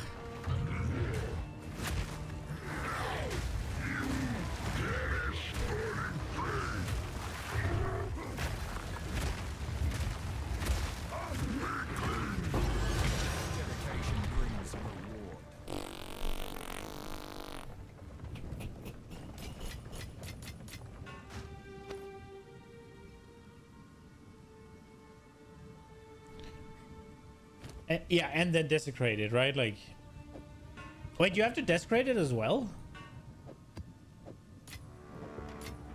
Is the desecration modifier better than the better than all the rarity ones? Why do you have to desecrate it? Is it a better modifier? Like, what does it do? What do you get, like really good shit out of the desecration ones, or?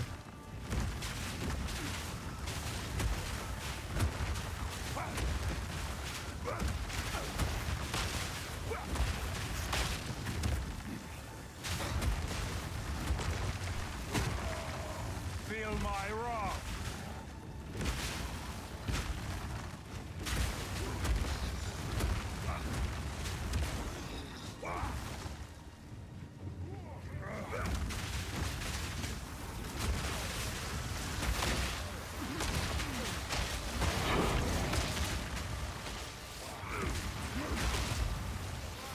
Oh, they just give more everything? Okay.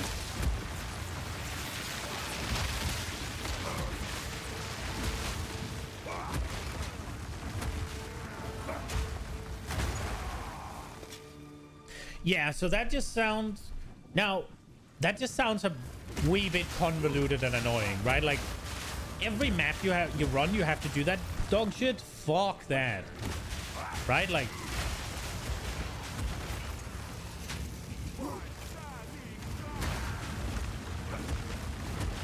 I can't really... It's probably still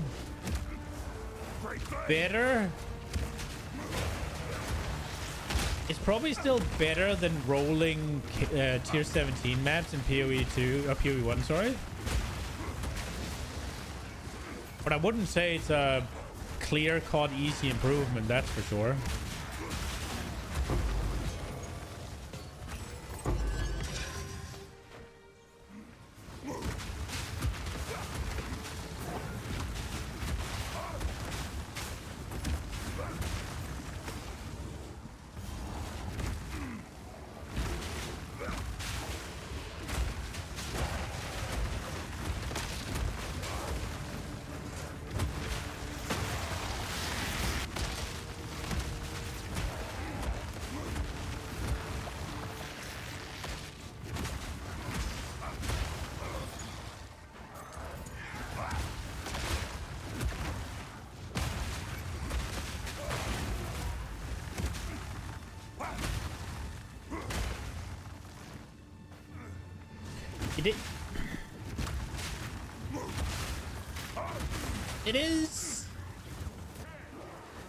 It is better in the sense that you're like, it does seem very deterministic, right? Like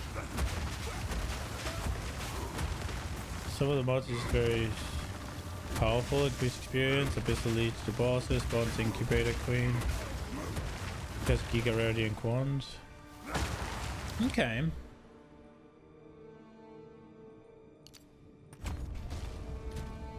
Have we gone above the armor stuff? Oh yeah, it's starting.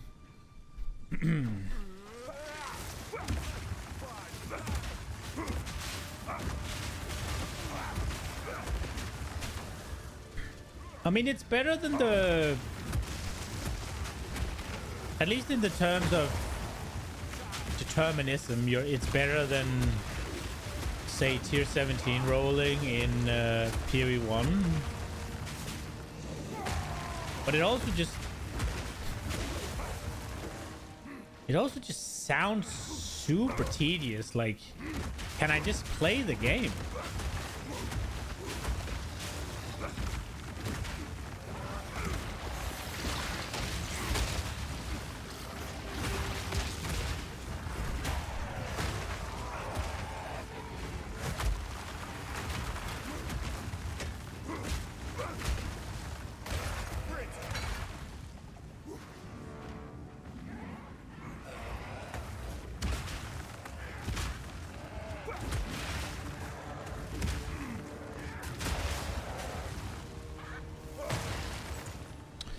I wonder.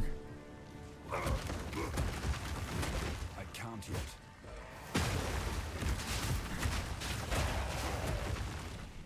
So right now, yeah, so that is definitely... What about here? Ah, it's still...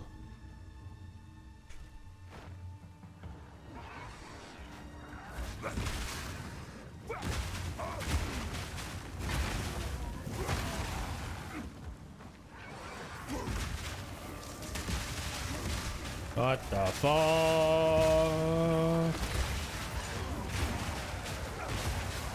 Feel my wrath! Air fires! I can't yet. No, Delvin wants to talk to me actually.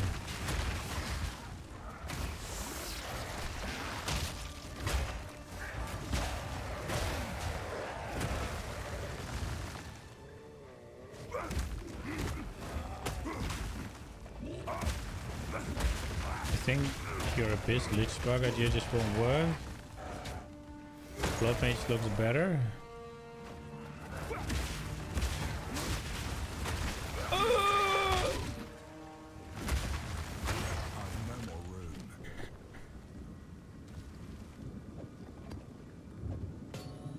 That were a wisp of the cunning fox. Aptly named they are. Any beast they inhabit don't just get stronger, they get meaner, trickier too. We're lucky this turned out as well as it did. You're here too. And perhaps this ain't a dream after all. The spirit, it led me through a forest like none I've ever seen. I felt its presence like never before. And when I stepped out, well, the world weren't the same. Where are we? Nay, when are we? Okay. Let's see. This could be good. Probably not, but it could be. Nope. No. Movement speed and more armor. Reduced attribute and life regen, so we'll lose some resistance, but it could get better. That's a lot of life. Open prefix. I think we'll hold on to that one. Oh, it had flat. Damn. Out with that one. Sag. Find more short-reach remnants for my research. Okay, so we're looking at this thing. Tier 1 fucking flat armor with movement speed. And then 2 bad suffixes.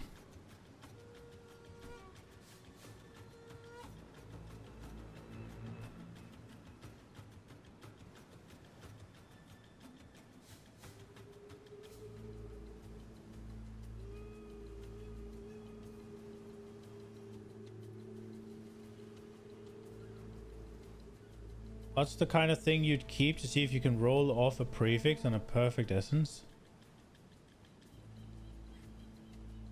Which one? The mace? Why would you keep that? It had pretty bad suffixes. And it had 1 good prefix. It had a mediocre attack speed roll. It did have leech. That would have been something. And then it had triple flat.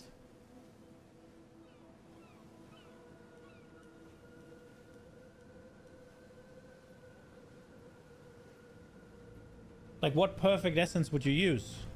Oh, it's you.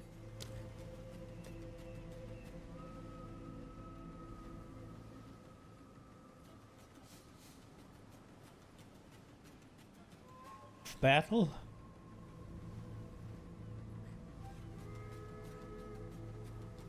I mean, that's all well and good, right? But I'd be better off just doing that on this one. Right? Which I am actually thinking about doing.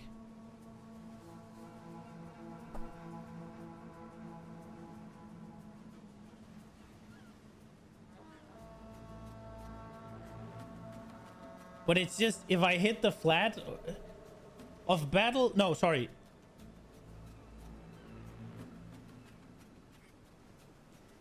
Wait.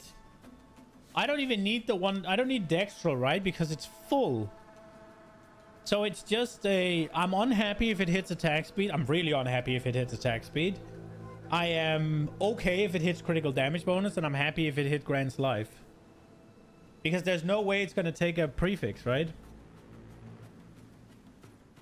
Because it's a suffix modifier. Knowing my luck, though, it's going to take the attack. I mean, we could do it. We'll just do it. It's an upgrade, right? Like, we'll just do it. I mean, it is no matter what. You'd use the omen that only removes suffixes.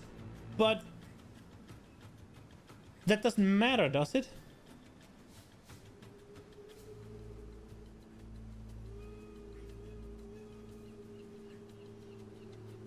How will it remove prefixes? Can it... Are you telling me that despite their not... Can you have a 4? Can you have a 4 suffix thing when you use a perfect essence? I don't think so.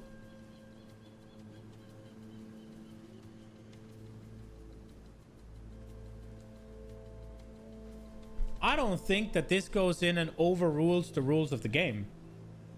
I do not think so. Let's... Okay. Let's have a look.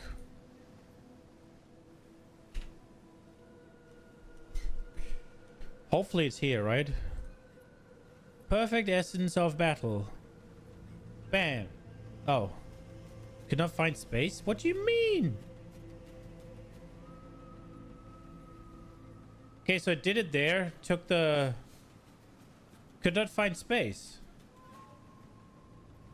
The fuck's that supposed to... Is that when it tries to hit the prefix?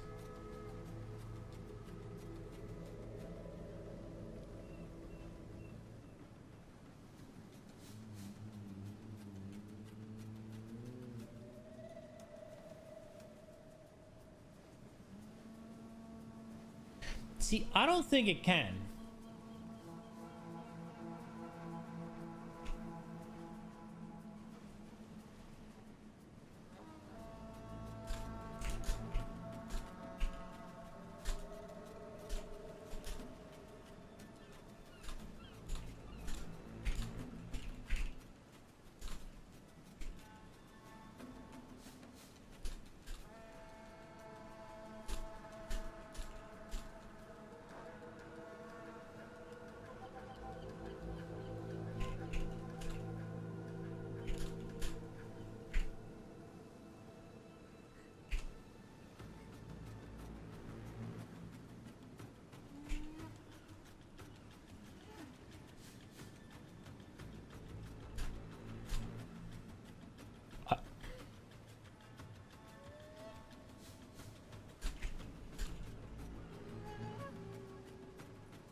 ChatGPT didn't know. It's saying that it rerolls the entire item.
Yeah.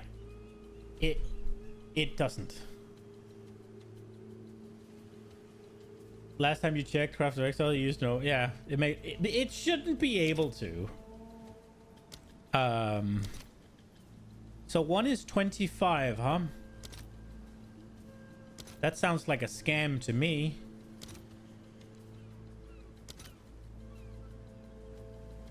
That sounds like a scam. 25? When they buy them for 16?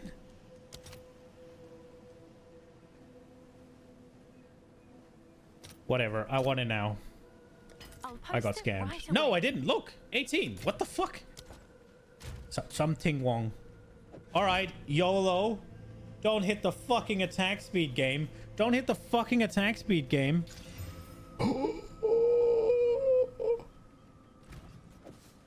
Flame of the Forge. Biggest diggers.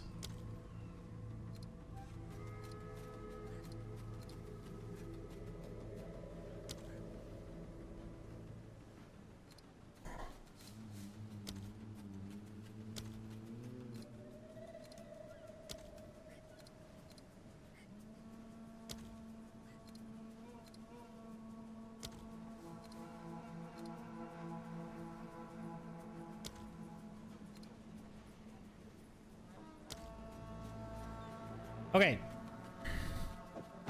Now the question is, what can we do to these? And do we want to do anything to them?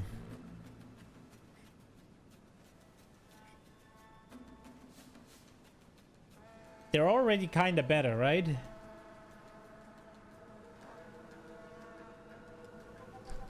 Yo, Blitz, welcome. Okay, we'll hold on to them. Homoid?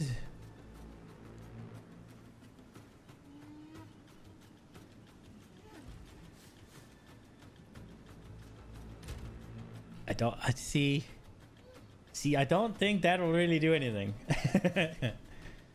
Okay, this one's pretty good as well. Put it here. These ones we're gonna put in here so I remember.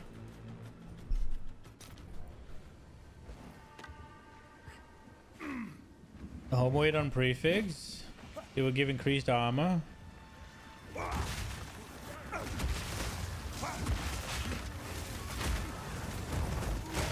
Is that what I want though? Fear will best you.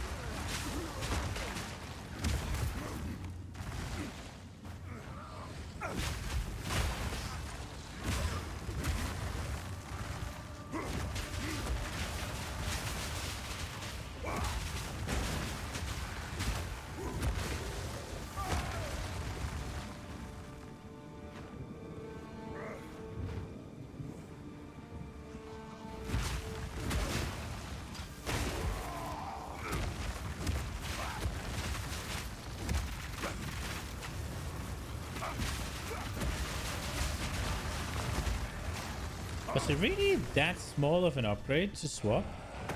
Great thing!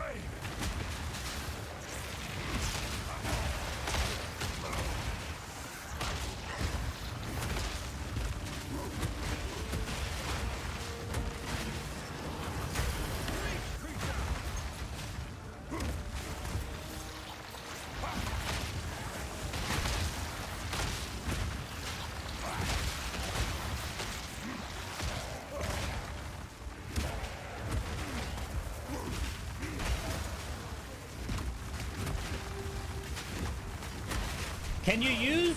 So, in PoE 1, you can only use one essence. Can you use multiple essences? You can, right? Can you only use one perfect essence, maybe?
This abyss is gonna be interesting.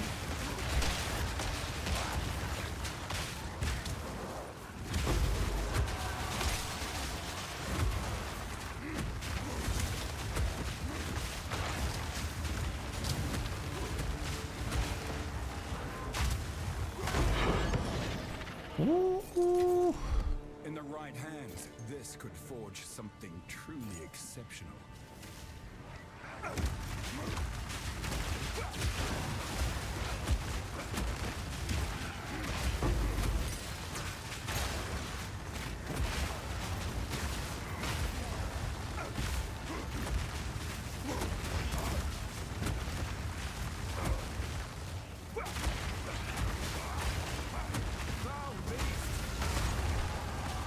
Ah, no!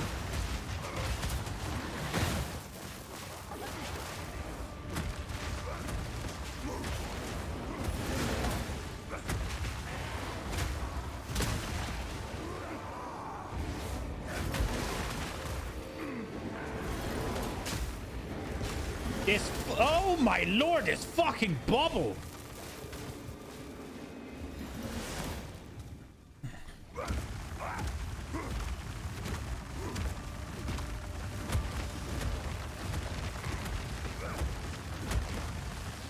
Come on, bitch. In here.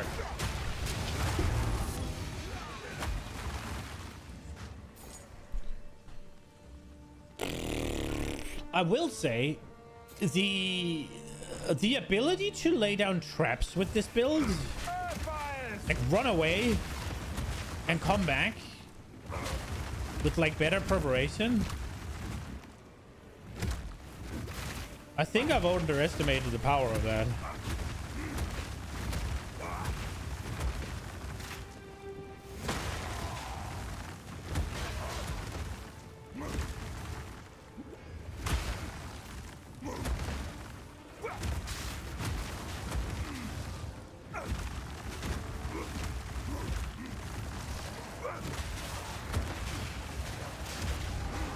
Oh, this is what I was scared of. No.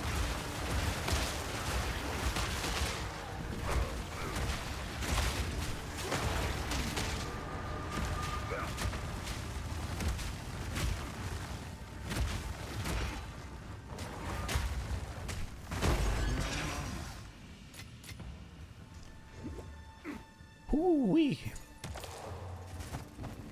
For all that work, that's what I got. Disappointed.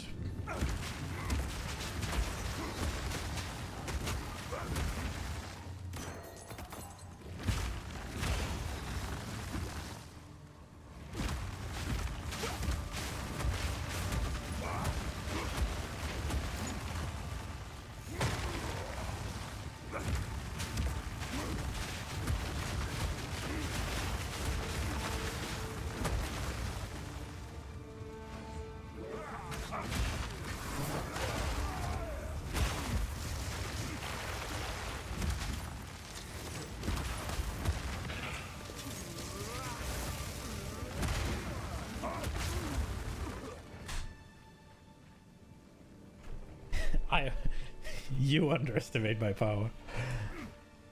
You underestimate my power. Oh, fuck this little crab shit. I don't know where it is.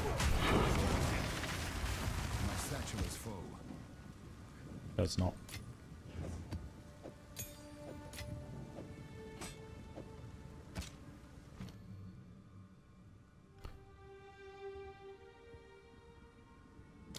Forge.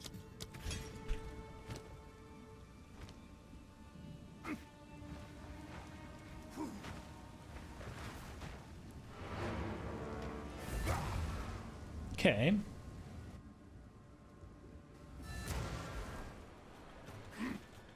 Go on. Okay, what do you got here? Armor, energy shields. Tier 2, and spirit?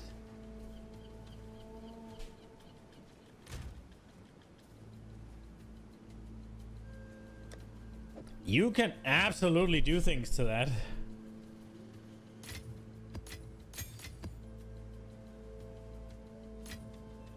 It's a little bit sad that it's a hybrid one.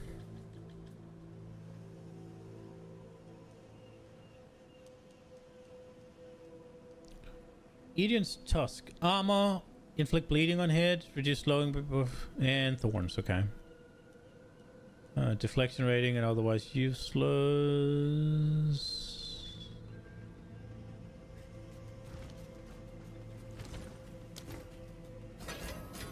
Decent starting crossbow, I guess. But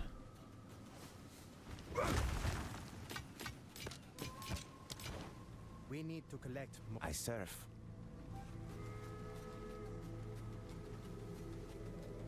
maybe I need rarity, huh? But I need the fucking spirit for what I'm doing right now. I could let go of the 11 spirit, probably. No, not quite. I don't know. I don't think so. Goodbye. How can I help? This is what we have available. I am gonna be slightly annoyed if she just randomly has a better weapon.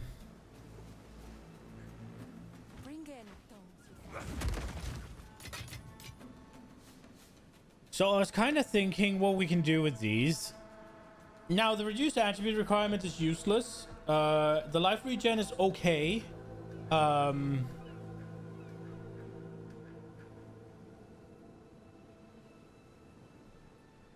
The question is, how much do I want to spend on this?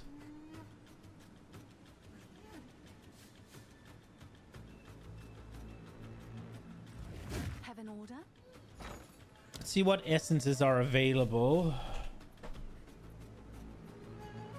So not really anything perfect, just says boots, I guess.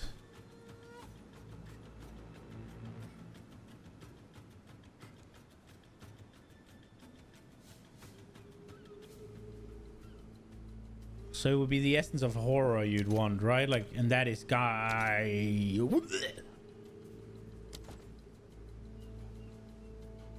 Bone Storm's a projectile. Let's go. Bone Storm. So what we could do. What's new? What about the what about the oh, that's extra is cold.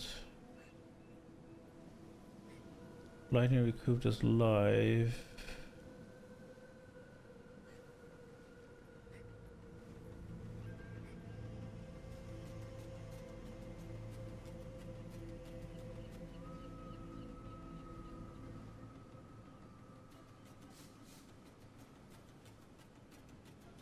Is there nothing for boots? Okay, so there's no perfect for boots, huh? You're just looking at stuff that's not spark with the projectile tag? Fallen Thunder.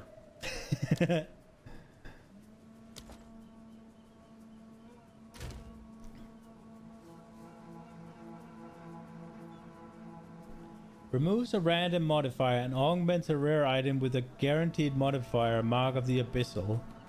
I'm thinking about using one of these.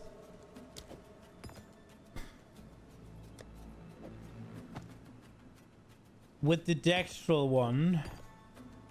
We get rid of either reduced attributes or life regen. And we get like a tier 1 modifier. Right? That's pretty big.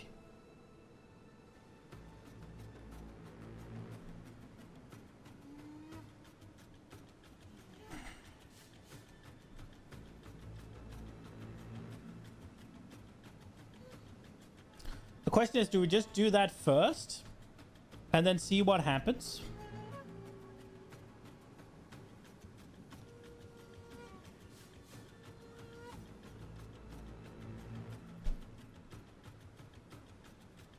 How much is a hysteria? Like, would I be likely to just...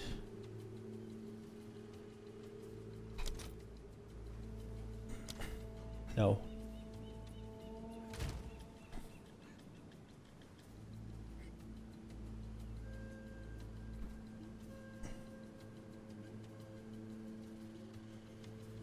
The thing is, it's already an upgrade. Now I will lose some cold and fire rest, which is kind of a problem.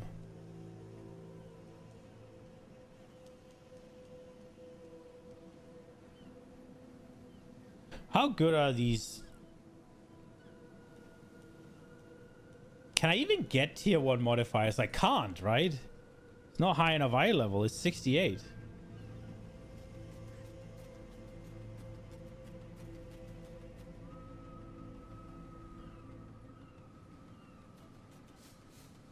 It's one of those things where they're basically already an upgrade, but getting a... The question is, would it force it to up the eye level of it? Or am I just guaranteed to get shit modifiers?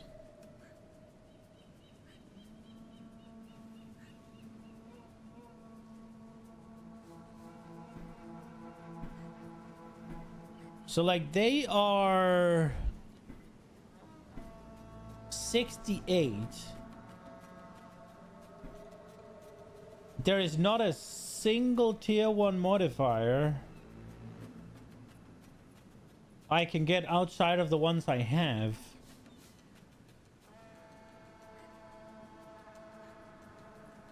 Oh, there's the desecrated ones. Those I can get. Oh, so is it just gonna... Right, okay. So basically... I'm almost guaranteed to get one of the named ones.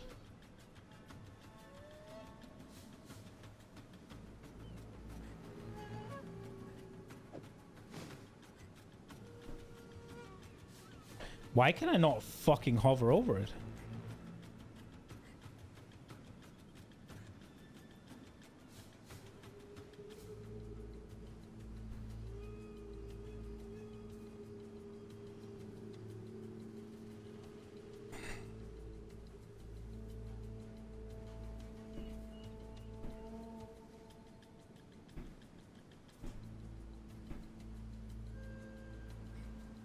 Yeah.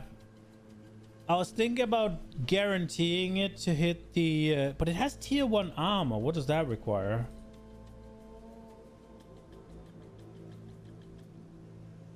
Oh, tier 1 flat you can get from 54? So they can get all the tier 1 prefixes.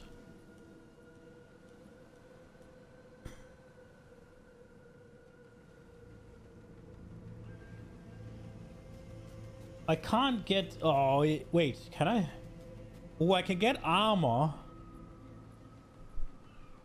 I think we're gonna try this. It seems a little stupid, but we'll give it a go. I don't know how much more... 20? 14?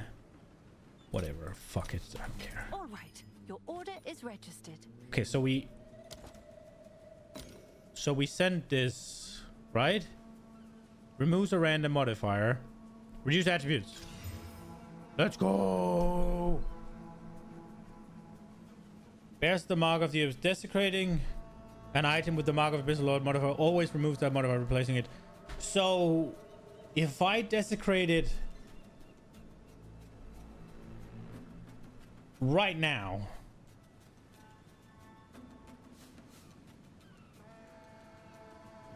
it'll remove the mark of the Abyssal Lord, right? If I send that on there, it's still going to be a 4 mod item, and it's going to take the mark of the Abyssal Lord and guarantee me tier 1 rolls, yeah?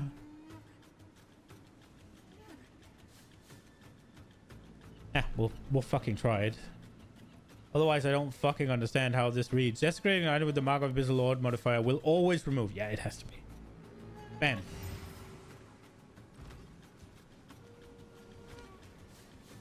And then let's see what we get.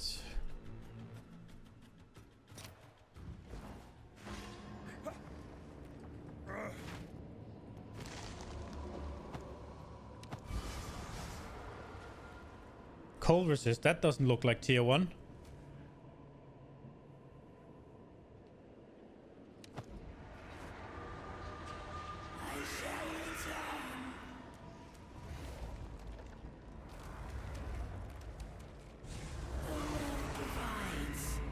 Okay, I feel a little cheated here.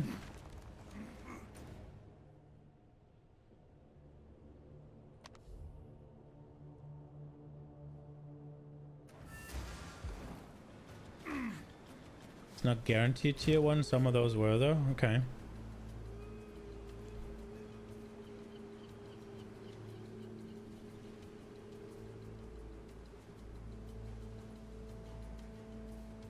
Dude, I'm telling you, I have that feeling. What I should do right now is double Homo Exalt Slam it, right? I'll get a res. And I'll get a prefix. Now, the prefix could be life. And I have a feeling it's gonna be life. Do we have... Look, we even have 11 of them, and I fucked it up earlier today. 3. Okay, I need a... Can I help? I need a greater exalt.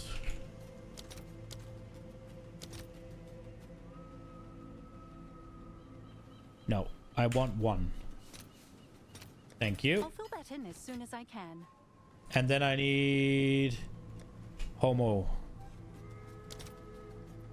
69? It's gone up, bro. Whatever. Oh. I don't fucking understand what's happening.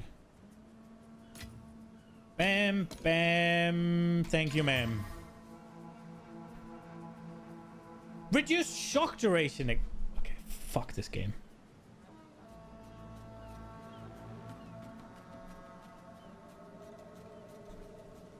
Well, big upgrade.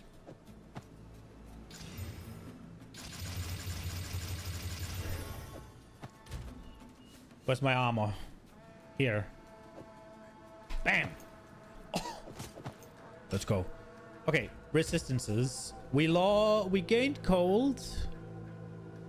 We lost 1 cold res. No, we lost what? We lost more than 1? So 14. That's 27. So we lost... Okay, 4. What?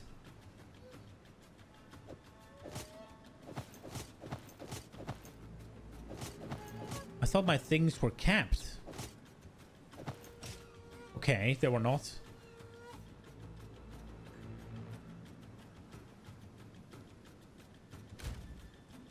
Okay. We're gonna send a fire res in there, aren't we? Or should we do lightning?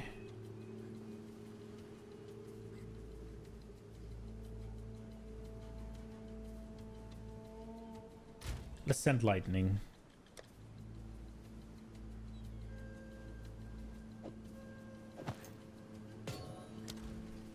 You'd say fire to balance it. Fire was 2 less than lightning, and I think lightning is more scary because lightning has shock tied to it.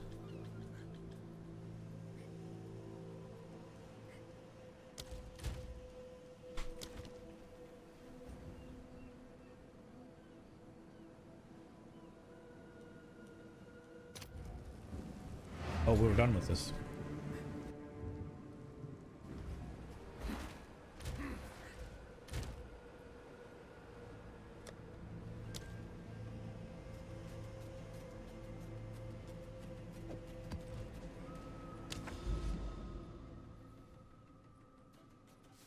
Oh.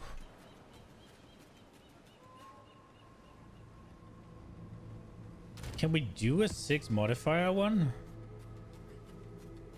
More life evasive, they penetrate. YOLO, I guess.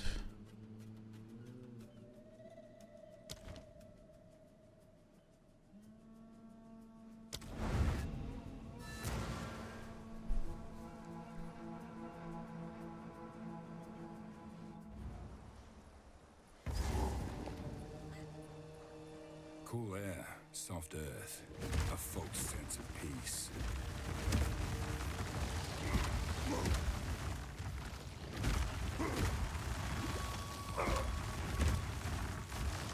Okay.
kind of wild that my lightning rest isn't capped when I have 2 lightning rest rings on.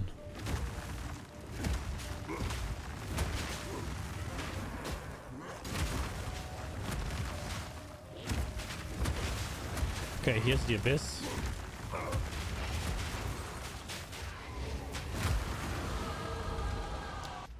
Big point.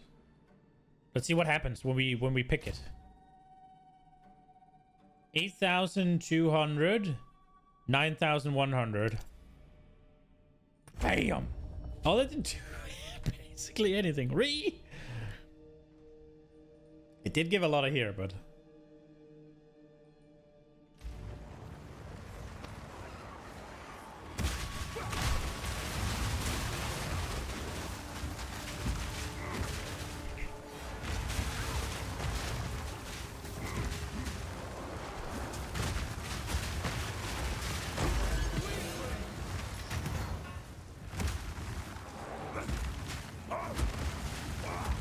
Fear will best you!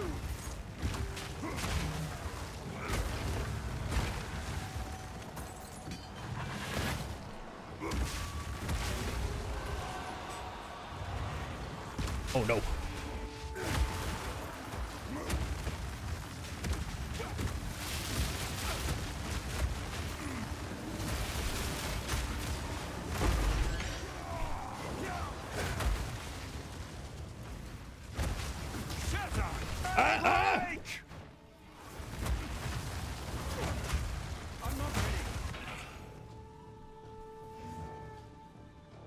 Fuck that.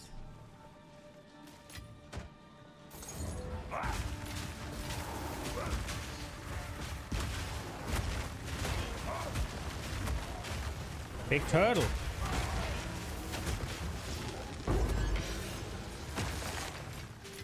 Mine to claim.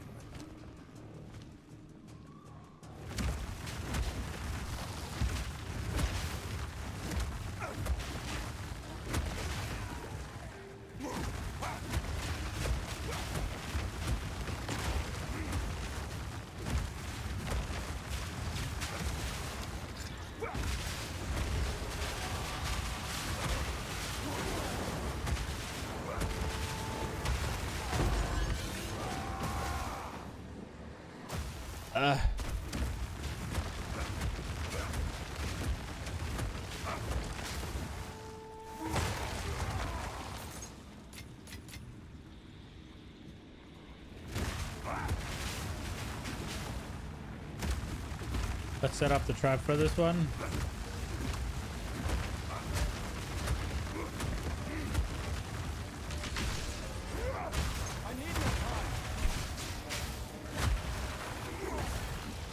No!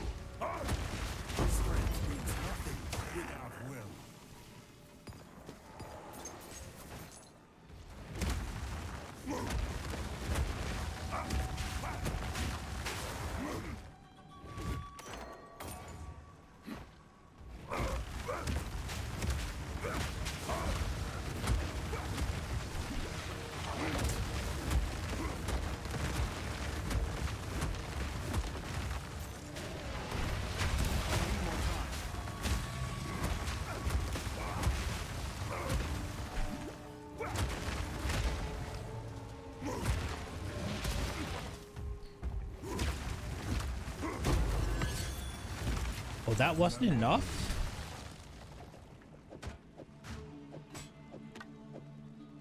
I thought for sure that would start it.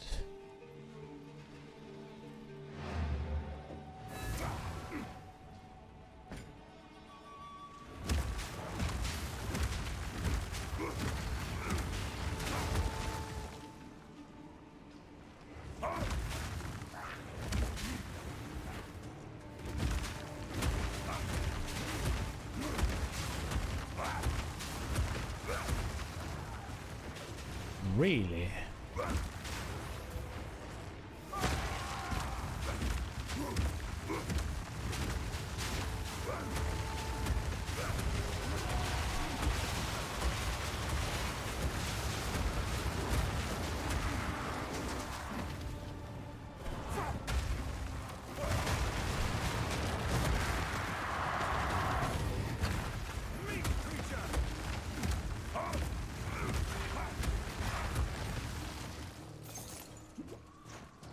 There's a depth in here, obviously.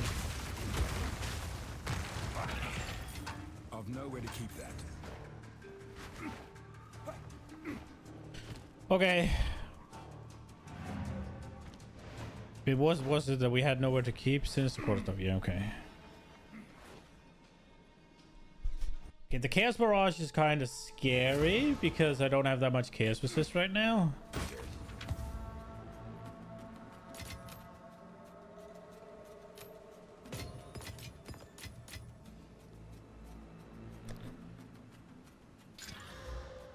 Not bad. Bad. Maybe not. If I am gonna go mana stack, I will go. Maybe use it. I don't know. I don't think I am though.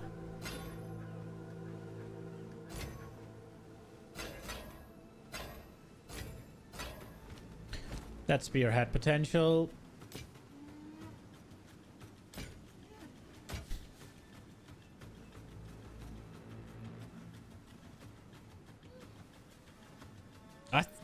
No. Give up on the deflection, armor evasion, hybrid dream. Okay, I want to take just one of these. And probably a regal.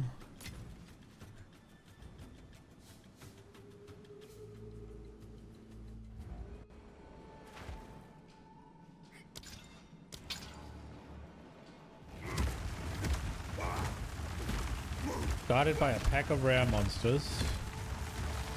Whatever's inside must be worth it.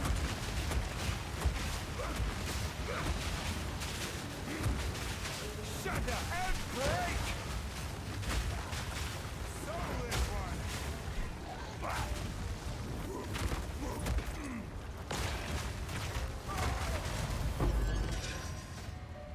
Okay. Prepping. Rinse out. We're gonna save the Abyssal depths until we've completed the map. I think if I am to die, it's in the Abyssals.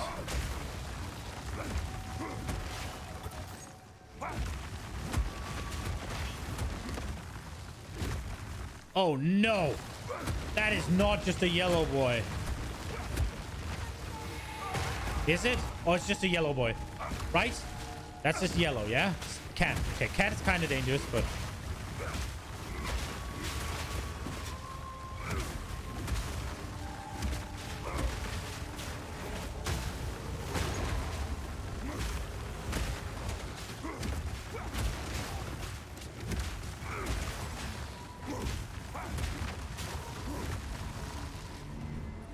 Can you just...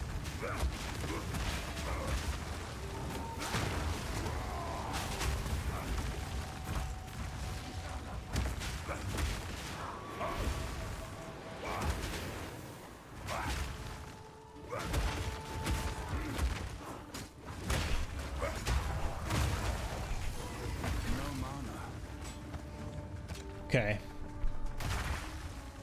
We got there.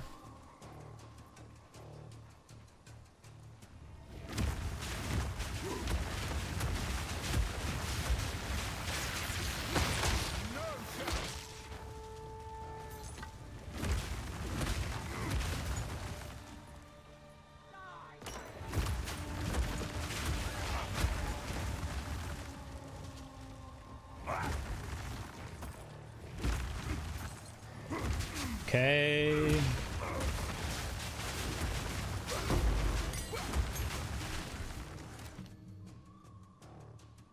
$15. Having the Sunder cost even more is kind of scary.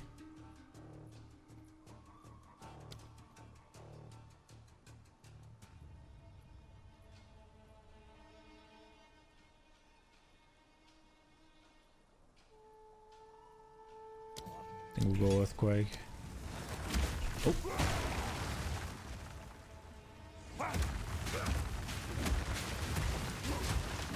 I need more time.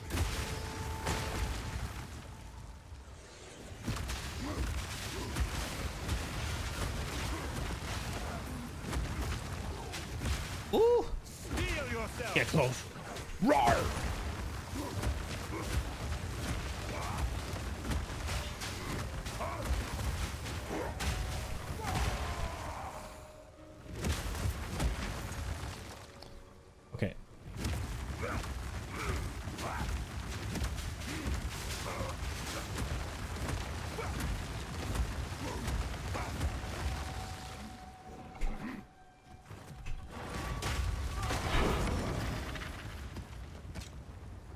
Okay, well, overkill, I guess.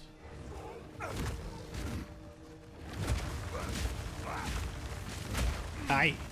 I've nowhere to keep that. Shatter and break!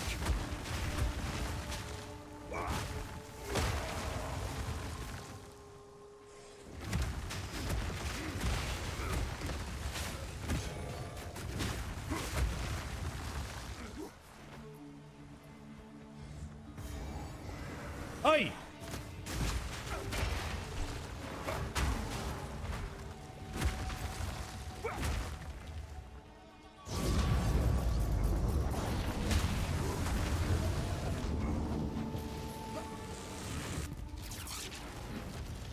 Go buy Mega Bonk if you're bored. You got addicted to it. I've seen it. It looks ass graphically. It's just Vampire Survivors, but 3D, yeah. I have seen that it's popping off. Halls of Torment is better.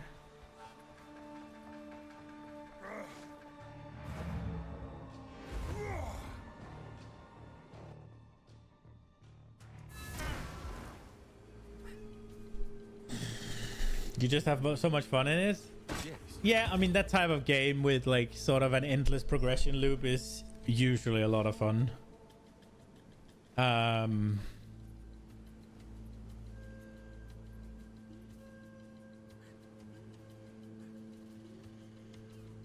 wonder if I can make something out of that. I'd have to think about it. I don't think so. Why am I holding on to these?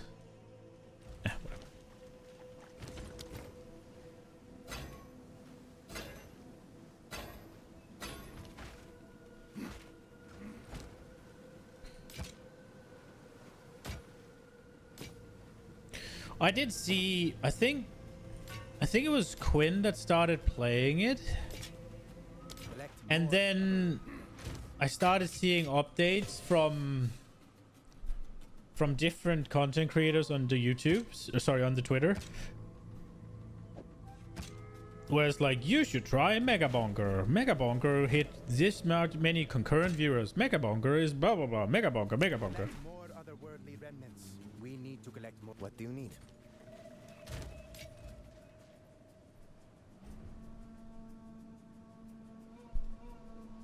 I think they hit 80,000, right?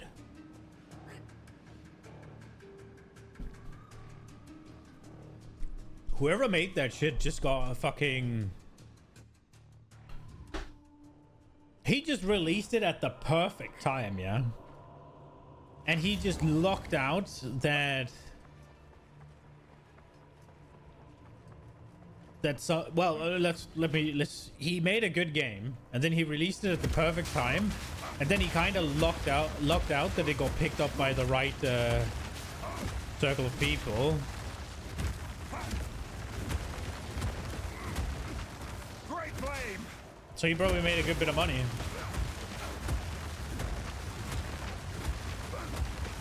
Loads of D4 players boycott season and played it instead.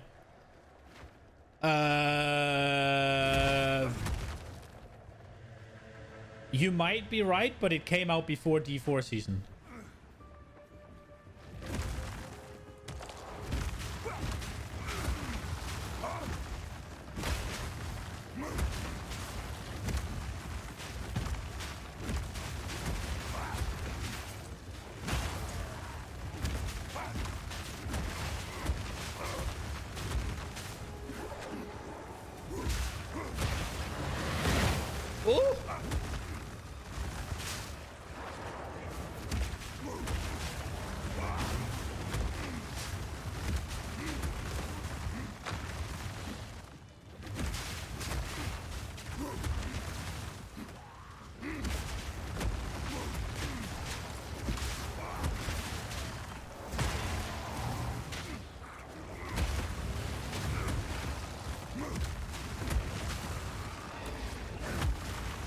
It didn't even die. I was about to say this is complete overkill and then it doesn't even die.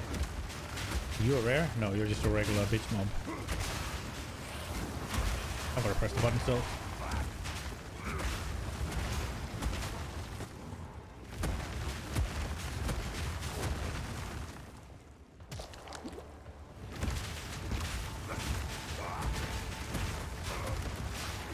I think boycotting the D4 season makes sense, but it is also a wee bit sort of eh. But I guess if they don't, it's one of those things where they make changes every time, right? Like, and if you don't play it, then you're not giving feedback, and if you're not giving feedback, then how is they to know that the... But at the same time, that game has not made significant changes for, like, I don't know how fucking long. So it makes sense. What I will say, though, is that Mega Bunker is not the type of game that I would quit an ARPG season for.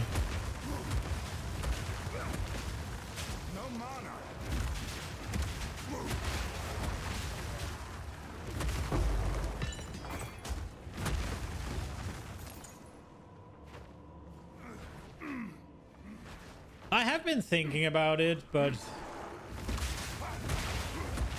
I don't know if I want to add another...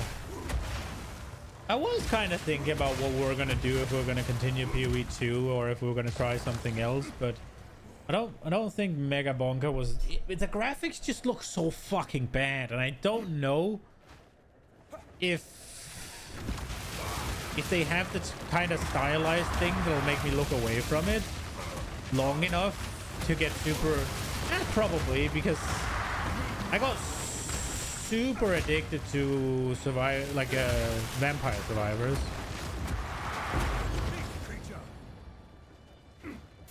Is your tooltip DPS bug? I don't know. I feel like mine might be.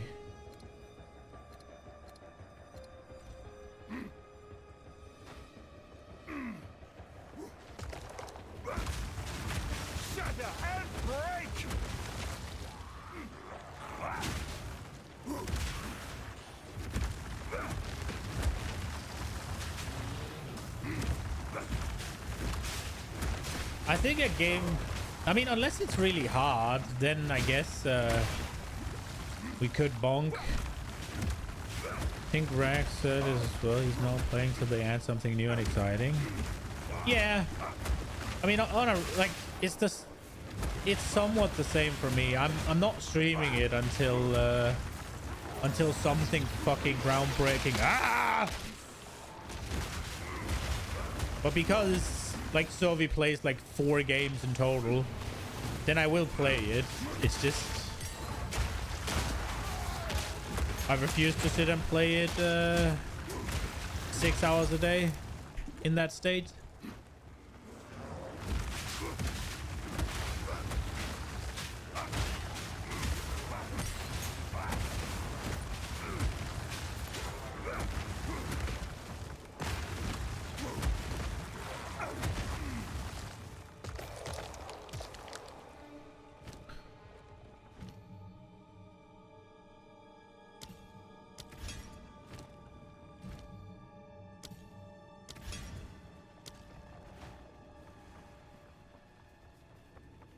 You feel like Spark is doing way more than just 2k? I think that 2k is 1 Spark, yeah?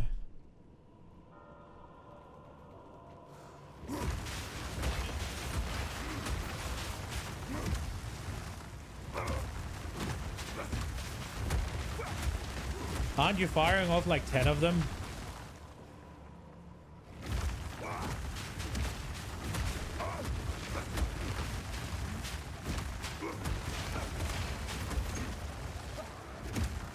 It is 1 Spark, Tuma.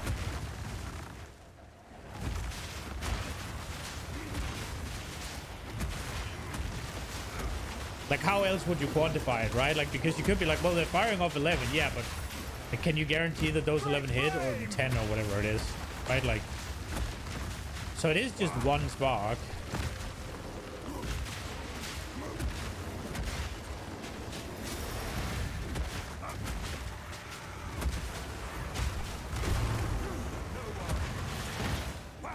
I got a tier 4, bro.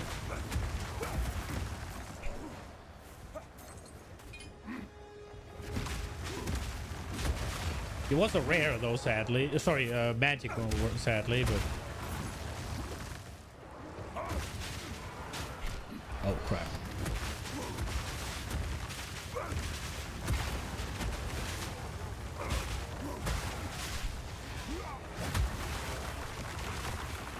Ooh. Got the aftershock.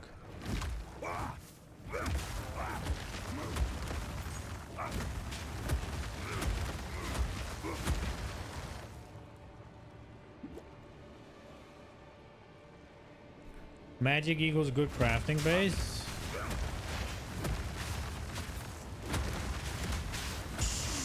Sure, but for where I'm at and what I would want to use it for, I think probably would have been better with a rare one.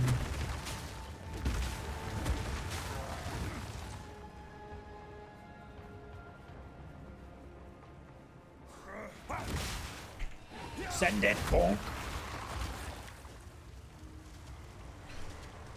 Oh no. We are not unlikely to perish here.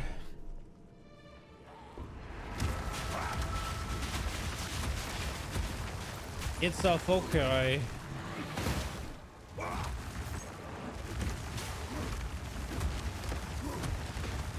Let's set up a trap. See if we can lure them down here. There's only one guy here, isn't there?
Nowhere to keep that.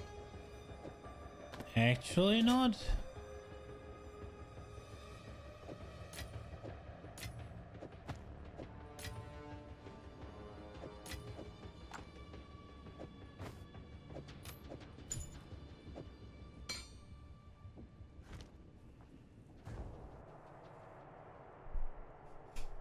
That mob is giga toxic on his melee. He does a belly shotgun. Yeah, I mean, he's fucking nasty. Good thing I'm a melee character.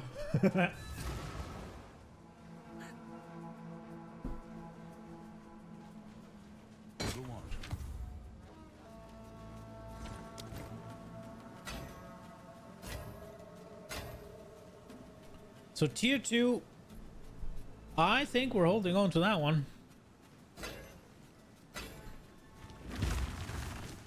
That seems okay. But you want offensive shit.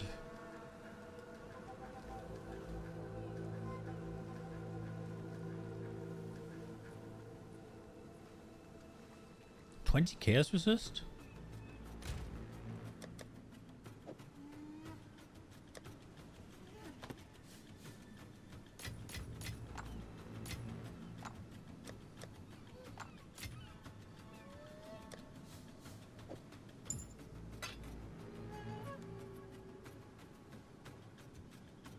Okay.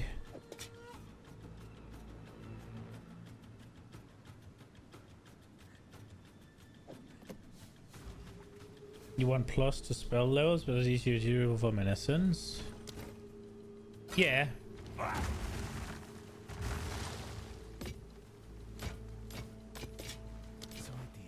The question is, do I sell it? Virus?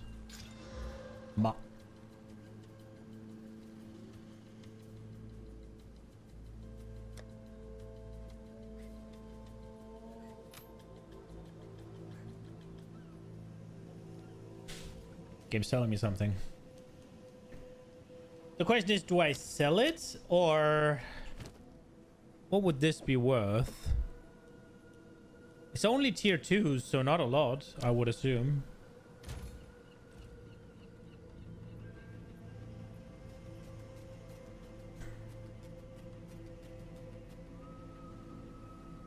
I can't be bothered. Can I help?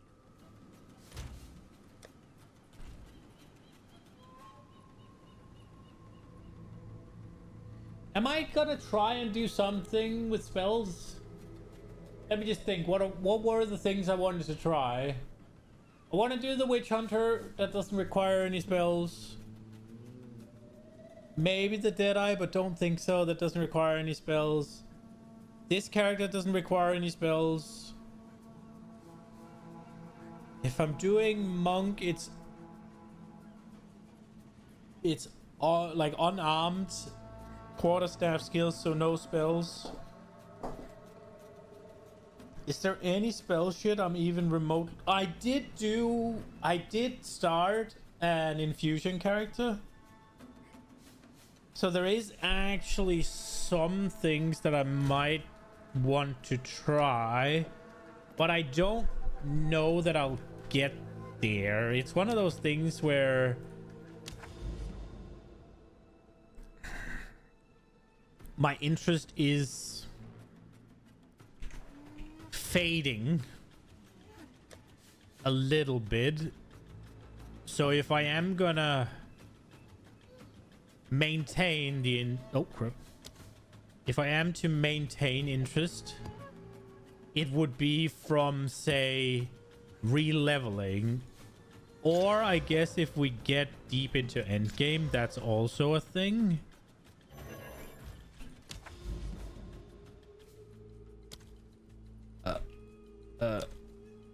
Am I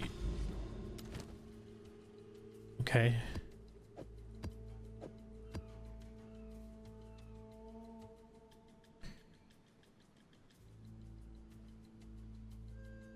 Bam. I'm doing this because they said that the things you add now won't be removed, so things should be keeping the juice, and I'll get a lot of juice maps when they change. I want to ascend. Let's give it a go. I think it might be stupid. I think it might be risky, but we're gonna go.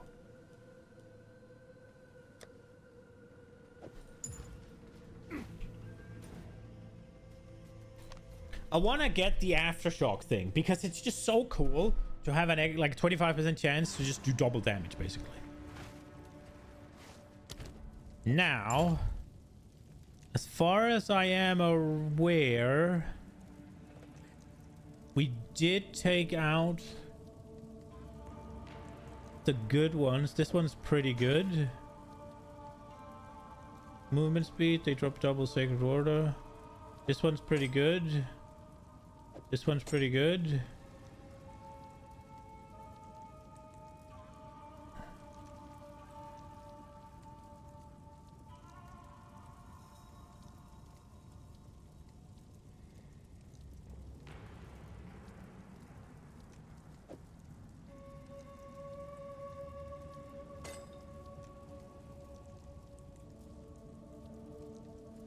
So what's the resistance cap again? Is it 75?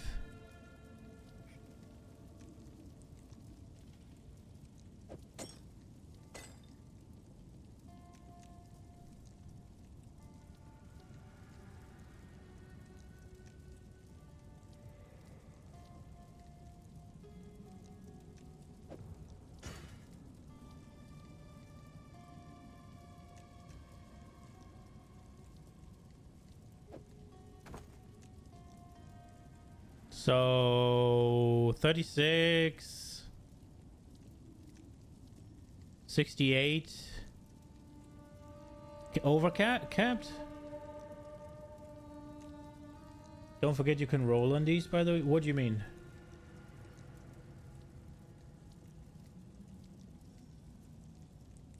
Do you mean send 3 in of the same and come out with 1?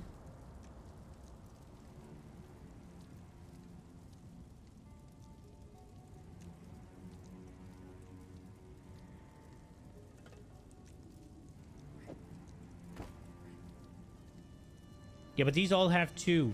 I think this is pretty good. I think I get honor resistance. We get rares take more damage. We get bosses take more damage. We get increased defenses. Some maximum honor. I think this is pretty good.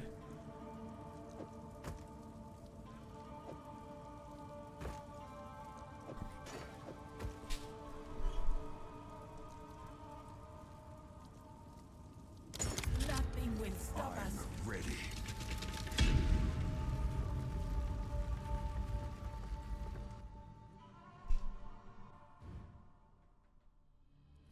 Yeah, I've tried to save good ones.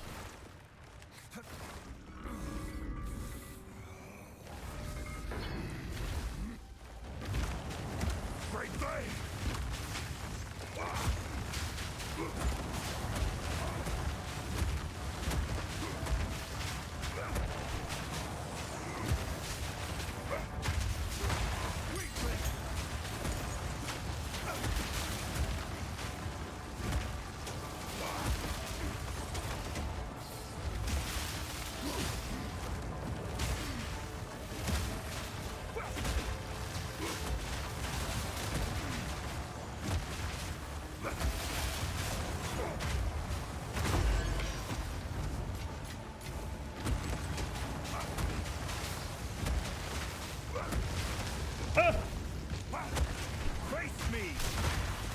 Did I get hit? I did take 3 honor damage, so I got hit by something. Swift magnificence.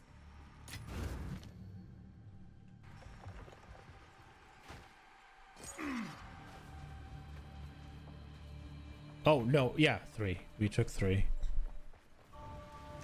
What's my armor now with the global defense? It didn't really go up, huh? Okay. So, basically, I want to go here. It's a large fountain. This is afflictions are unknown. We can't go there. But this opens up these 2. So we'll go a large fountain.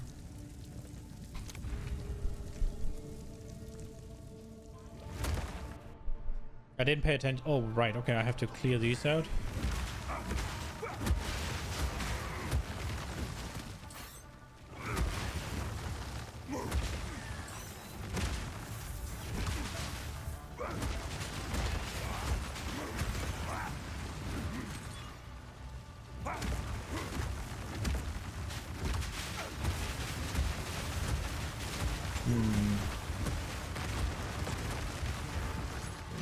The ritual has been disrupted. I would give anything for a sip. Oh, no. Monsters deal more damage.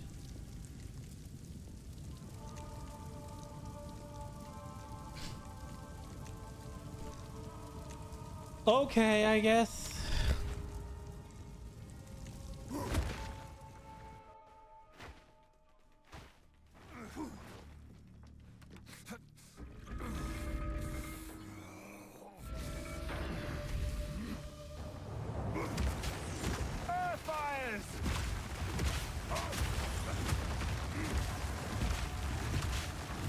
I think that's a really big reason as to why people just don't really like the game mode.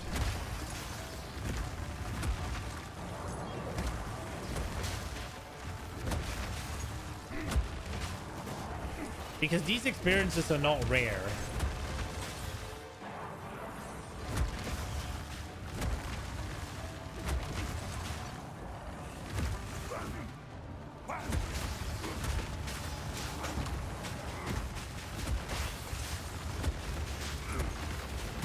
Oh no, I got hit. Oh no, I'm getting hit.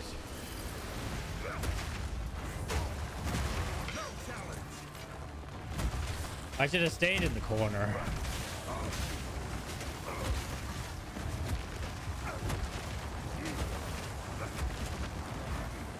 I'm not ready.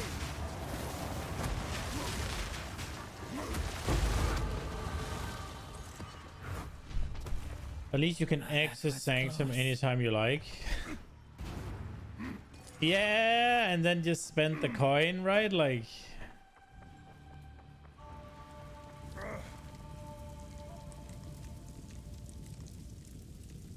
Did I lose maximum honor? You can't see shit. I should be here. Did I lose maximum honor? I think I did.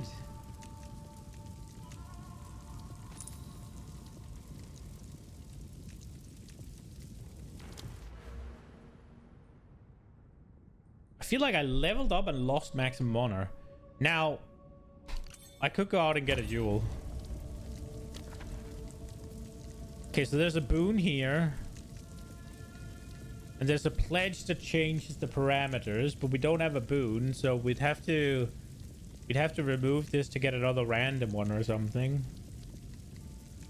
I think we're gonna have to deal with the fact that we just take more damage.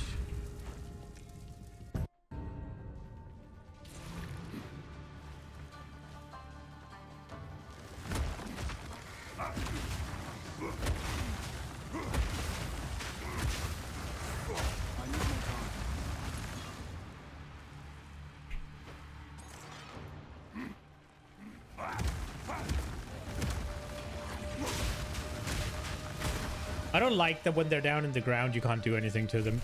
Oh. Should be fine. I'm Giga Tank. Ah, yes. Well, I will say, though, I have felt Giga Tanky. As long as it's not chaos damage.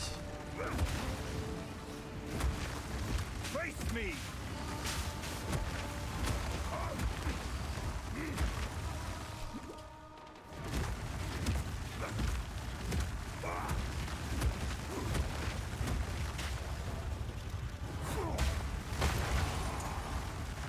They do less honor damage the closer I am?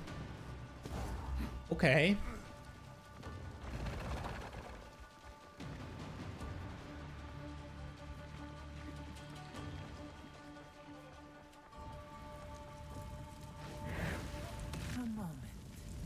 At least this character is aesthetically pleasing. All those features look cool. It does. It does look really cool. Oh, look at this. Bro. I'm locked. I didn't even realize I was locked into this one. That could have been real fucking bad. Oh, wow. Well, we're getting a boon.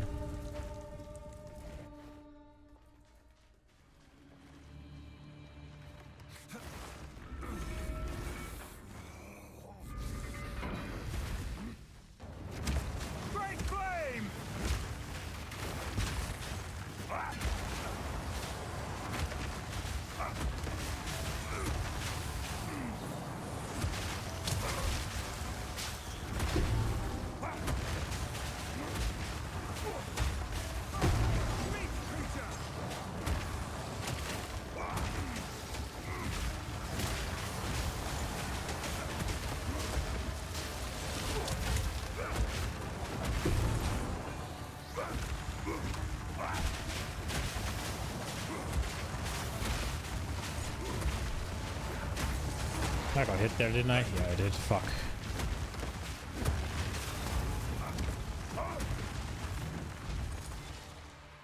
That was close.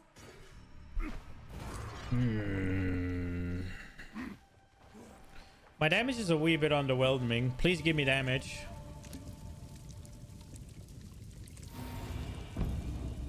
%50 more sacred water found. Okay. Please give me a freaking merchant soon then. 25 less max honor. Monsters remove... You have 50% less energy shield. I think we are going here. I mean, I'm not supposed to get hit. 50% less energy shield. That is free though. But this gives me... So, on one hand, this one is virtually fucking free. Right? I have 64 energy shield. It's fuck all. And this one makes it worse when I get hit, but it's also a large sacred water fountain. And we're gonna get a merchant right here, which is gonna let us buy. We have 840 right now, which is going to be enough to buy us like 2 or 3 things. If we then get the fountain, we will be able to guarantee that we can buy 3. The question is whether or not it'll be enough for 4. And I do kind of doubt that, but bro.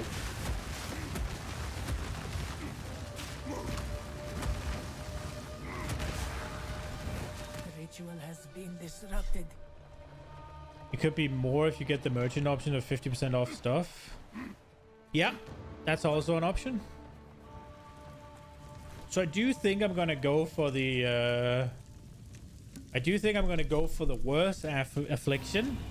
That isn't super high it isn't super high impact.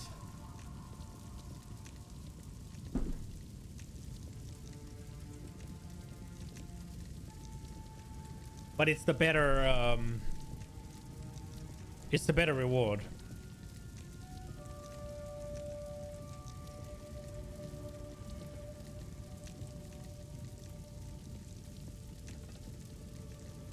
I had max honor. Why did you spend that? What do you mean? Oh fucking no. I think I thought I was doing this one. I was at the boon one. I didn't realize. I was thinking ahead, not right now. Yeah, that was dumb. -5, I guess.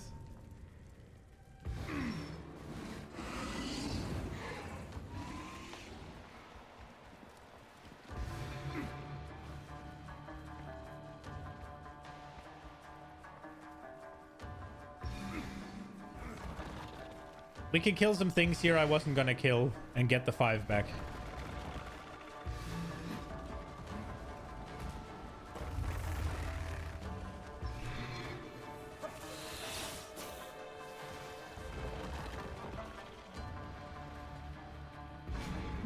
Stand tall.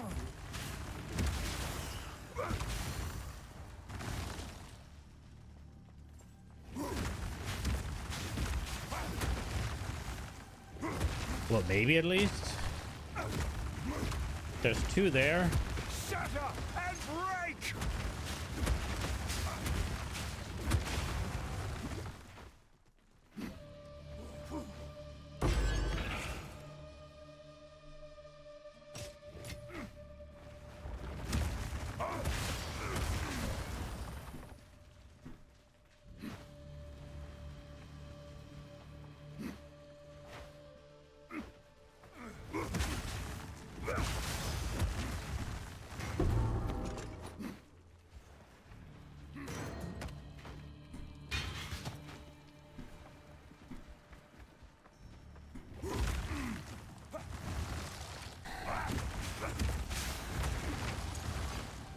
Oh, 12. We're way above now. All good. We made up for it. And now none of that. If I'm missing like 5, I'll be like, oh, what if I hadn't wasted those 5? I could have gotten... No, because I wouldn't have done this.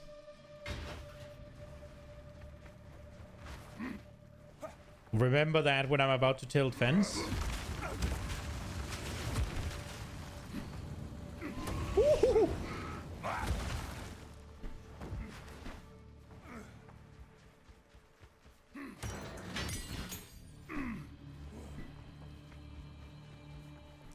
According to POB, Lich is actually better DPS than Blood Mage. You are confusion. Face me. Okay. I mean, what damage nodes do you have on the Lich?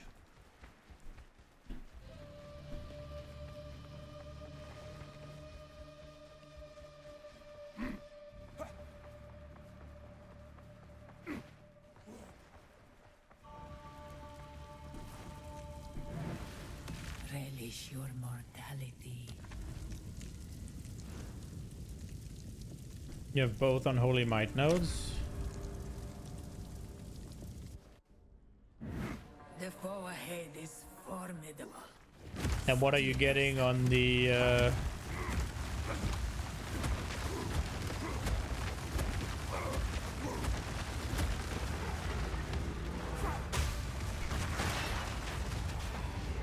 Stand clear.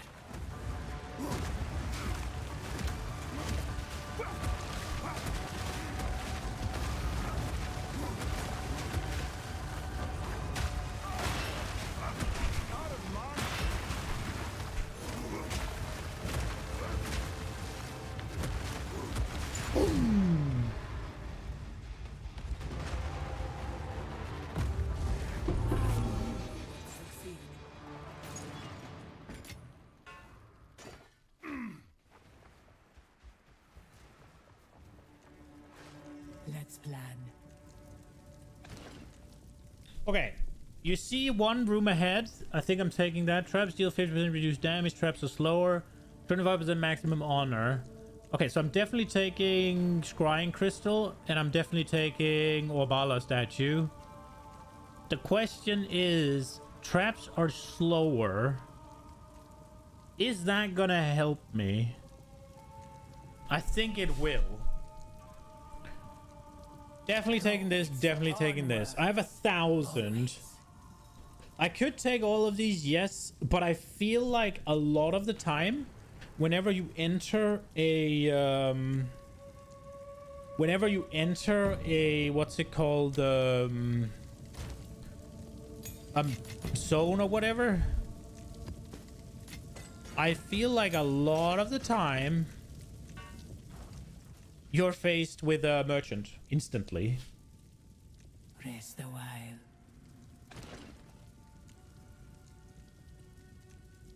And now that would leave me at 530, which is not even enough to buy 2.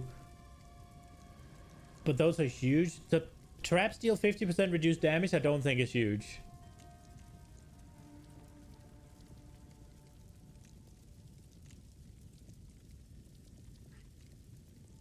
Arguably the best ones? What? Oh, the best ones has to be like damage. Like you and your minions do 40% more damage, and what's it called? Mobs have 30% less HP, right? Like those have to be the best ones. The best ones right now would have been merchants offer double the choices and a merchant discount. That would have been the best ones right now. I don't think traps dealing less damage is good. I think traps being slower is good. It makes Gauntlet basically free. Onwards. Always. I mean, there's no... So the way I see this one, the Black Pearl, right, is... I shouldn't get hit by the fucking traps, right? So this one is just kind of... Yeah, if you play bad. Just take it and remove it from the pool. Okay. Onwards. We'll do it. Always. I'm gonna be... Sag. Are we gonna hold on to this, or are we gonna take the Silver Royale? Oh, wait. We should see if we have a... Night, Global Fizz, skill duration. That's a thing. Elemental, Life Leech, don't have. Minions, damage, penetrate, fire. So 13 Global Fizz. We're taking this.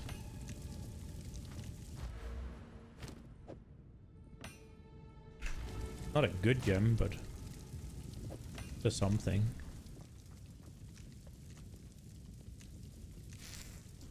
The thing is, the chest gets better, right?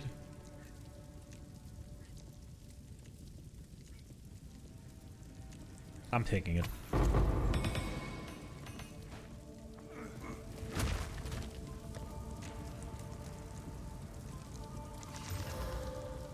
Flammability, present area, minions, banner skills.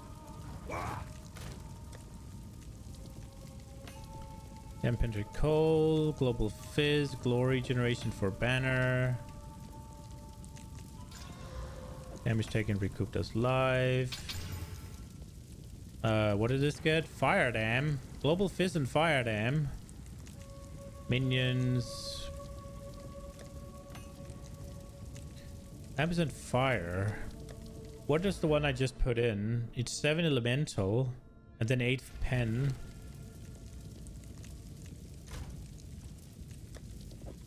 I think the 8 pen. This one is just 9% fire damage for the fire skills and 6% global fizz for the fizz ones, right? I wonder if the fact that it's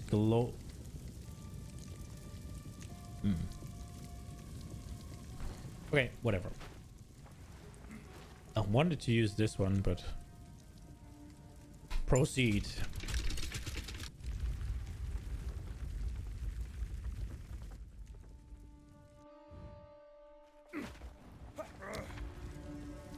Called it. Gain a minor affliction when you venerate a shrine? Fuck that. Look, if... Oh, I guess I could go here. There was a shrine that bestows the fickle blessing of the wind. And you lose 20 sacred water. When you take damage from an enemy hit, fy fan.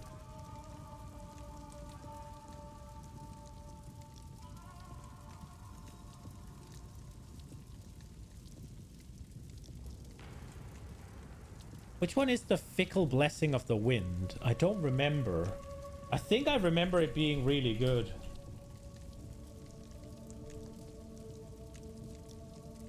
I did some bullshit. Fickle blessing of the wind.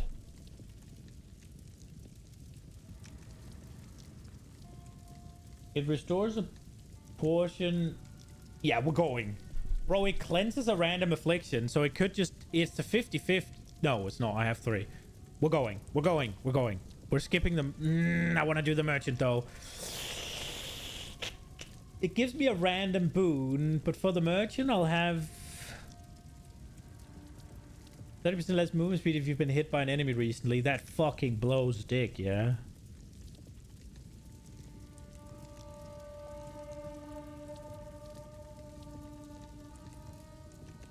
And I'd have the opportunity to go to this sacred shrine and go here, but that locks me in here. You take the blessing? Yeah. The merchant is so good, but I'm hoping I'll get more. The blessing seems really good. It gets rid of an affliction. But this affliction is really bad, so I hope it gets rid of that one.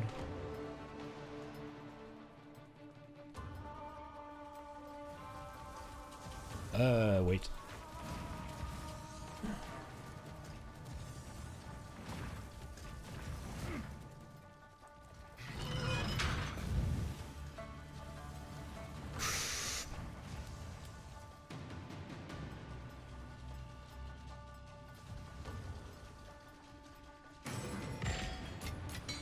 Can I go through here? Yes.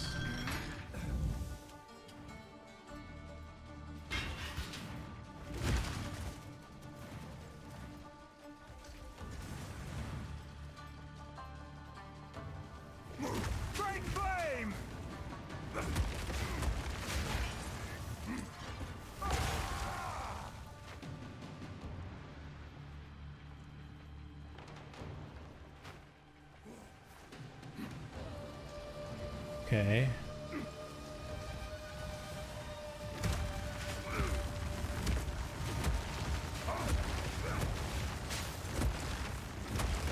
It's really unfair that they just shoot at me from off screen.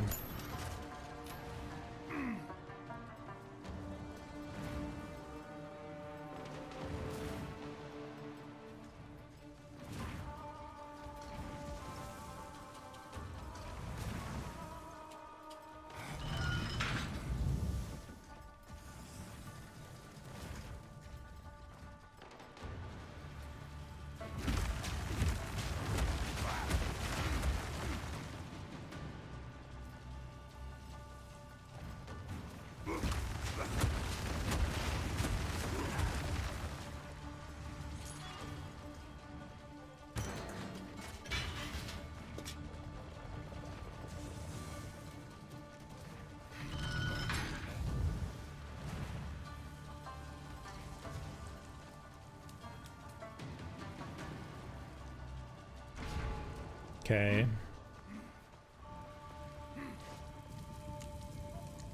Okay, get rid of the one I just got. Leaking water skin. Remove, please.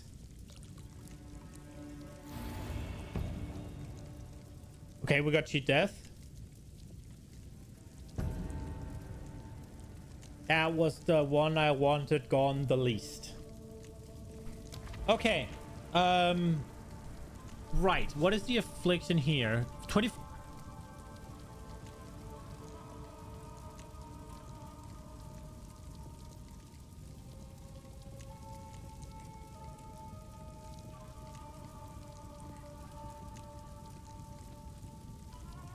Are you fucking kidding me?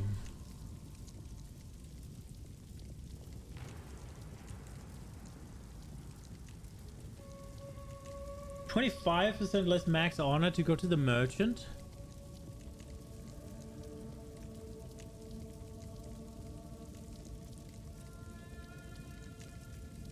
Well, that just leaves us with the same, I guess. It just drowns out Obala.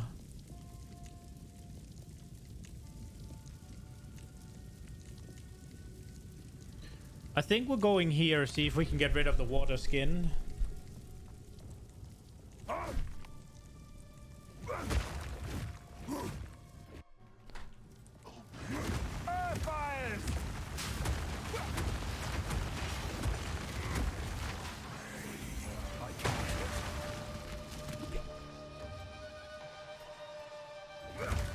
Wait, wasn't this supposed to be a ritual trial?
Okay. An oasis in the desert.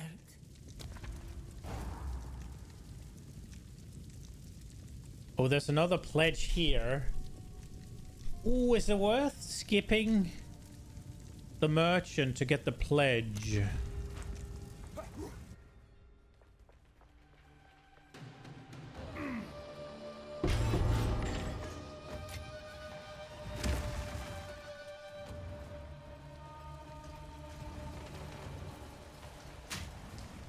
Fence.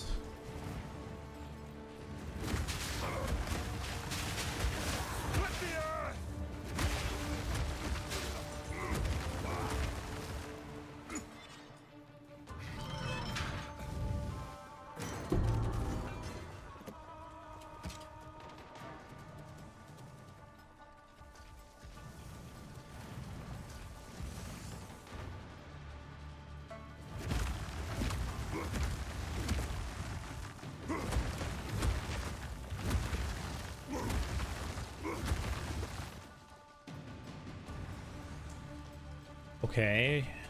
Are they getting woke?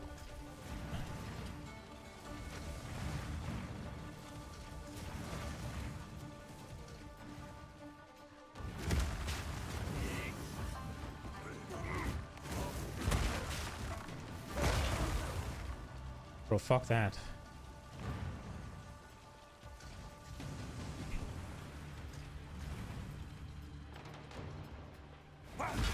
That's kind of just unfair because you can't really walk there, and if you accidentally click the pods, it's gonna take you into the trap. That's bullshit.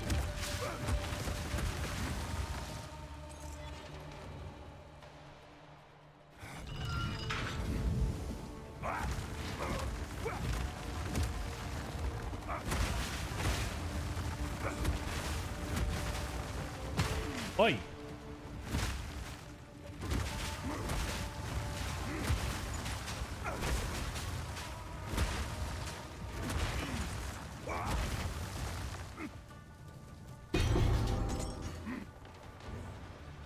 Ah! Okay. It's not ready. I nearly sprinted into that one. What am I... What is up there? What hit me?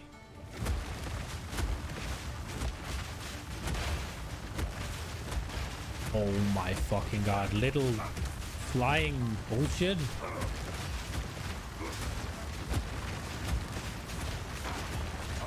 The visual clarity is not the best, but I guess we got there. So we have 1,000. Come on, go away with water skin.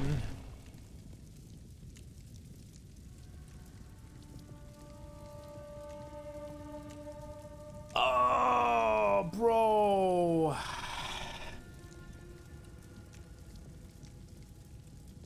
Three random miners for rooms are unknown. That's kind of free. We could do a 50-50 for a miner.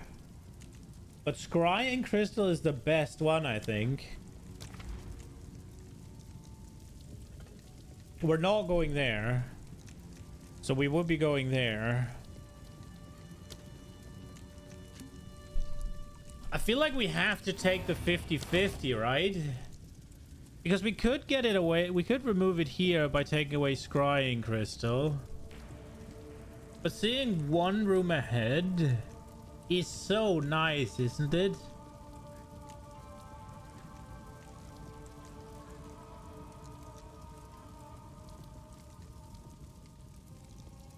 I guess I could risk hitting that as well.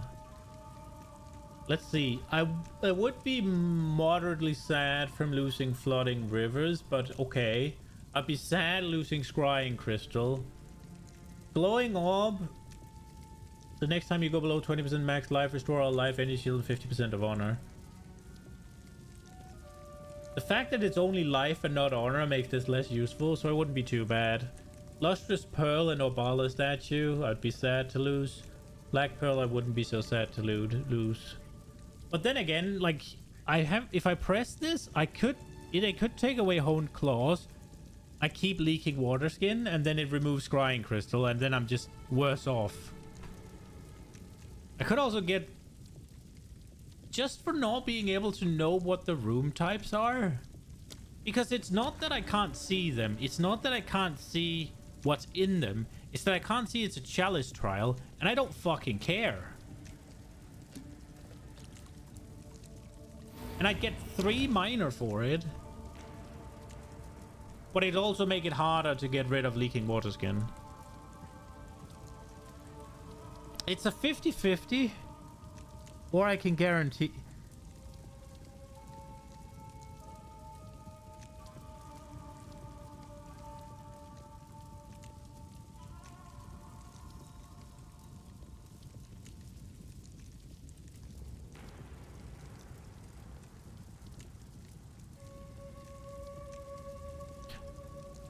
$50-50, come on. God damn it. Oh, no. God damn it. We have to go here.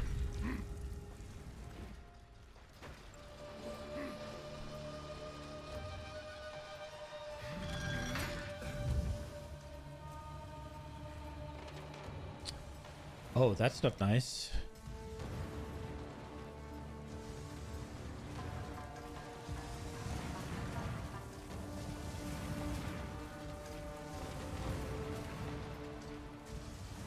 Ooh. Great flame!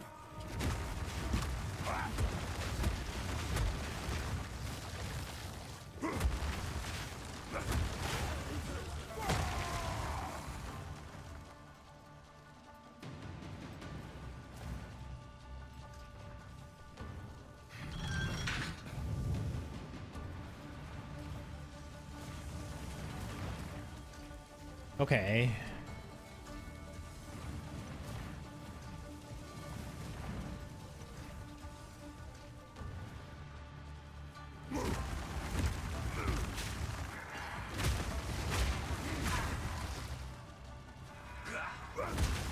Oh, it lived.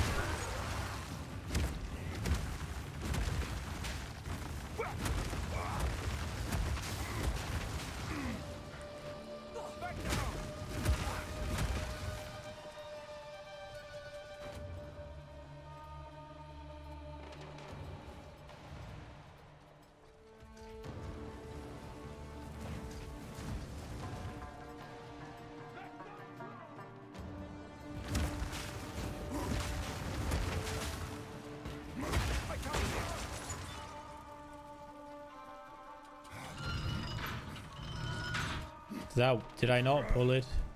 I didn't.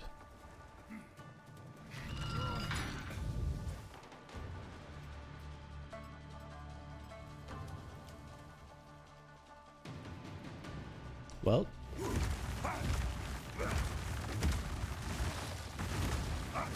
I know what's about to happen here, so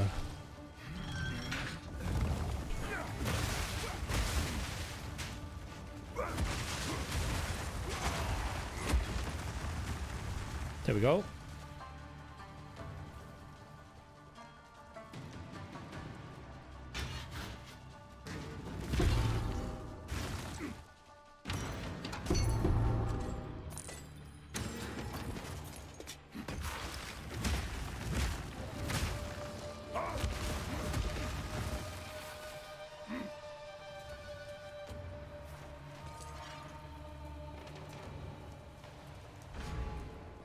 Did I get all the water? I did, right?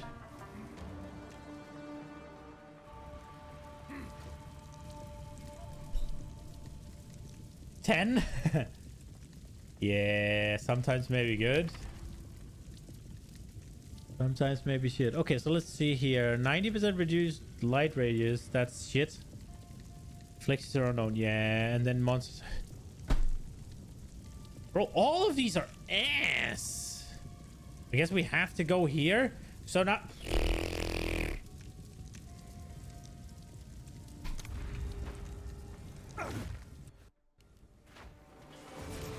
Oi!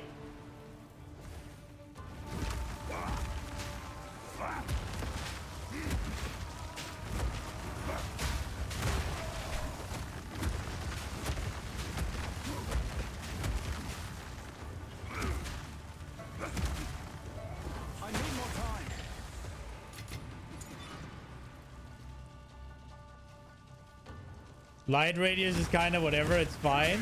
Dude, the minimap being hidden is fucking ass.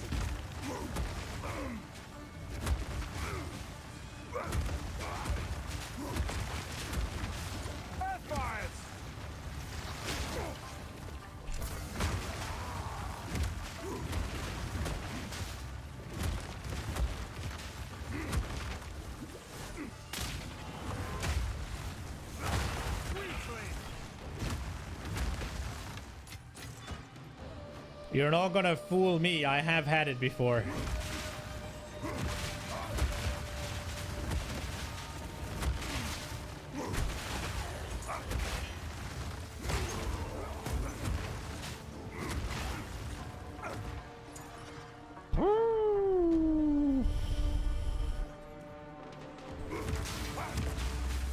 Oi, oi, oi.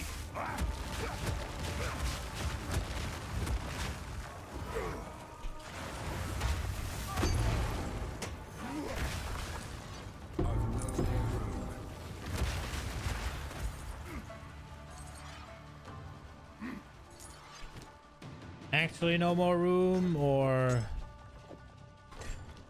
there we go. You don't think it's that bad to not be able to see the minimap?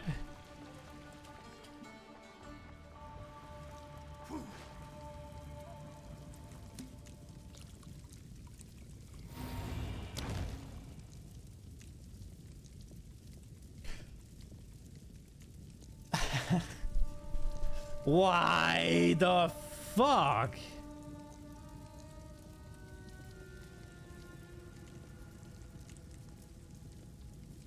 No! I don't get to remove it? Fuck! Alright.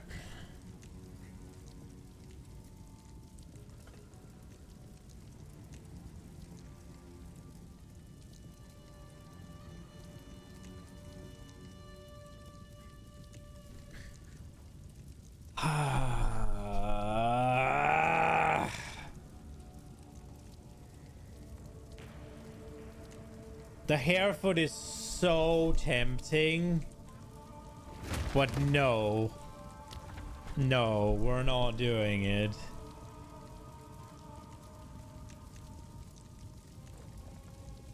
Alright, let's try the fucking mini. I played it before and it was fucking ass.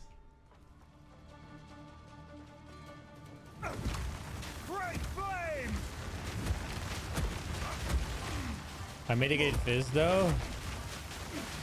Yeah. I could have taken whatever that was. I probably should have. It was a one-time damage thing. What was it even? I'm not gonna lie, I kind of just tilted off the platform and didn't really pay attention.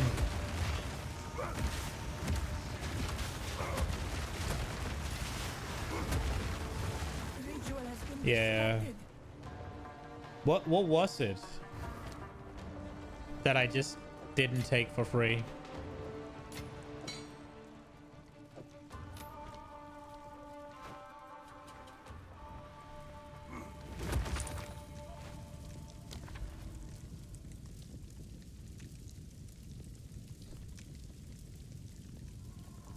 %50 increased max life though. God damn, the Scorpion's gonna suck.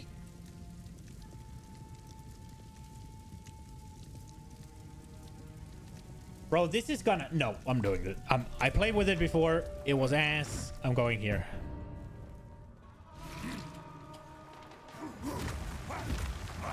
Monsters are tanky. My damage is already shit. It's gonna be great.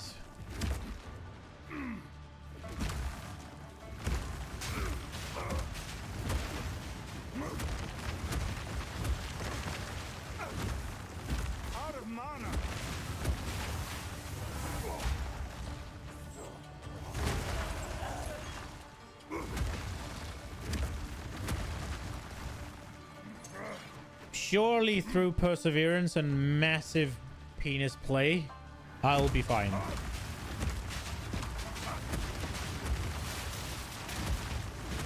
Oi!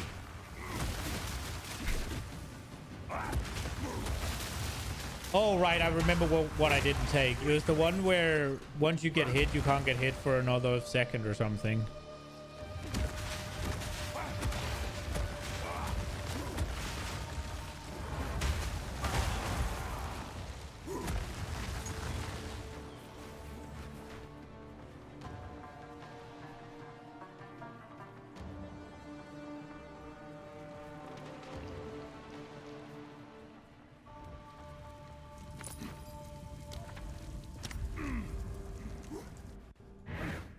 Ancient guardians await you ahead.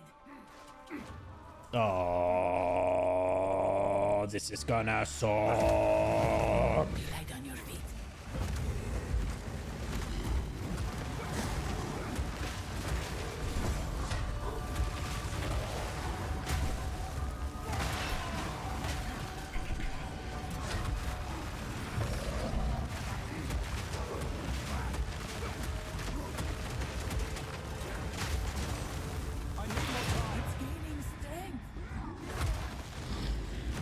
I think this is bad.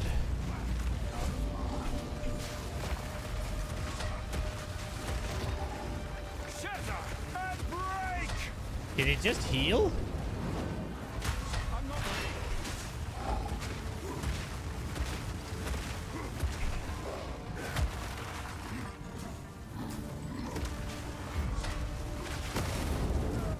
No! What? It just one-shot me.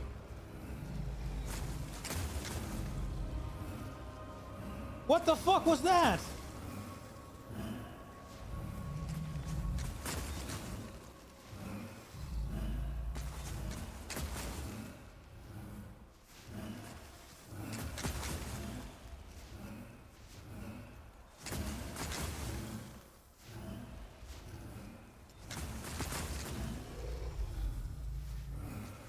What?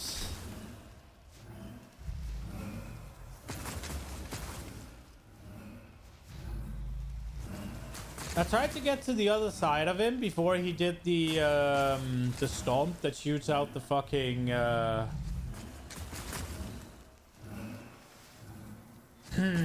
damn.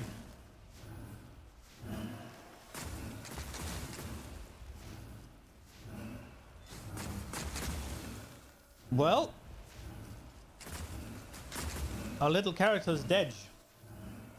I guess that's the way to end the stream. Luckily, we still have it available. Now, the question is... what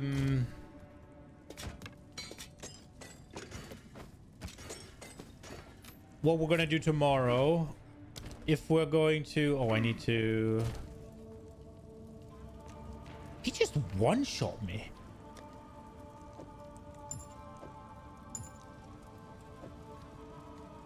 Looks like you should have taken the minimap option. Yeah, I guess.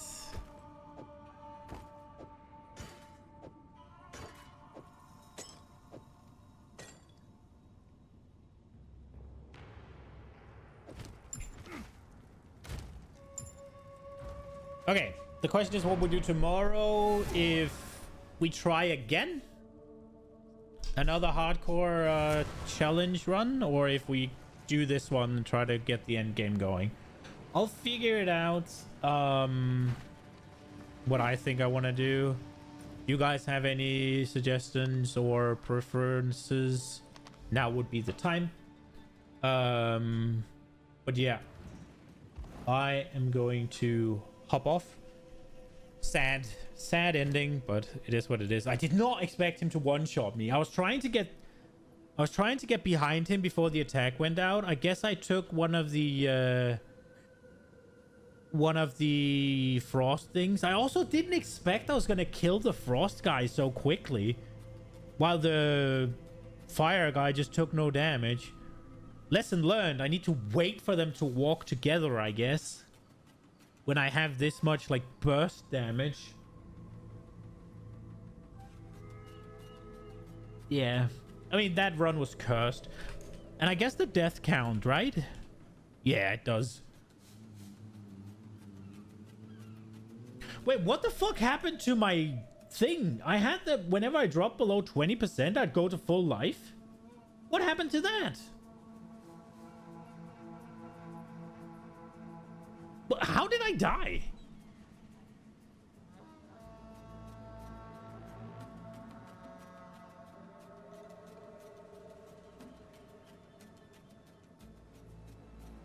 Because it wasn't honor, was it? I just fucking died.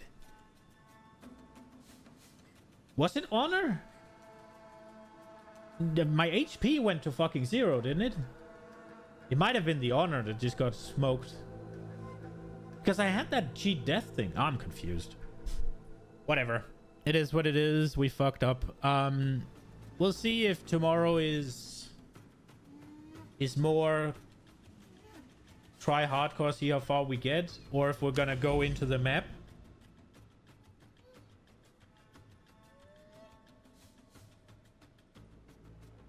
There is also the option of another game, but I don't know if I want to do that because there's no stream Thursday. Because I have to go get an x-ray. Or several x-rays, I guess. So yeah, this is going to be it for today. I hope you enjoyed it. I'll be back tomorrow, guys. Have a good one. Hope to see you there. Bye-bye.